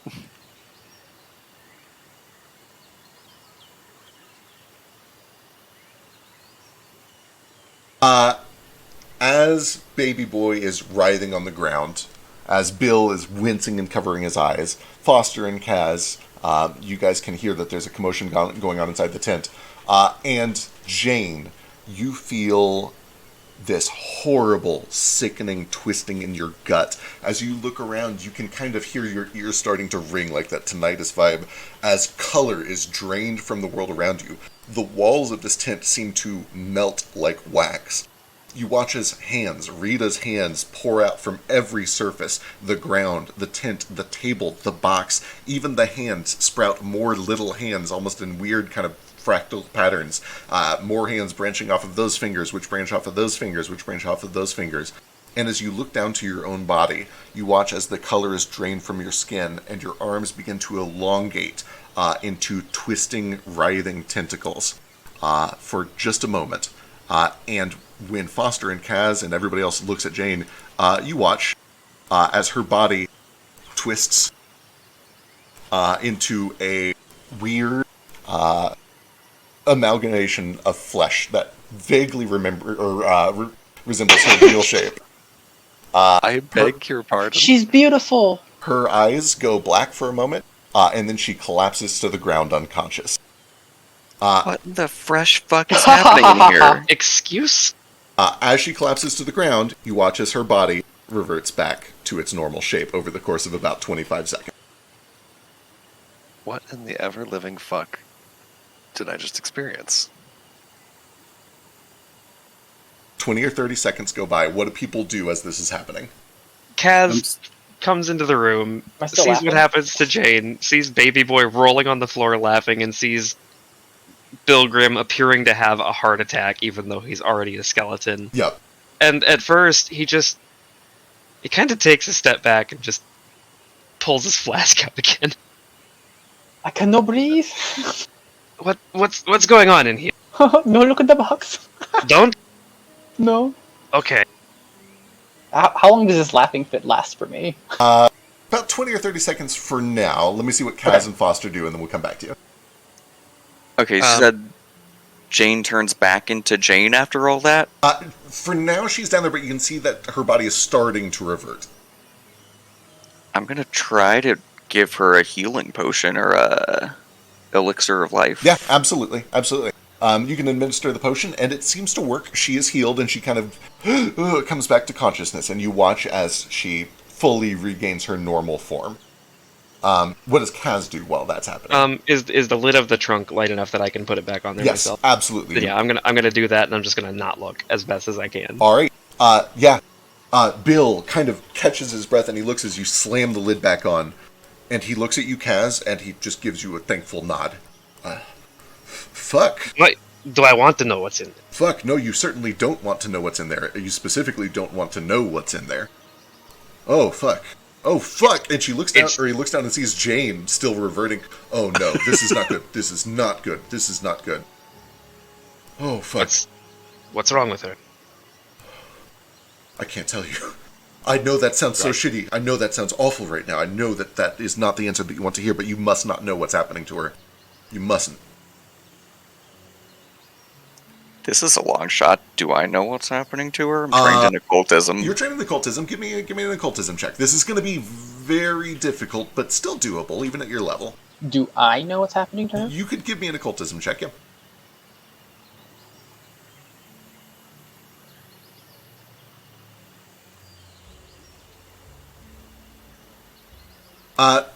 Baby Boy with a 12, you don't recognize this effect. This is not an effect that you've seen or studied before.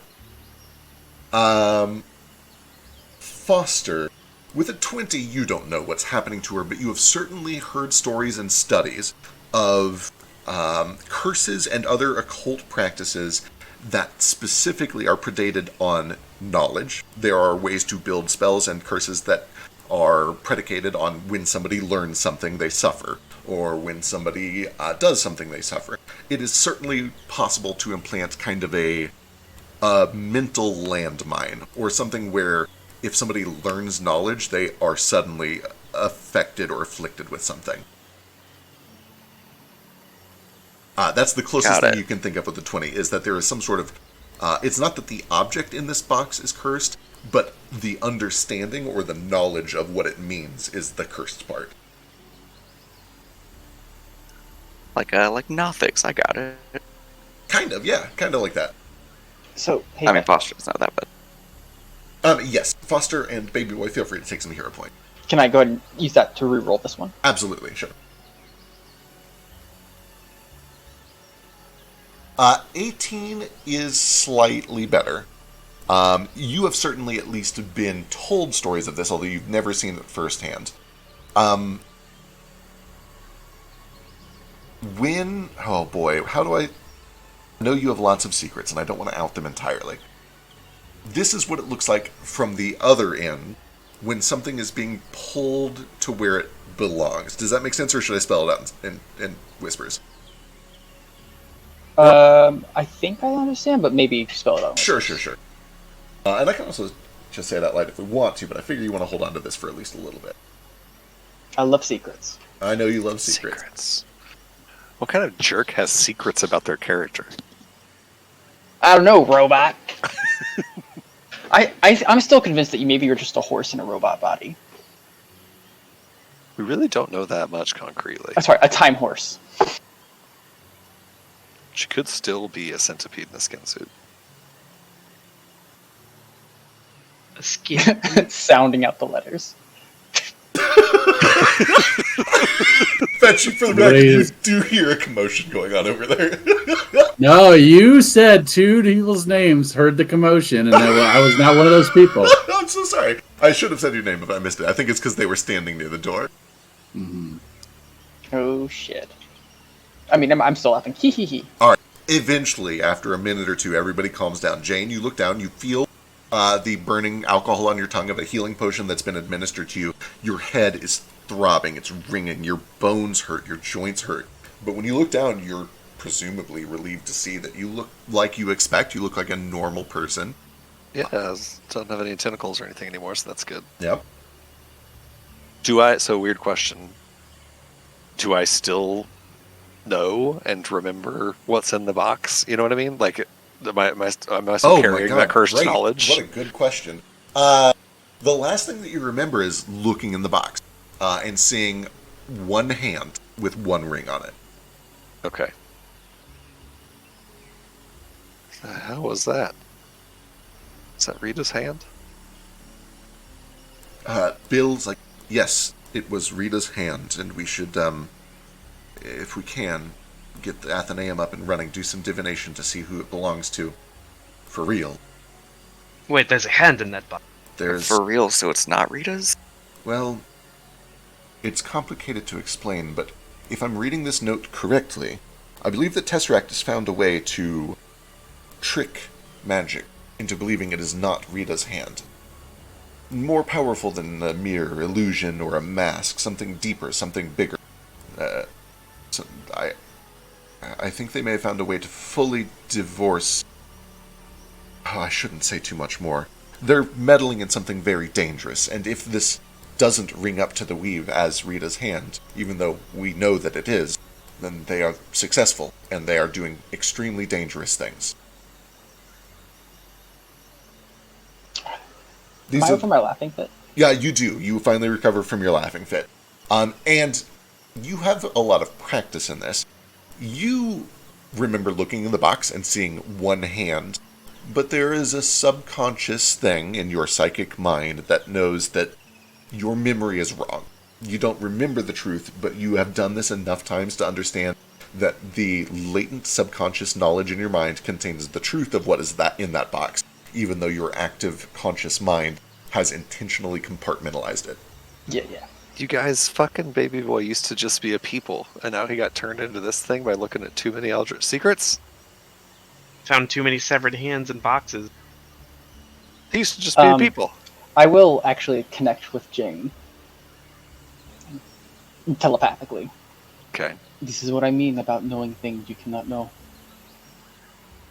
Right. Be careful. You be put to nothing. I guess I thought, as she says out loud in common, I guess I thought what you meant was... Yeah. He'll, like, cut you off telepathically. Say no more. She'll look to Bill. Says, I thought that when he said information was dangerous, he meant that there were going to be people coming after you or something. Oh, don't be... Yes, of course they will too. If they know that you know this, they will certainly start sending threats to you as well. If I was alone, this very well may have killed me. Thank you, by the way. And he turns to Kaz and to Foster, and if Fetch comes around the corner. But especially to Kaz for putting the lid back in the box. That was, you quite likely may have saved all of our lives just now. Oh, happy to help. To Whatever happened to all of you didn't look fun. Certainly not. Yeah. it's just a brain tickle. Whether or not she allows it, Foster will start getting out his medical kit and herbs and all that, and start at least offering to heal her. When you start to get that stuff out, she'll right herself in her chair and sit up straight and say, "I'm fine. I can tend to it. Thank you. What's going on in here? Jane's taking a nap? Don't What are look you in the box. Where are your pants? Yes, where are your pants? He hasn't been wearing pants for a while. We're from a culture that doesn't wear pants. Oh, you're think he's from Zulakara. Well, that's understandable. They may ask you to put some pants on at some point, but nobody's around right now. I don't honestly Then they'll care. have to give me pants Oh, we can do that. They're branded. Do you like pants? and force them on me. No, it would be an insult to your culture if I were to try to imitate it poorly. I don't know if that's quite how that works, but I'm not going to inflict anything on you because, frankly, I do not care. The box was trapped. I believe that's the simplest way to put it for now, and I'm worried that trying to explain it more might cause it to happen again, so I'm not going to.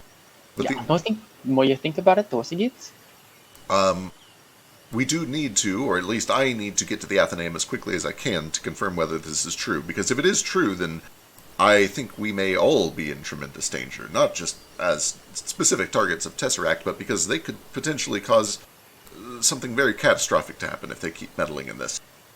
What did you learn about your brother, by the way? Is it really him? Where did I learn about it? Yeah, from the board. Was his name there? Yes? It sure was. Is his name common? I don't... admittedly, I don't get down to Zulakar very often. I expect probably not, but maybe? Well, I certainly hope that it is the case. If it's true, the Alcazar is not too far from here, and it's... and you can see that he's, like, trying to sugarcoat a thing, and he's not very good at it. He's probably fine. What do you mean? Well, the reconnaissance mission was to go to all these dangerous places and clear them out, and determine if anything was still working. The Alcazar was the first line of defense against the countless monsters that plague this jungle, and no doubt some of them are probably in there. What is with this city? The Alcazar, the building over there is dangerous? Oh yes, we're here to clean it up. We are the cleanup crew, I suppose. Oh, this is the ruins of a city. We're in the ruins of a city right now. I see. Specifically, you're in the ruins of the campus of a guild that was once called Landfall. Oh, okay, I see. Goodbye. Fetch is gonna begin sprinting. Alright. Bill just kind of like shrugged his shoulders. Do you at least want to know where the Alcazar is? That'll help. Yeah, that would help. He will, he gives a stern look to anyone who stays behind, like a do not fuck with the box look. But then he will run out. He actually does kind of, he hobbles out as fast as he can on his cane. And in earnest, kind of says, okay, you're going to want to take this path. This will be dangerous. I really think you should grab at least one more person to go with you, but I suppose it'll be fine. I opened the box. No one here owes me their life. I'll go alone. Understood. Well, if you move quickly, you may be able to catch them. They've been there for at least 4 or 5 hours, I imagine. But run quickly, follow this path. You can take a shortcut here if you want, but there will be more danger if you do that. Do you have a good way to climb? You'll have to go up a cliffside. Give it a try. I would never try to dissuade you. I understand this is quite important, but if everything went well, he'll probably be back here in 4 or 5 hours. That's the problem. It might not go well. Right, I do see. Before you go, then, let me see if I have anything to help you. Oh, yeah. You said that your house was full of magical artifacts. Let me borrow a few of them. Well, unfortunately, they're out there in those buildings, which is why they've gone out for it. But I believe I can do some things. Oh boy, let's see. Maybe not. He may not actually have any all-day spells prepared.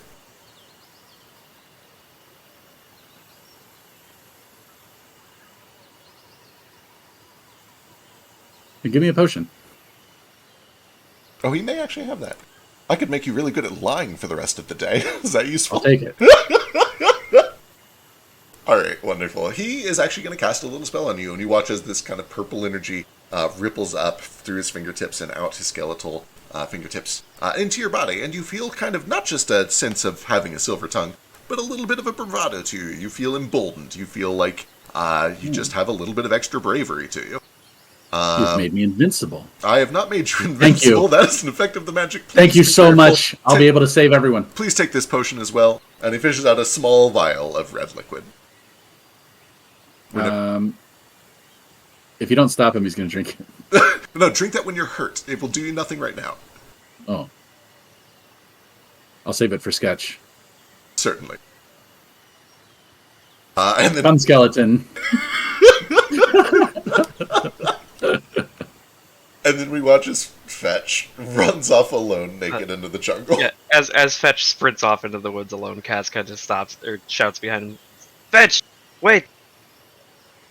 I was just been told my brother has gone into a dangerous ruin filled with monsters. Yes, I know. Be careful. Okay, I will. That's it. He just tells you to be careful. That's kind of sweet, actually.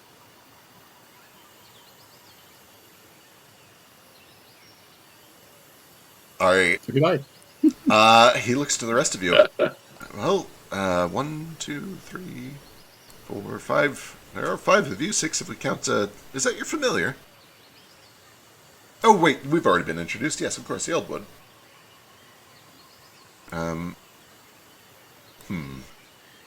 Perhaps we should consider whether it is worth leaving this box, or maybe we should wait until everybody returns.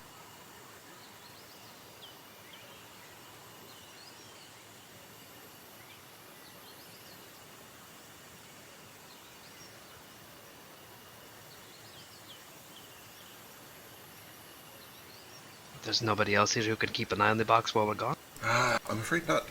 Nobody that I would trust with it. Gigi is out front watching the gates, and we hired a bunch of people to help him do that so that the rest of us could go deeper into the campus and clear out these buildings. We sent 2 teams out. I was supposed to be the 3rd, but we didn't have enough volunteers. At first I was thinking that we could go out and do it after all, since you've all shown up, if you wanted to make 25 gold in a day. Of course I do. Then perhaps that's what we'll do, but I suppose I should hide this box if we're going to do this. Just like throw a blanket over it, nobody's going to know. I suppose I Here, should have I've got some faith. rope. You have a lock or anything? We might be able to reactivate the lock that was already on it, actually. Are any of you, I dabble in the occult, but I'm not great at the arcane. Are any of you good at arcanism? I'm not very good at putting locks back together. I see. I think Jane is AFK, actually. Yep. But presumably, whenever Jane gets back, she can attempt an Arcana check to reseal it.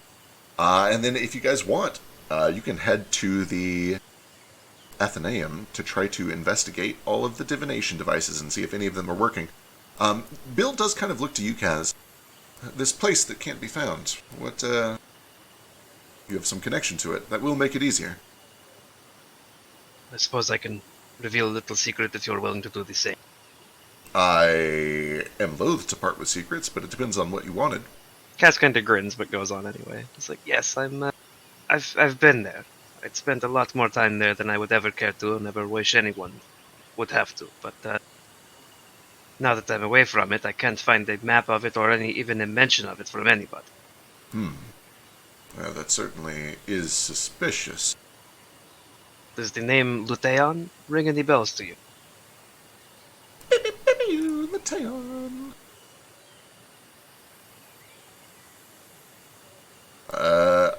Mateon, I can't say that I've heard of it. It sounds familiar. It sounds, Elven Cyrillin? Or Cyrillil, perhaps? Definitely Cyrillin.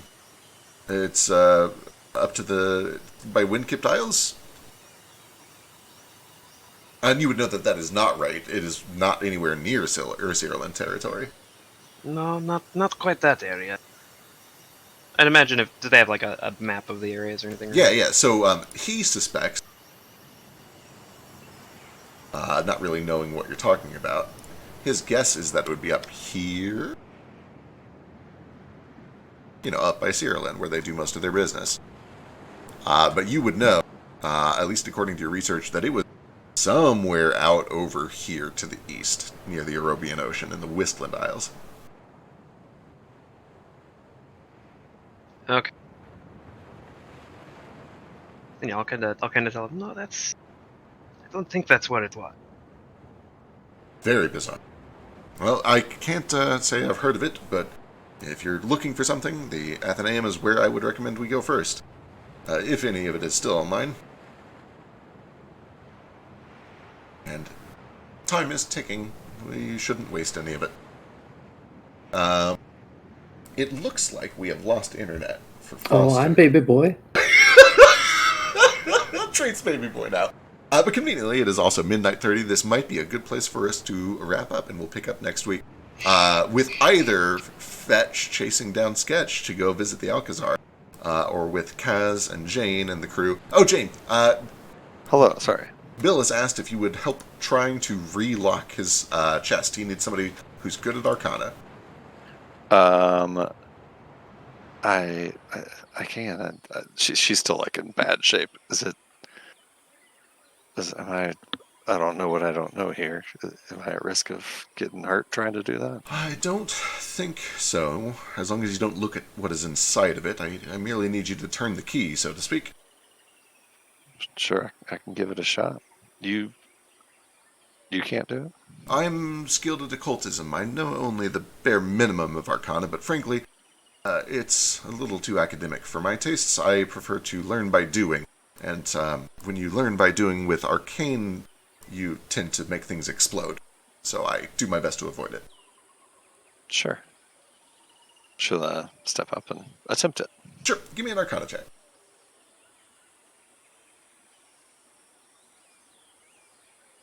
Mother of God.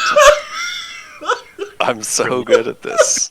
This is fucking wild. Jane's still just stiff and sore and has 2 hit points. Well, that's, what did you say then, Kaz? Throw a blanket over it? I think that may be our best bet. Oh, Jane, are you feeling all right? Is it crazy to just bring it with us? If you want to carry it. I'm not dragging that thing anymore. I mean, we are going to have to take it there eventually if we want to scry with it. I can carry one end if somebody can grab the other. I got no problem with that. I suppose you're right. And if we meet someone we really don't like, we can just open the lid and make them look at it, right? She also looks at Kaz and is like, I carried it all the way here from your ship and didn't get paid anything for doing so I can carry it a little further. Oh, wait, hang on. Bill does have some useful spells. He's going to cast a fuckload of unseen servants. Hell yeah, let's go. Let's do it. Now we're talking. All right. Yeah, speaking of which, nobody ever paid me. I'm just saying. Me either. Did any of you pay me for passage on my ship? We didn't Yes. at all. Yes, I was your favorite slave. And I showed up and almost got murdered and didn't really help in any meaningful way, so...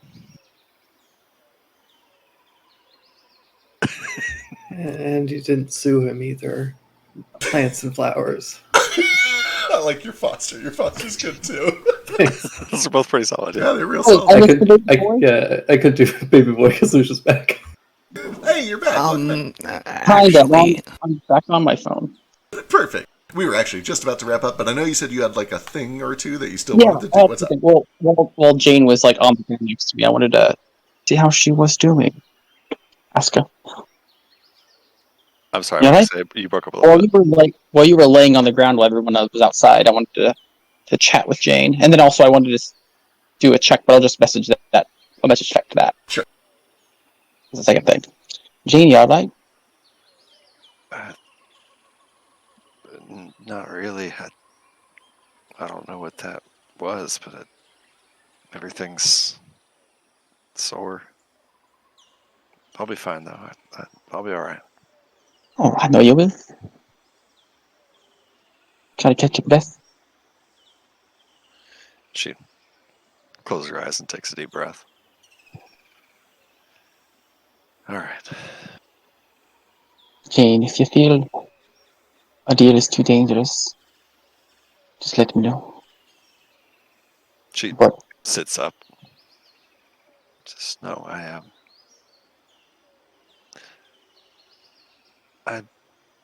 I'm not used to this. Things have been pretty quiet for me for most of my life, and this is the second time in as many days that I've nearly died out here. But I knew this was going to be dangerous when I set out to do it, so no way to go but forward. I do want to say that part of our deal is kind of like looks over her shoulders and connects telepathically, sharing knowledge with you. Yeah. But there's always a chance that it will be similar, depending on what you look at. Some things, no. Some things, aye. So be careful. Maybe we hold off on looking at anything that's going to do that to me for a little while, at least. Oh, that's But very wise. I'm not afraid. I'm not afraid to look at what I got to look at if it gets me where I'm going. The only way to be courageous is to know fear, but don't be foolish. Know your limits. As I said, the mortal mind is pretty fragile. Heck, even some things the gods can know.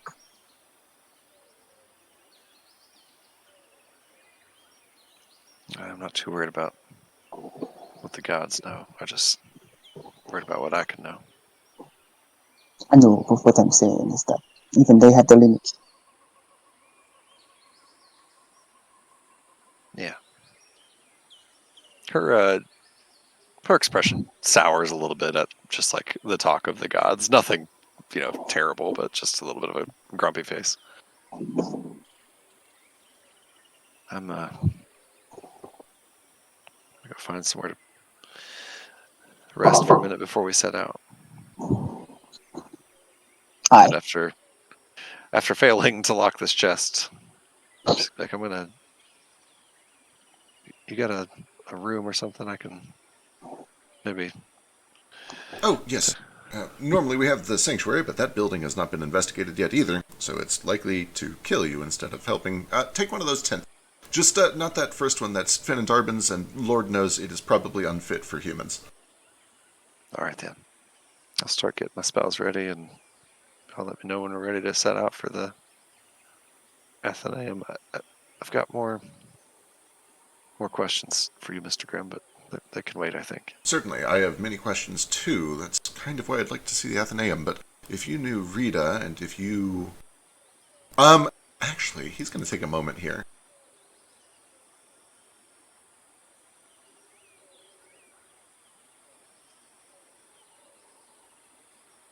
Okay. If you knew Rita, I may have some questions for you as well, especially if you also are experiencing these dreams. It seems that she may trust you too. Yeah, she told me some things before she left that made me wonder. I should have trusted my gut.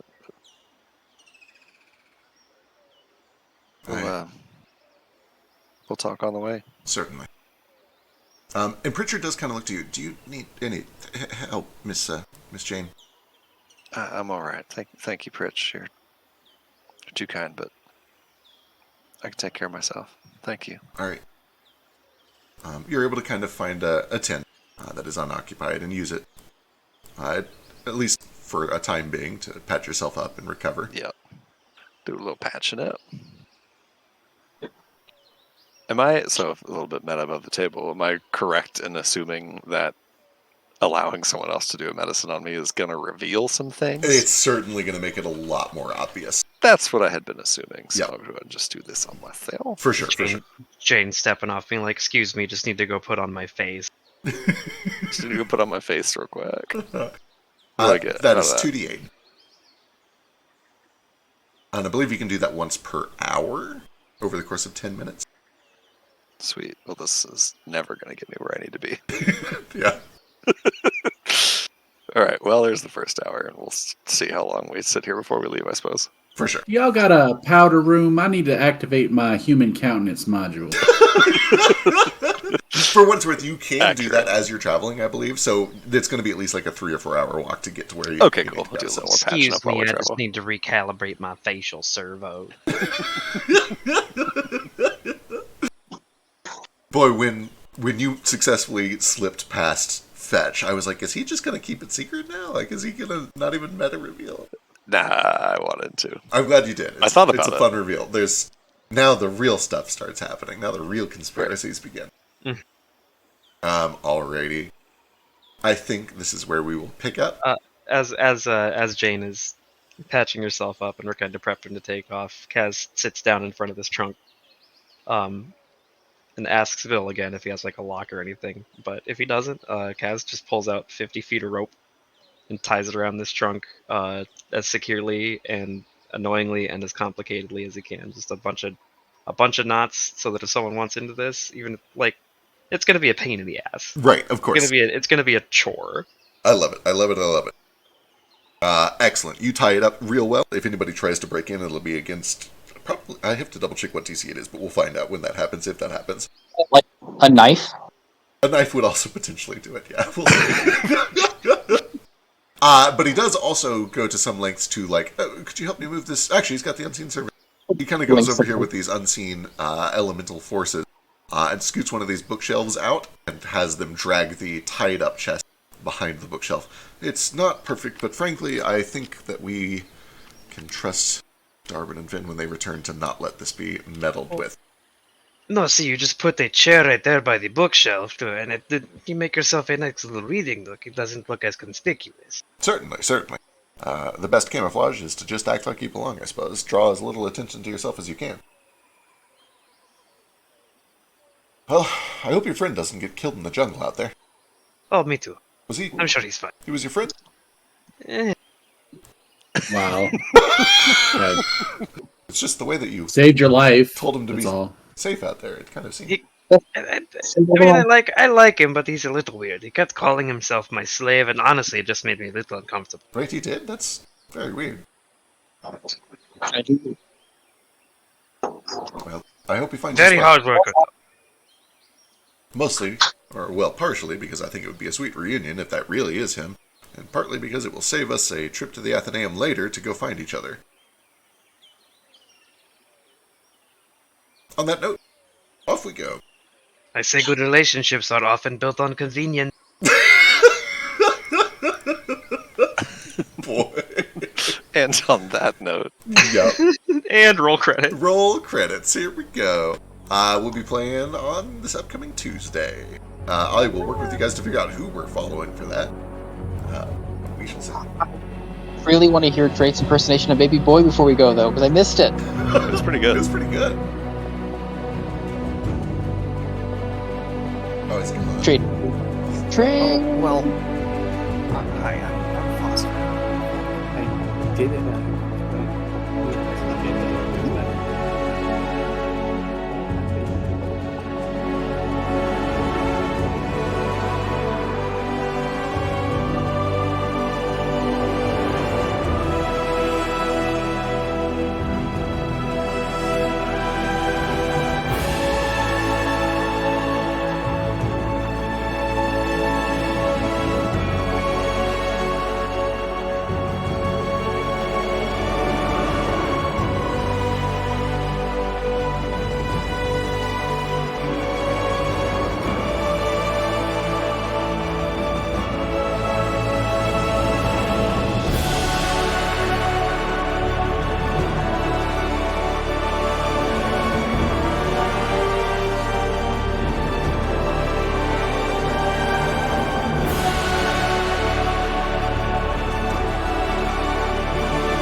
clouds meet the dirt. We left our poor mother and seeded the earth. Gates, they were shuttered, the latches were locked. Oh, eastward of Eden, where men become gods.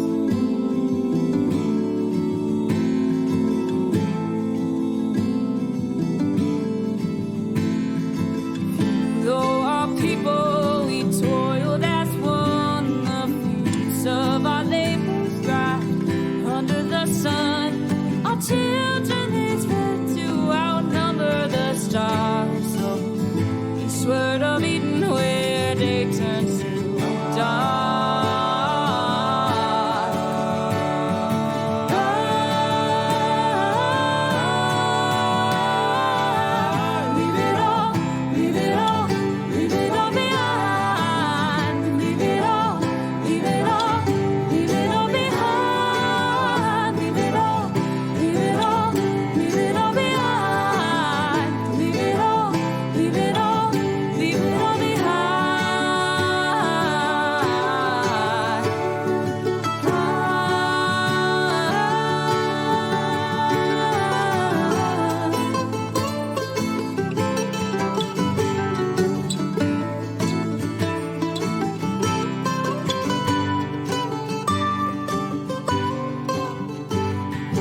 Watered our forests with fire and flood, and fed our own egos with our brothers' blood. We starved every ocean till they ate up our shores. Oh, eastward of Eden, where we always want more. Our towers, they rose up and set with the sun. Our servants, they burned us with fiery tongue. We run our wings of metal, surprised when we fell. Eastward of Eden, where heavens are hell.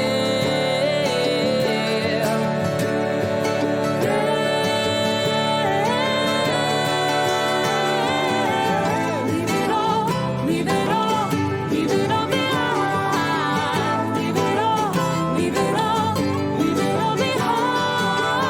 Leave it all, leave it all, leave it all behind. Leave it all, leave it all, leave it all behind.